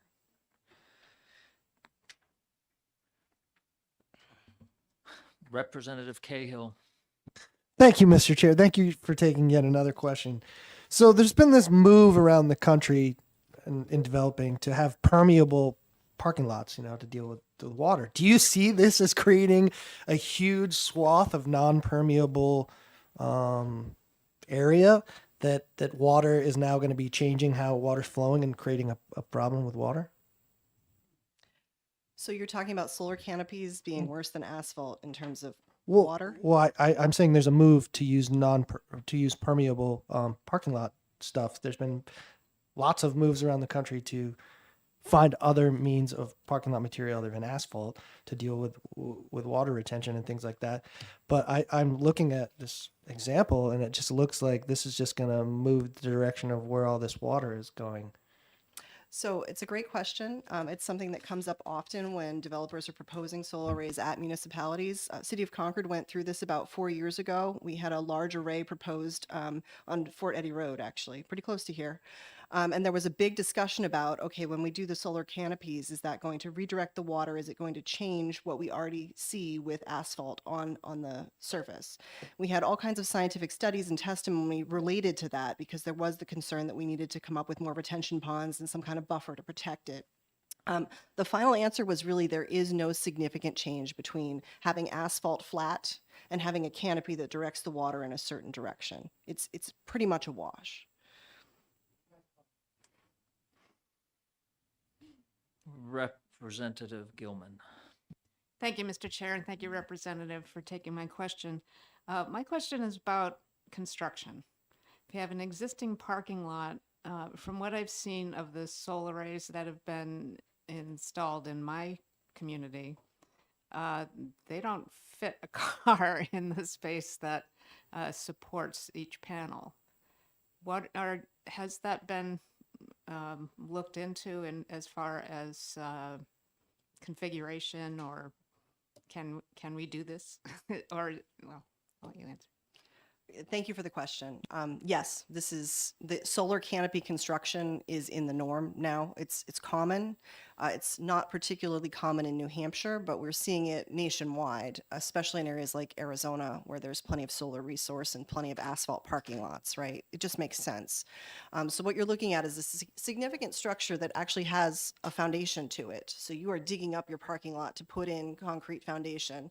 You're putting up supporting structural columns, supporting beams, and then you're laying several panels across the entire width of it, with varies depending on wind load, snow load, things like that. So say 15 to 20 feet, maybe 30 feet, depending on the site for each of these footings. You're welcome.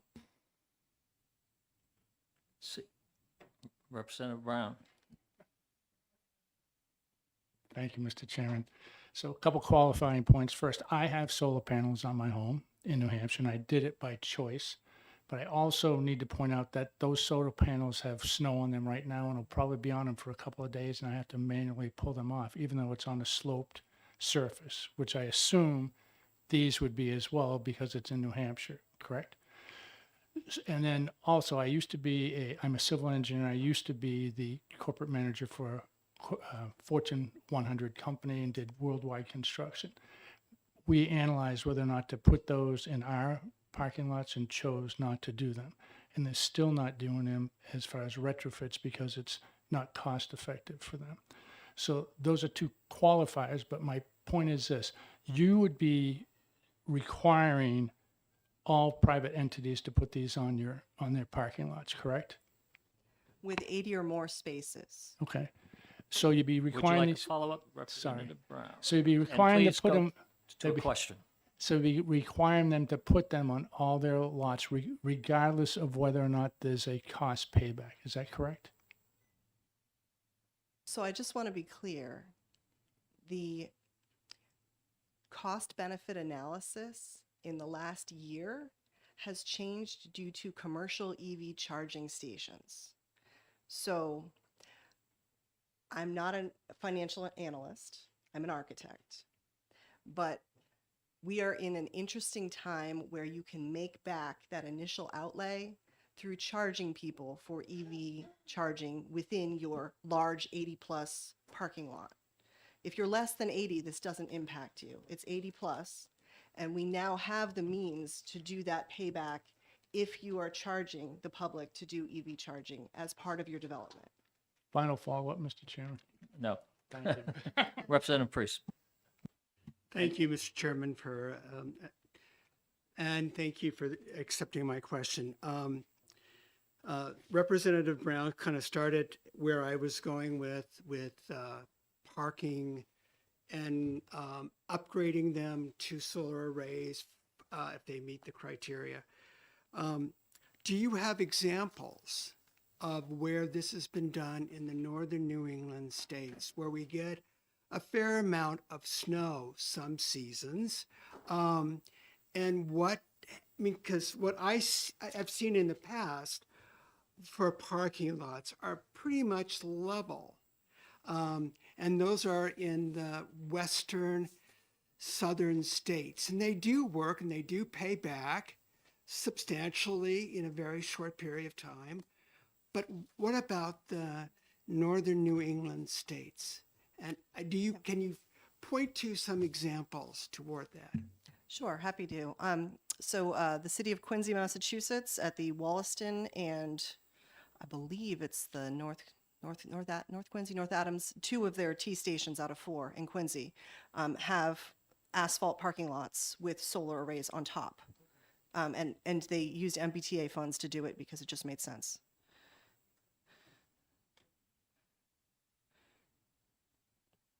Representative Frecht. Thank you, Mr. Chair. Following up on the issue of EV charging, I would hypothesize that in most residential situations, apartment buildings, most people are working 8 to 5, 9 to 5, 9 to 6, whatever. When the sun shines, and they're home in the evening at night when they would be wanting to charge their EVs. Have you figured people's working habits into your payback calculations? And as a follow on to that question, would you contemplate some sort of a battery system so that residences could charge their EVs overnight? I love this question. This is so like cutting edge technology. It's awesome. I have a client that's involved in this. Yes. First of all, you should know that GM is making a dual direction charge car. So you can actually charge your car and then also charge back in to make some money in the off hours. Representative, we're going to stop. That has nothing to do with the bill that's in front of us. We've gone on for an extended amount of time on this. So Happy to talk offline about this. There you go. Seeing no other questions, I have one single question for you. Can owners of the condominiums, apartment complexes, parking facilities, can they do what you want them to mandate to do in order to capture the benefits that you say are out there? Can they do that on their own now? Thank you for the question, Chair Turcott. Yes or no? Part of bringing this bill forward is to educate them that they can. So thank Can. you for the time and the airtime. I appreciate it. Thank you. Thank you for your testimony. As much as I would love to drop the hammer, we have a couple of pink cards. I'm going to ask those speaking to please keep it brief. I have Chuck Nickerson.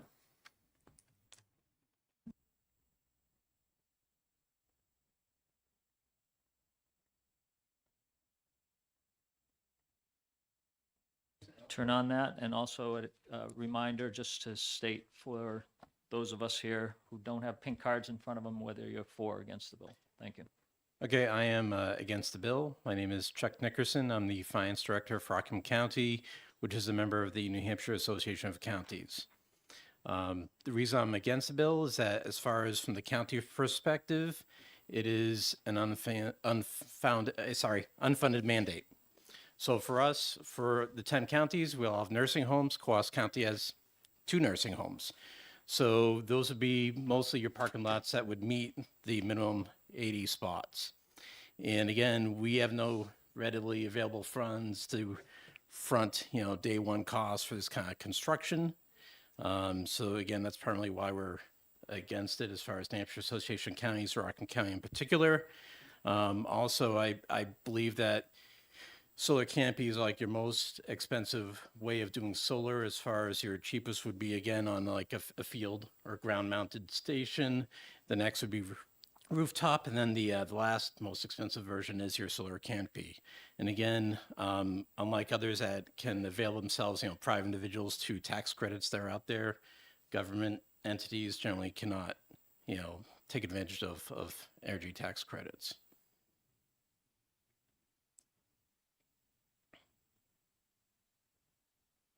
Representative Priest. Thank you, Mr. Chairman.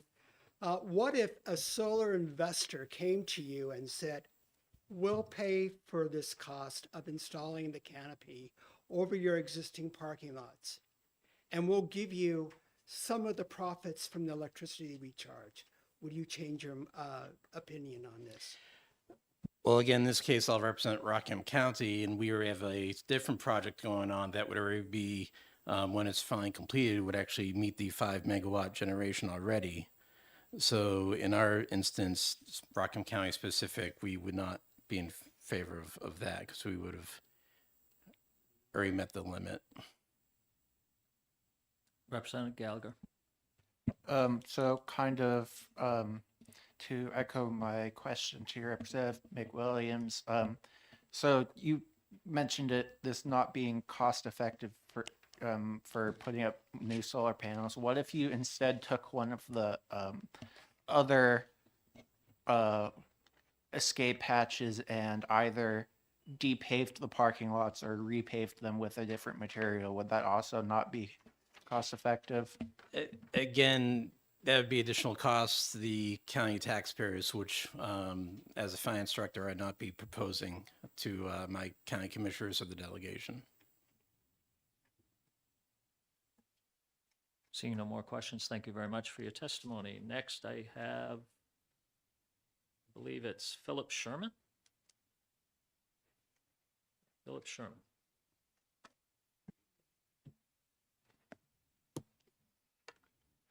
Thank you, Mr. Chair, members of the committee.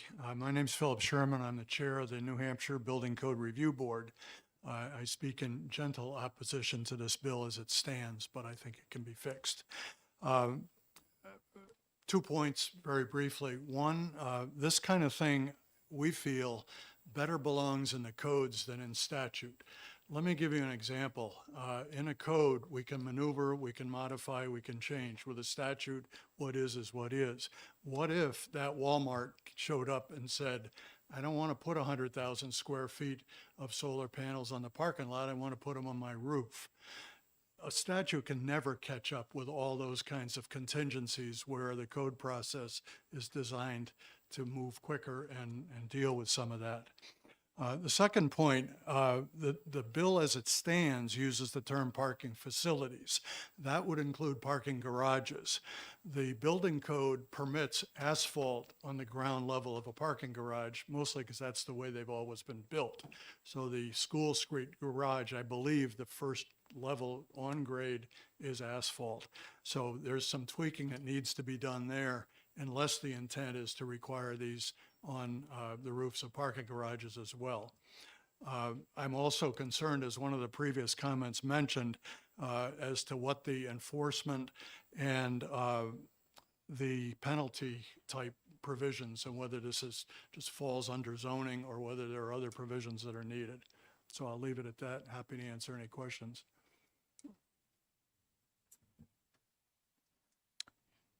Short and sweet. Thank you for your testimony.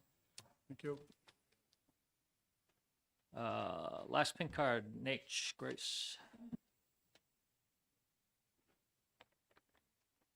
Thank you, Mr. Chair. Nate Graves for the Municipal Association. We do oppose the bill. We oppose land use mandates. This is a land use mandate that would affect municipal lands. I'm not going to repeat anything anybody said. I only want to add one additional bit of information based on what I'd written in the fiscal note, or I provided LBA to write in the fiscal note. I'm still unaware of any other municipal parking lots other than the Island Path parking lot in Hampton that qualify. There may be ones that do qualify. One thing the committee may want to know is that the Island Path parking lot was flooded as of last week thanks to the storms. And of course, some people have pointed out that where the ocean comes once, it'll come again. So I would simply point out that it may not be a good idea to put more infrastructure in the way of the ocean. I have no further comments. I'm happy to take any questions. Questions? Seeing none, thank you for your testimony. All right, seeing no more pink cards, we'll close the hearing on HB 1641.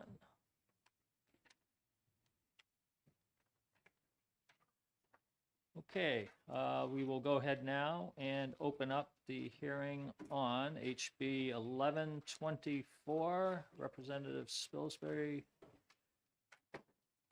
you have the floor. And sorry for the extended delay.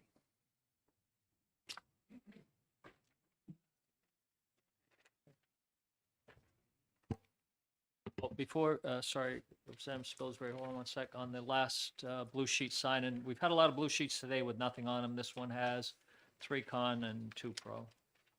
Mr. Chair, along that line, I believe the previous sponsor gave out some information that never made it around here. I have Thank you. not seen anything.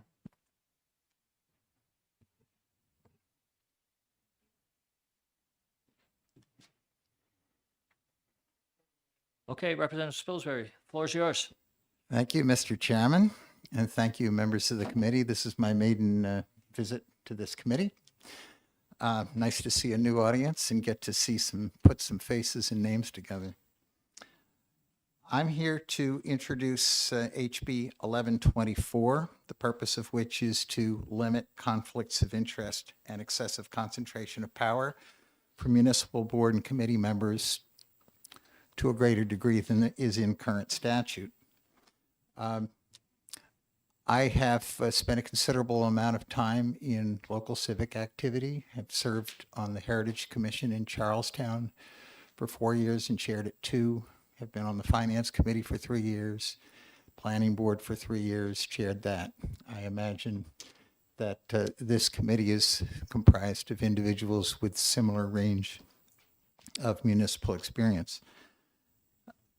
In the course of my service, and particularly when I was on the planning board, I started to notice a number of situations where individuals were on a multiple of different boards and committees in ways that seemed like they wouldn't be allowed, or maybe they shouldn't be allowed. And as I started to dig into them, I realized that the statutes we currently have on the book that limit the ability to be in multiple positions are scattered. And so I got onto the Finance Committee and I read the statute on budget committees. And I see that it circumscribes who can be a member, and there were a whole bunch of ways in which our Finance Committee wasn't conforming to that. And I got my first lesson about our Finance Committee, which is that Charlestown had not adopted the statutory form of a municipal budget committee under 3215. So therefore, the view in the town was that there was absolutely nothing that they needed to comply with. From the perspective of the planning board, somebody came to me and put a bug in my ear that we had several members of the planning board who were also on the conservation committee. So I dug into the statutes and found that there's a provision specifically saying that you can't have a multiple of planning board members on other land use boards. That would include a conservation committee, a heritage commission, or a ZBA. And then I realized that we had 3 members of the planning board who were also on the finance committee. And there's another provision that says no more than 2 members of a planning board can be on any other board. Well, these are fragmented. And I started observing other situations that I realized weren't addressed at all. We have some statutes that tend to say you can't have this couplet, you can't have that pair. But I don't find anything in our statutes that limits the total number of different boards and commissions and roles you can have. So in Charlestown, we have, I don't really want to get too specific about names, people, and positions, but we have somebody who is the elected town clerk. In our town, that includes tax collector. That's another one of those things, right? The statute says you can combine those 2 roles. Town administrator, member of the planning board, staffs the water commission and the sewer commission, and has only just resigned after she was questioned from the finance committee. These kinds of things that I see in my community, I sense are found in a variety of iterations in many other communities, particularly small communities, I suppose.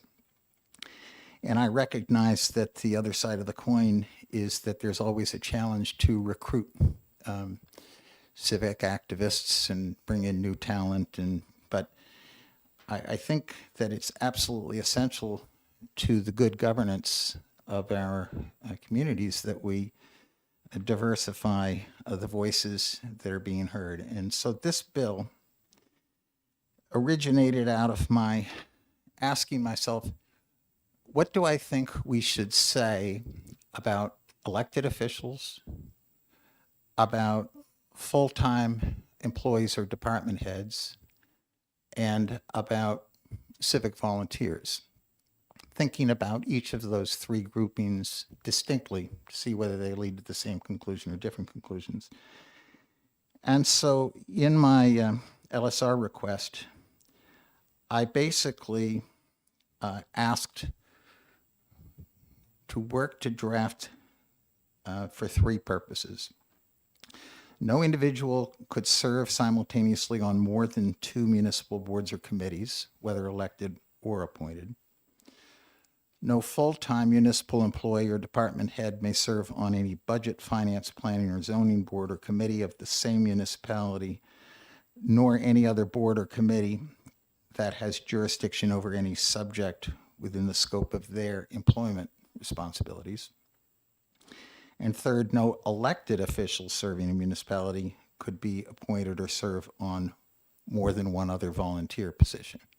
So elected plus 1, volunteer times 2, full-time employee or department head in certain specific limited ways.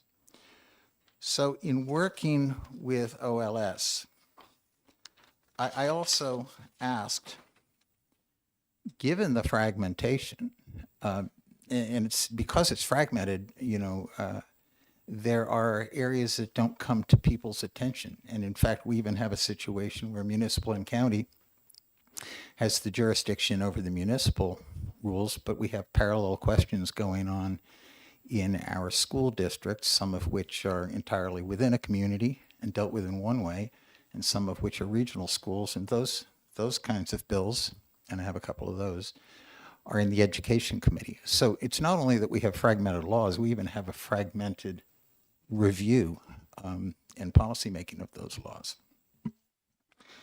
So OLS suggested that in terms of my goal to bring things together as much as possible, that I work with RSA 669.7.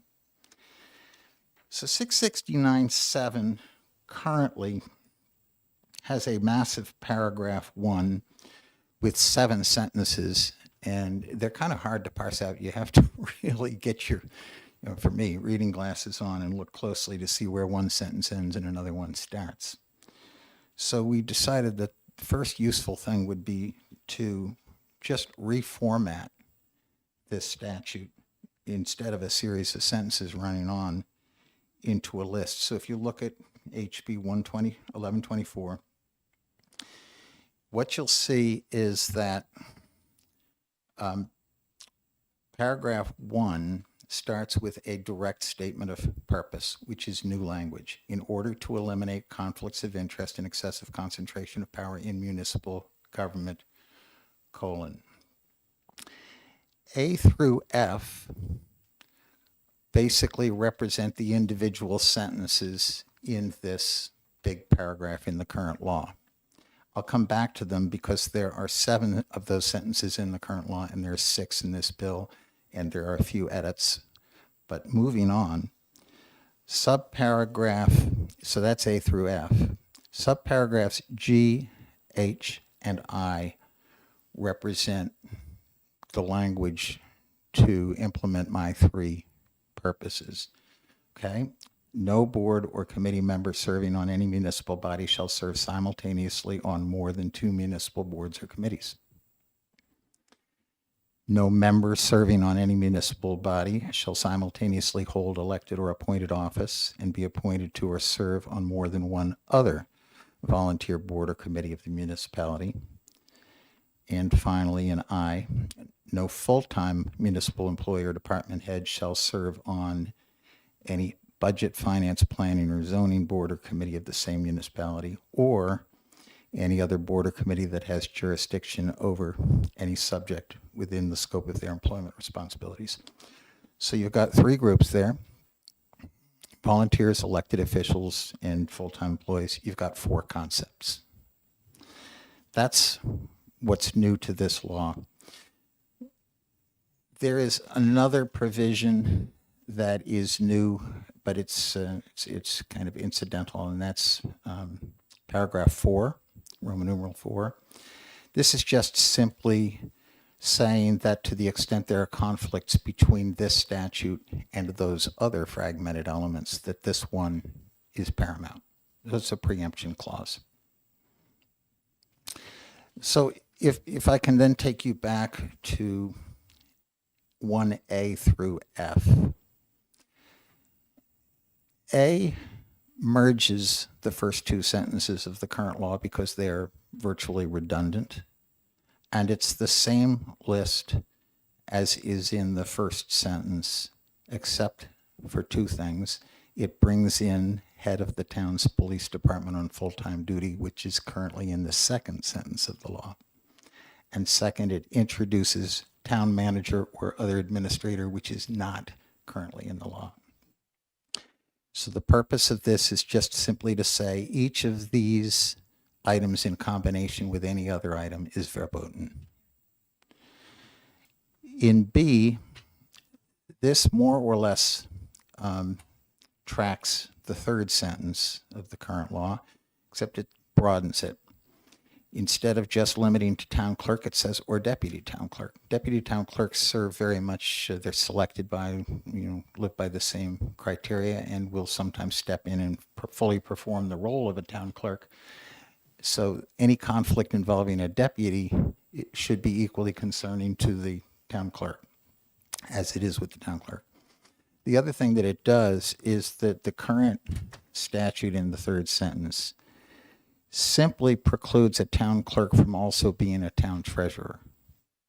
This broadens it out to say that an elected town clerk can't hold any other office other than as RSA 4145 allows. The town clerk and the tax collector can be combined. So I will admit that my experiences are primarily based on Charlestown. I am representative of 3 towns, and I'm aware of what goes on in those towns too, and there's very similar concerns, but not currently as extensive.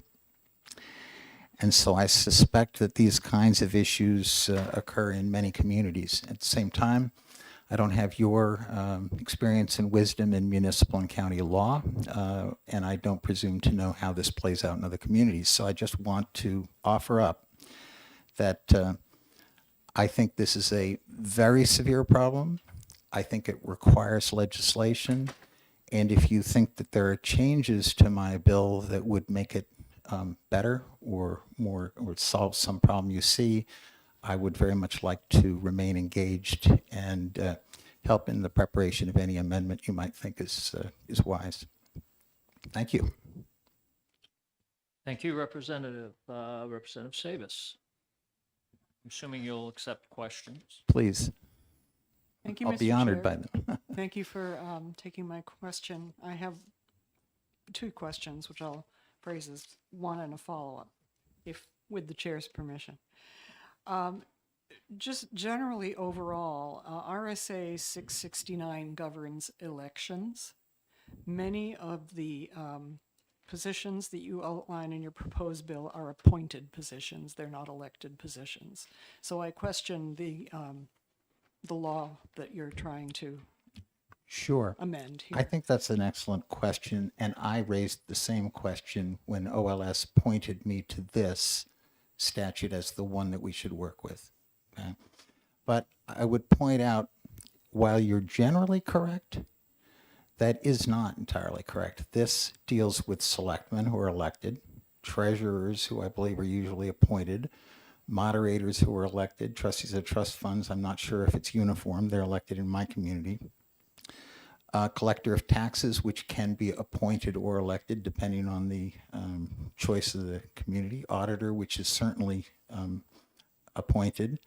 Highway agent, I think, runs both ways in different towns. It's so as you go through here, you will see that this statute already is dealing with both elective and appointed positions.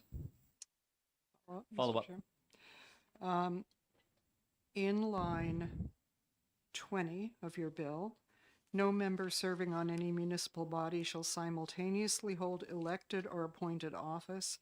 Actually, RSA 673 requires that on a planning board there be an elected member of the select board or the city council serving on the planning board. Sure. So this, I think there are 2 ways of responding to your question. One is that this says an elected official can serve on another board.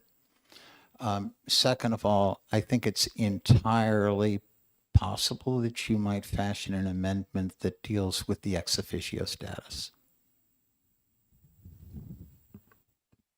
Representative Power.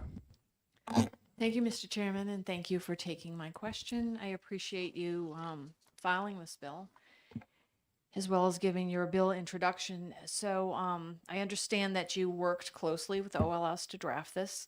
So on page 2, lines 5 and 6, I have a concern with that part. It reads, any conflicts between this section and any other statute shall be resolved in favor of this section. So I like bills that we make recommendations on to be very clear. And I'm concerned because in my analysis and reading this bill, things are broken. So it breaks things. And so one of what I'm concerned about and what I'm pointing towards is that RSA 673:7, planning board members serving on other local boards. Well, that would be an example of something that this bill would affect, but it's not specifically addressed within the bill. There's this catch-all sentence under section 4 of the bill. And I'm just wondering why, if a bill before us is going to change other parts of statute, it's better to deal with that directly. Well, I agree wholeheartedly with your last comments. So if we can find them all and reconcile them, bravo. This was OLS's suggestion. I defer to your judgment on whether it's the right way to go. I would just say, 673:7 is one I've paid particular attention to because of my time on the planning board and chairing it. And I just want to give you a sense of what's amiss. A planning board is comprised of 6 elected members and an ex officio from the select board. Our current planning board is comprised of the elected town clerk / tax collector, the full-time director or head of the highway department, the cemetery sexton is a full-time employee, the ex officio select board, that's already a majority.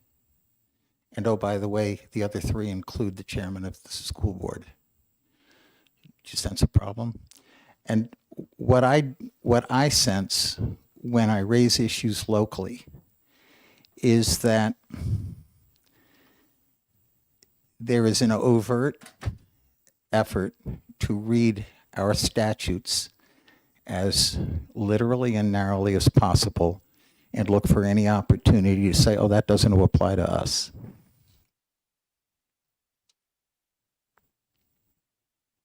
So these are good questions, but amendments.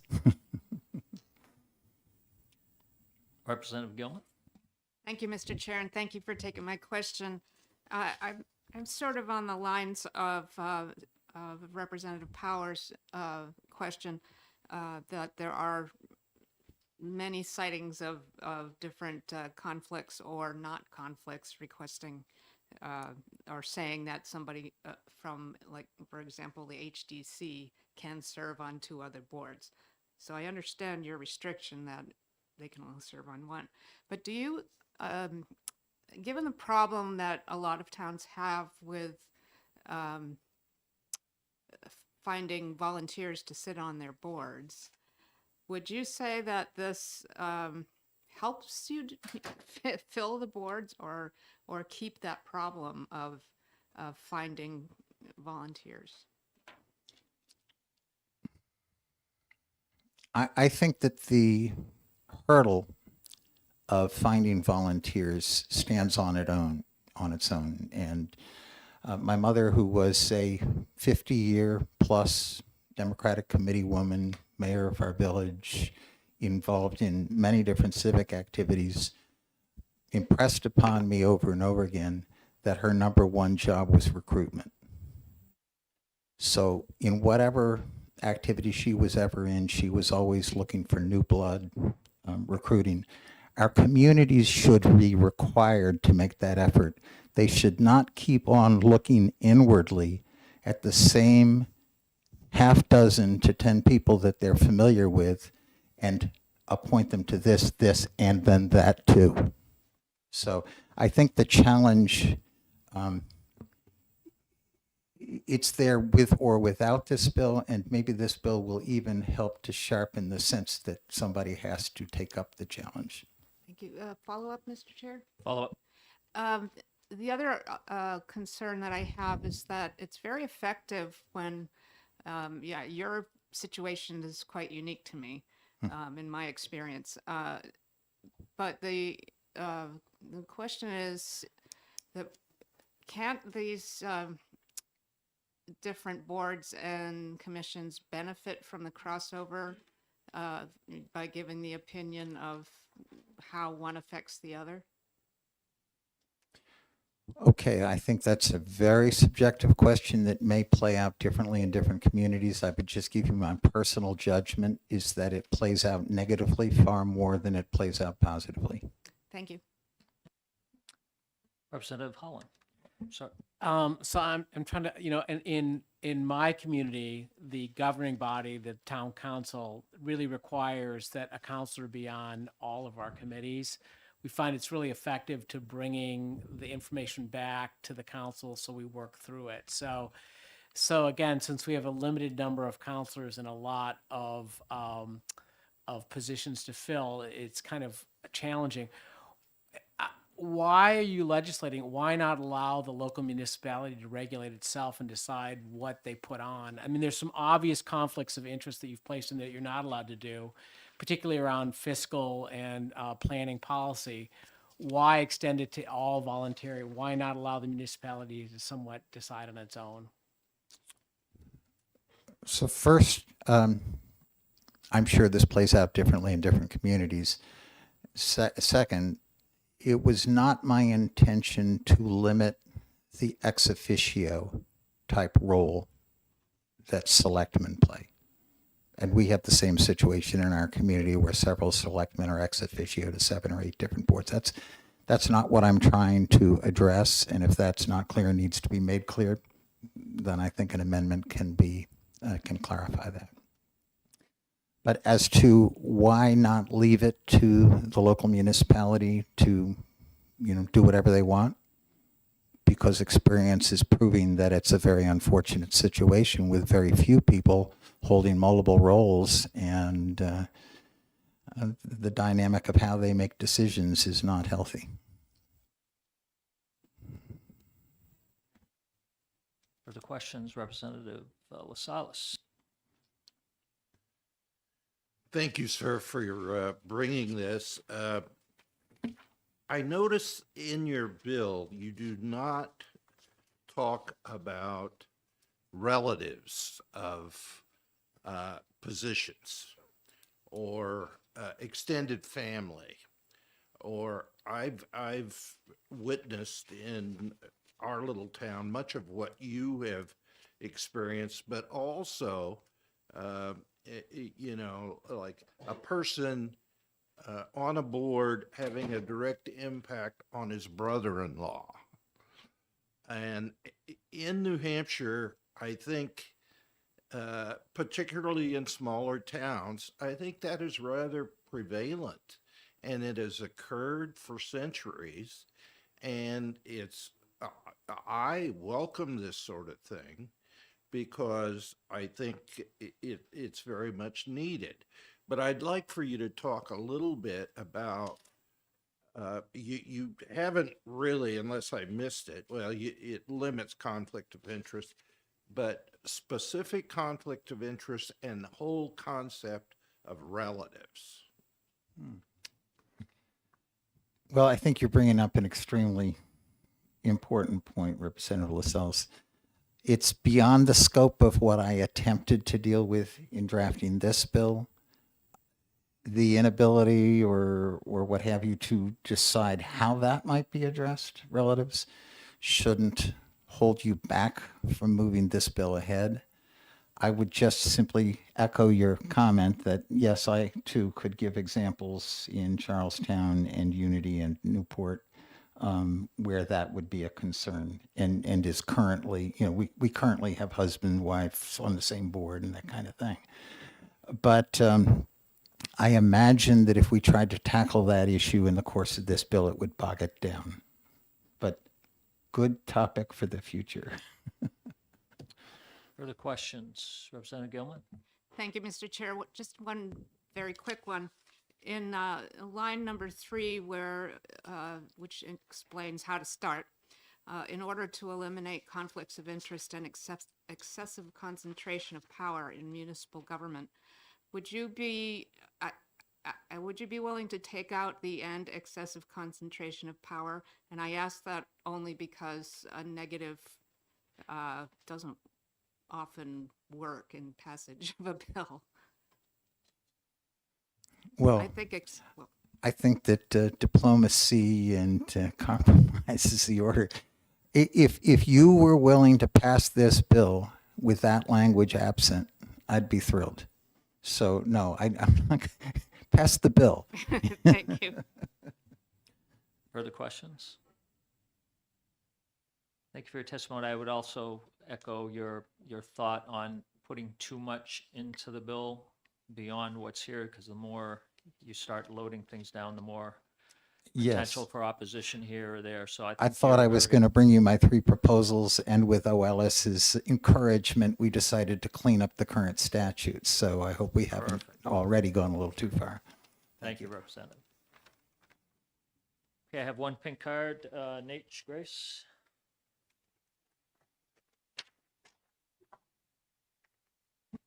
Thank you, Mr. Chair. Nate Grace for the Municipal Association. We do oppose the bill, but in the interest of time, if it's in the chair's interest, I'm happy to work with Representative Spilsbury to see if we can come to a reasonable compromise.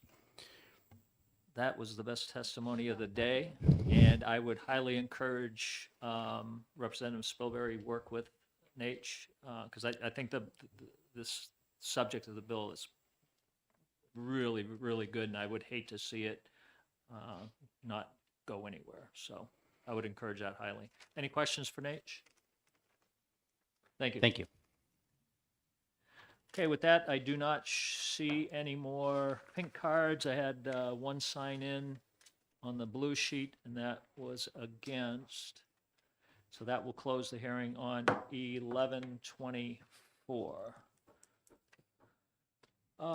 Before I continue, is there anybody here to introduce 1223 or 1478 at the moment? I do not see them yet. They may be in hearing. So what I'm going to do is go at 3:15. We were scheduled to go to HB 1396. We do have somebody here to introduce that. So we're going to open up the hearing right now on HB 1396.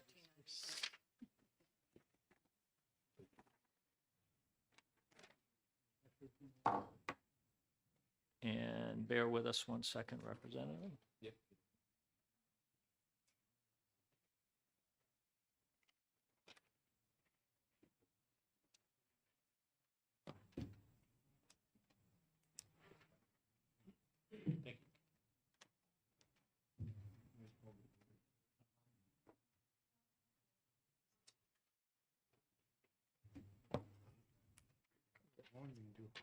What's that?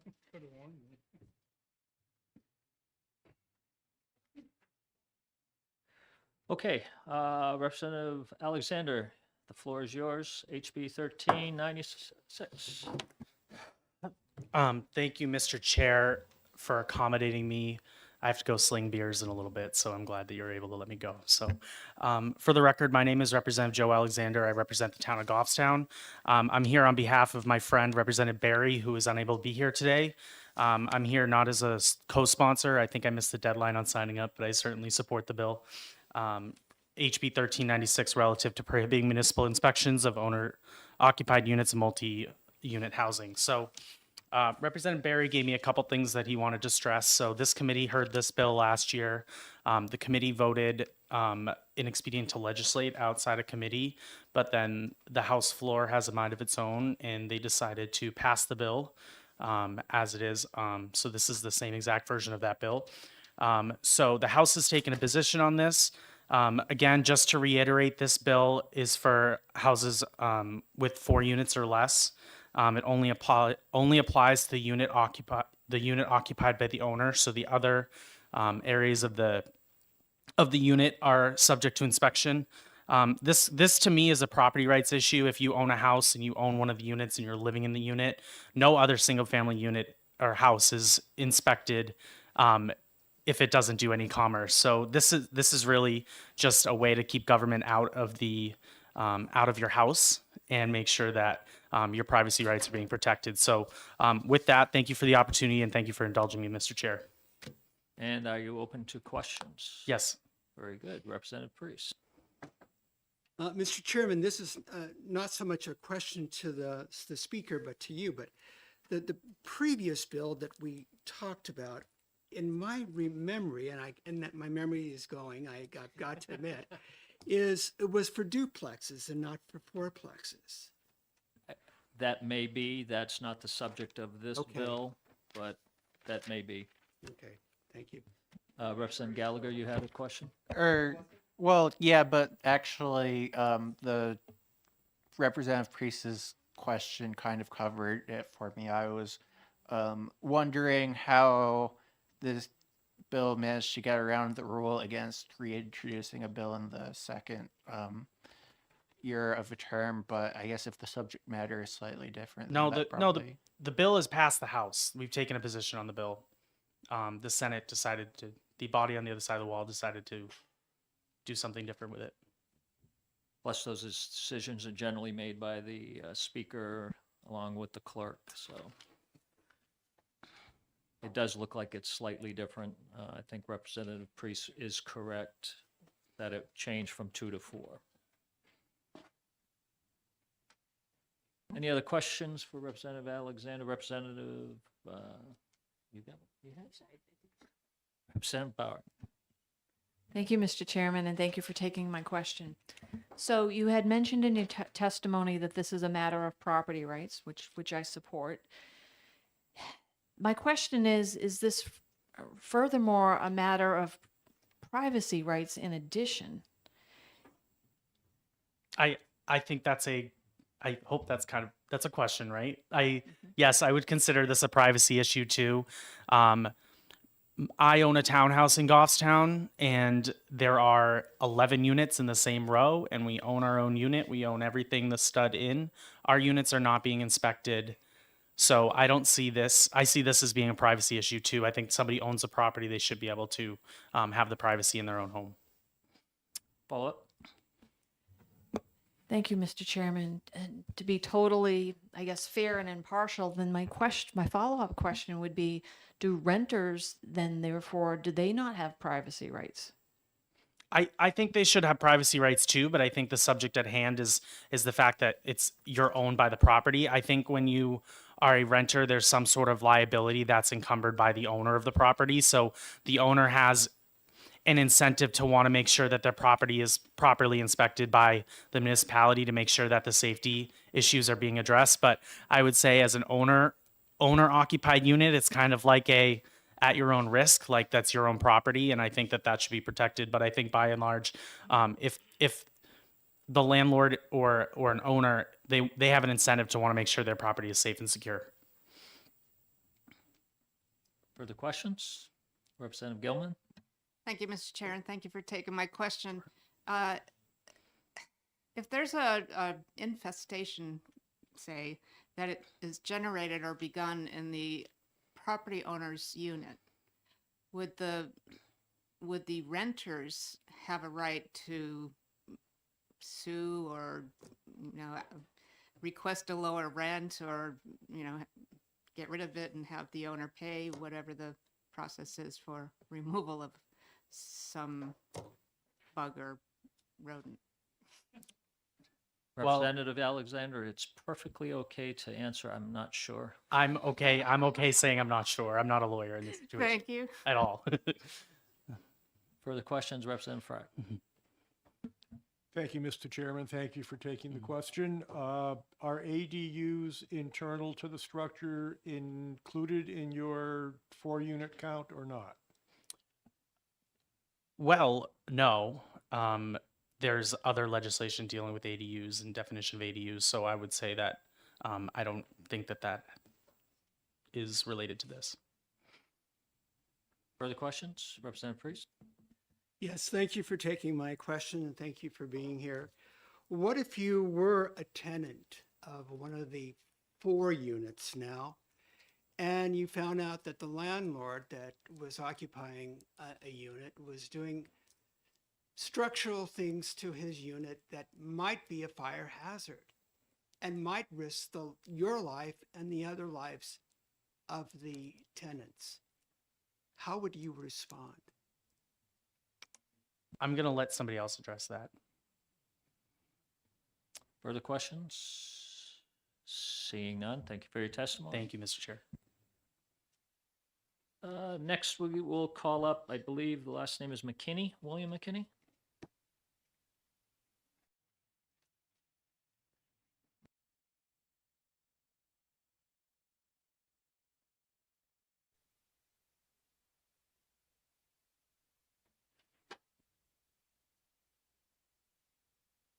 Press the mic on there. There you Thought I go. had- There we are. Good afternoon, Chairman Turcott, and thank you to the committee for allowing me to speak before you today. So, my name is Bill McKinney. I'm the president of the New Hampshire Building Officials Association. This bill has several concerns from our association members and code officials from around the state. The New Hampshire State Building Code, RSA 155A, addresses permitting and inspections of all new construction, alterations, and renovations to include replacement of building systems that could cause injury or death if not properly installed. 155A does not get into the maintenance inspections of buildings. We work in construction. So I do believe the focus of this bill is to the wrong statute. House Bill 1396 proposes to remove the authority granted for municipal agencies to confirm that construction, alterations, renovations, or replacement of building systems comply with codes in owner-occupied units within multi-unit buildings. What prevents an owner from renovating their occupied unit without inspections, then systematically moving to other units to continue renovating without further inspections, endangering other residents? Owner-occupied dwelling units should not be exempted from compliance with building codes because of the risk to other residents in the same building. A similar bill in 2023 was due to a code enforcement housing concern in one New Hampshire community, and it incorrectly targeted the state building code. If this is still the concern with House Bill 1396, then I believe what they should be looking at is housing and maintenance standards.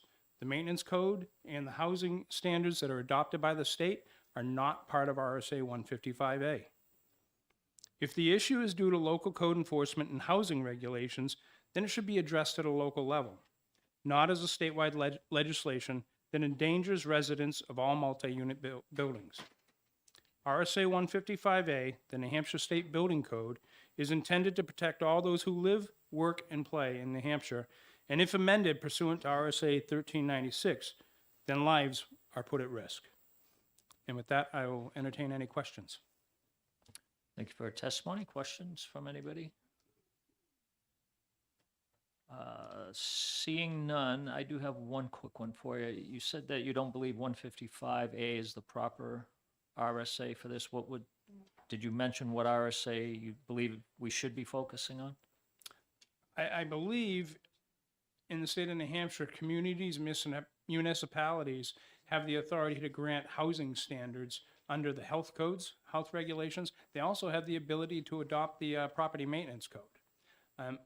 But those are not adopted by the property maintenance code is not adopted by the state of New Hampshire, and it's not part of RSA 155A. Okay, thank you. Further questions? Seeing none, thank you for your testimony. Thank you. Next up, Michelle Roberge.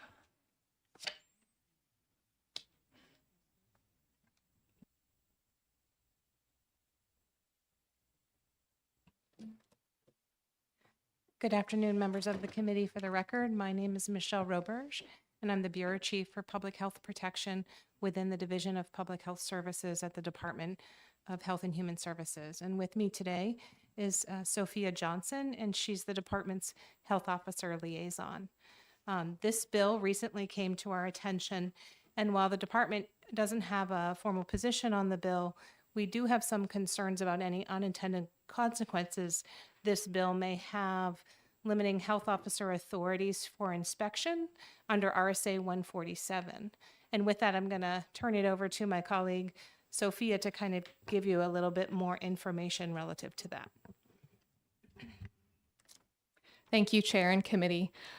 So similar to Representative Gilman's question about infestation, currently RSA 147 allows local health officers to conduct sanitary investigations where there are public health concerns.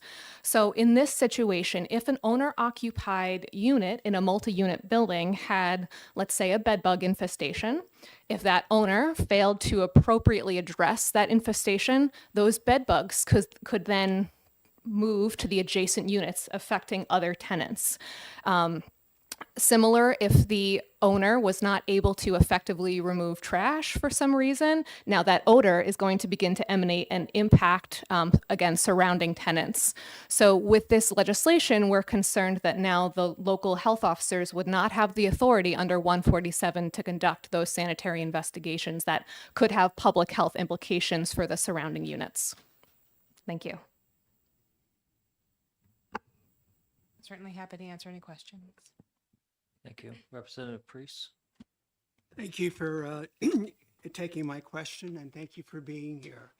Would this also included in the black mold? If the first unit has been flooded and they were not mitigated, would that also be a health hazard to the adjacent units?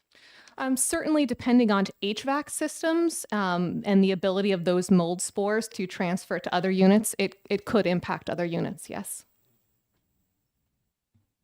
Representative Yokella? Thank you. Thank you for taking the question. If the building in question is not multi-unit housing, do you have that same power? And then where does that line as far as like if it's a formal two multi-unit building or just someone, renting out a room in their back of their house with no, notification to the town, does that allow you some powers? Where does that line? Yeah, it's a great question, and I will preface that I'm not an attorney, but what the department has, how they have interpreted that statute is RSA 147 applies to situations that have a public health impact. So if there's a private residential home, health officers would not have the authority to go in and do an inspection if there's concerns for a sanitary issue. That is their private home. It's not impacting, again, surrounding units or surrounding homes, and they don't have that authority. But especially in situations where homes are directly adjacent, if they're sharing a wall, if there's the ability of, let's say, rodents to transfer between units, then they do have that authority to go in. Does that answer your question? Do you have a follow-up? I'm happy to follow up. Yes, in some sense, if you're taking a very narrow view of public impact, then that could be. But let's say a homeowner that is not renting has bed bugs, they can transfer that to the local hotel if they bring their luggage that has bug bags in it to the local hotel. So if you take that view and saying, hey, if you had bugs and you're a private residence, then we could see that as a public health emergency or a situation, because you could leave with those bed bugs and take them elsewhere and spread that. So it seems like you're not defining it that way, but you could. And so there's some vague language, it seems like, from my perspective. I don't know if you see. Yeah, it's certainly a great question, and I think I'm going to take that back to our team to delve into a little bit more, but I appreciate that comment. Further questions? I just have one. Did you have one, Rep. Gallagher? Did I see your hand go up? No? Oh, no, I Okay. didn't. All right. I have one. You mentioned RSA 147 is what you operate under, correct? That is correct. I'm over here. Over here. Oh, yeah. Hi. This bill 147 is health inspections, sanitary investigations. This bill is specifically on building code enforcement authority. Why is it you believe that this bill would somehow affect your department with 147, RSA 147?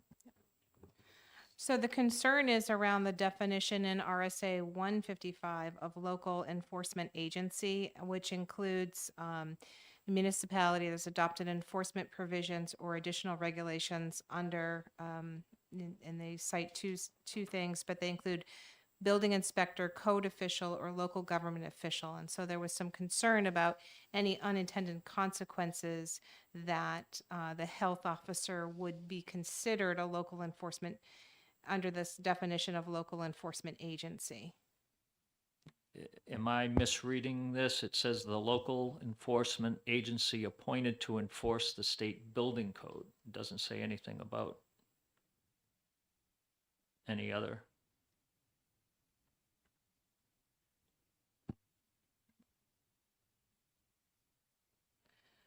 I think it's this part. Okay.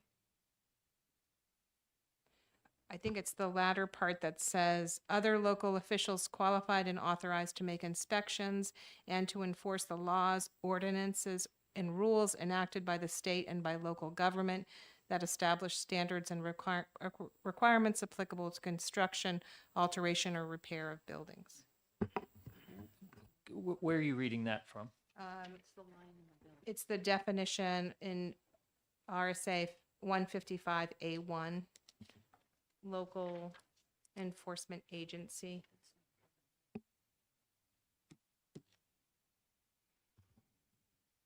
Okay, thank you. Further questions?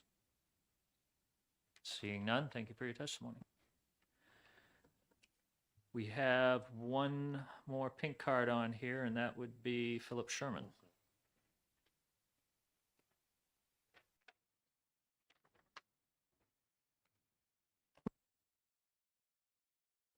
Welcome back.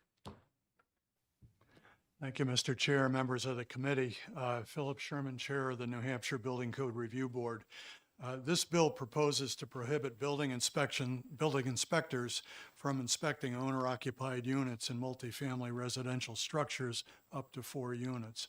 I believe this may in fact be more appropriately focused on routine housing, health, or property maintenance inspections.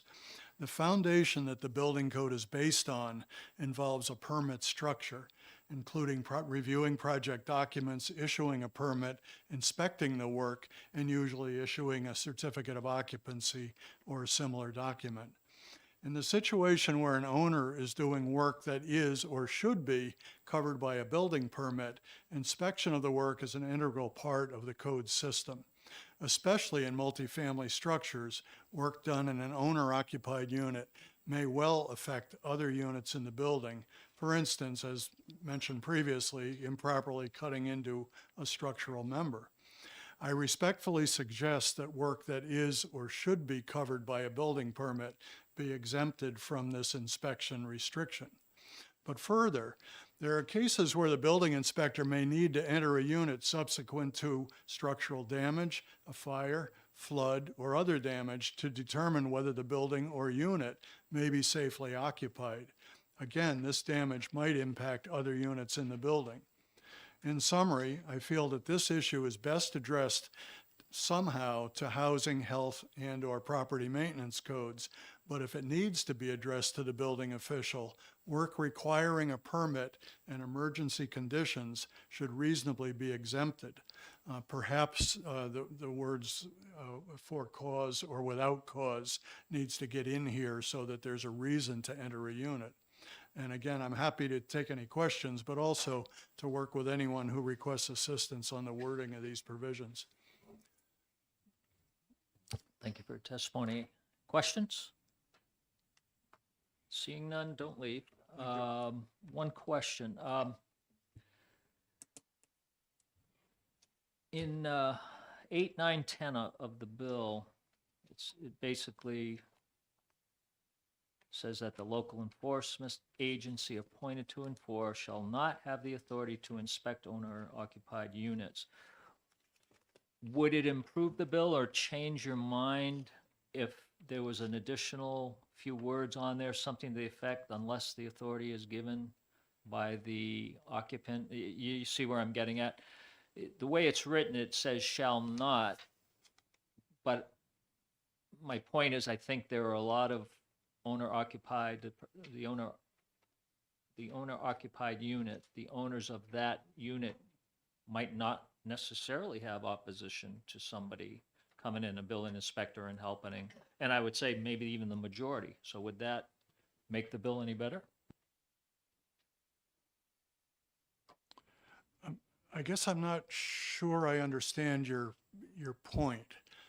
The point would be say on line 10 after where it says the building code enforcement agency shall not have the authority to inspect owner-occupied units and residential multi-unit structures of 4 units or less unless that authority is granted by the owner-occupant. Well, on first reflection, of course, that's the problem, right? If the owner's going to let somebody in, then it's go ahead and inspect. But if the owner resists and there's either work that's going on that is or should be covered by a permit, the official needs the legal authority to inspect that work. And furthermore, my case of the emergencies and so forth, many of which were related to the issues the health folks brought up. So the answer would be no? I believe, if I understand the question correctly, the answer is no. Okay. Further questions? Anybody? Seeing none, thank you for your testimony. Thank you. We will go ahead and close the hearing on HB 1396 on the blue sheet. Have one individual signed in against.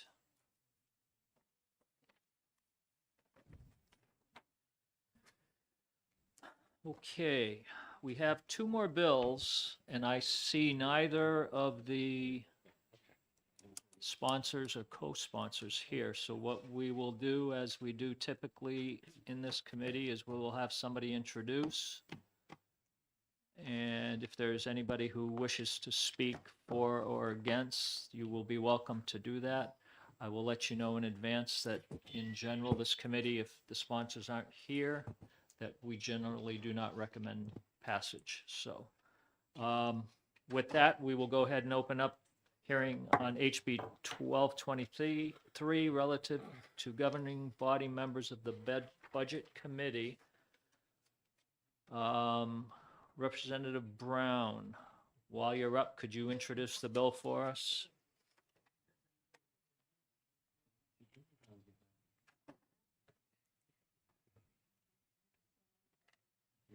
And you'll have to do it up front, though. Yep. Oh, glasses. Thank you.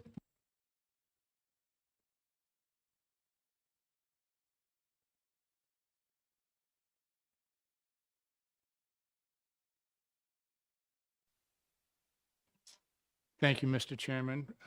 The committee all knows me, Richard Brown, representative from Molten Borough, Tamworth, and Madison. This bill, House Bill 1223, for municipal and county government. This bill clarifies the role of the governing body members for municipal budget committees. Thank you for the introduction. Are there any, I don't think the, I'd like to question the witness at length. I'd be glad to do that, Representative Major. I think that I would have been happy to introduce, since I've actually proposed this legislation in the past, and so I would advocate for it not be automatically killed, right? So I would be happy to. Would have been happy to. I do not see your name on. No, I haven't.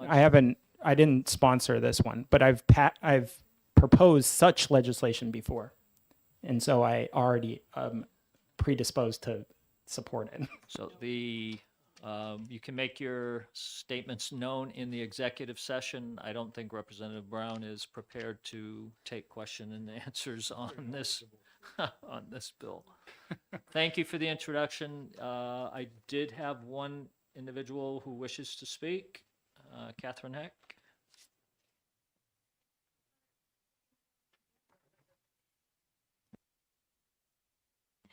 Good afternoon, Mr. Chairman and members of the committee. For the record, my name is Catherine Heck from the New Hampshire Municipal Association, and I will be very brief. As written, we oppose House Bill 1223. I had spoken with the sponsor about a possible amendment, and he had considered, but again, I can't speak for him, perhaps a local option. We know that we have about 93 budget committees. We know many of them. I did do a survey and got responses from 60 of them are functioning very well. They like things as written.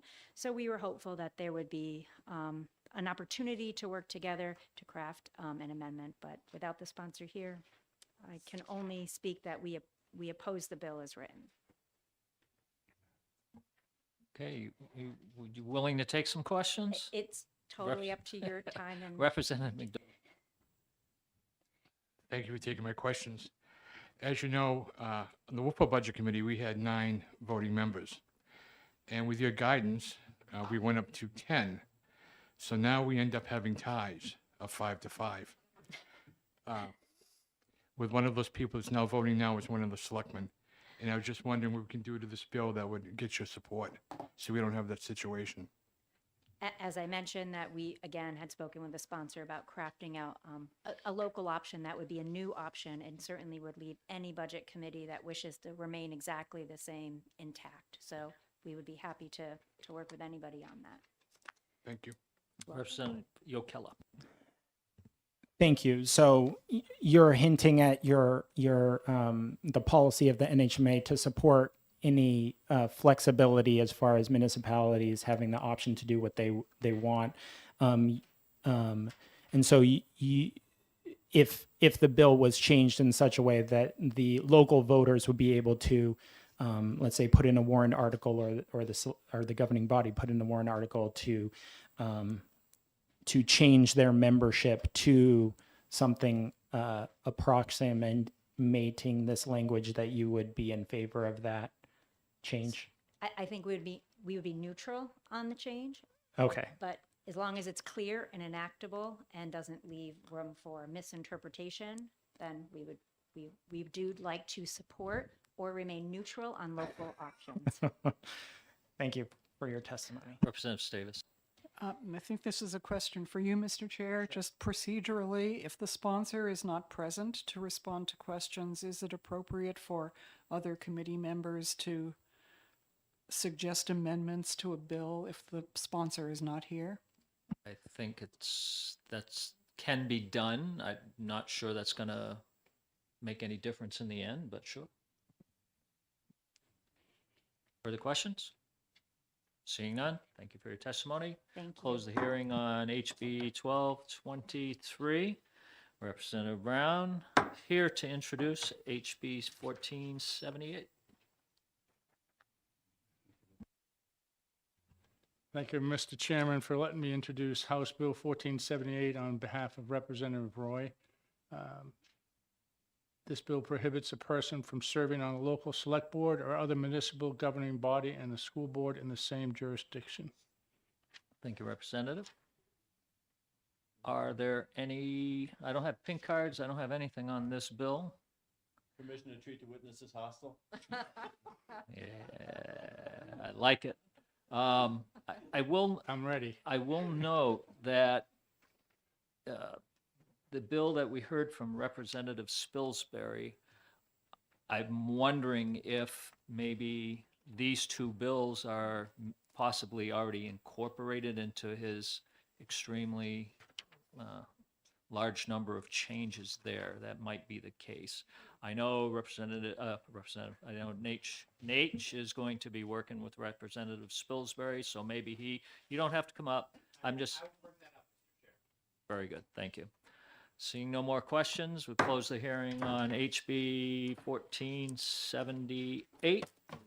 And, well, we end up close, but. All right, thank you, everybody, for a long day. Next week, we are meeting on Wednesday again. In the morning, we are going to exec some bills. And in the afternoon, we are going to have a few more hearings on 4 or 5 bills. So thank you very much. Have a good week.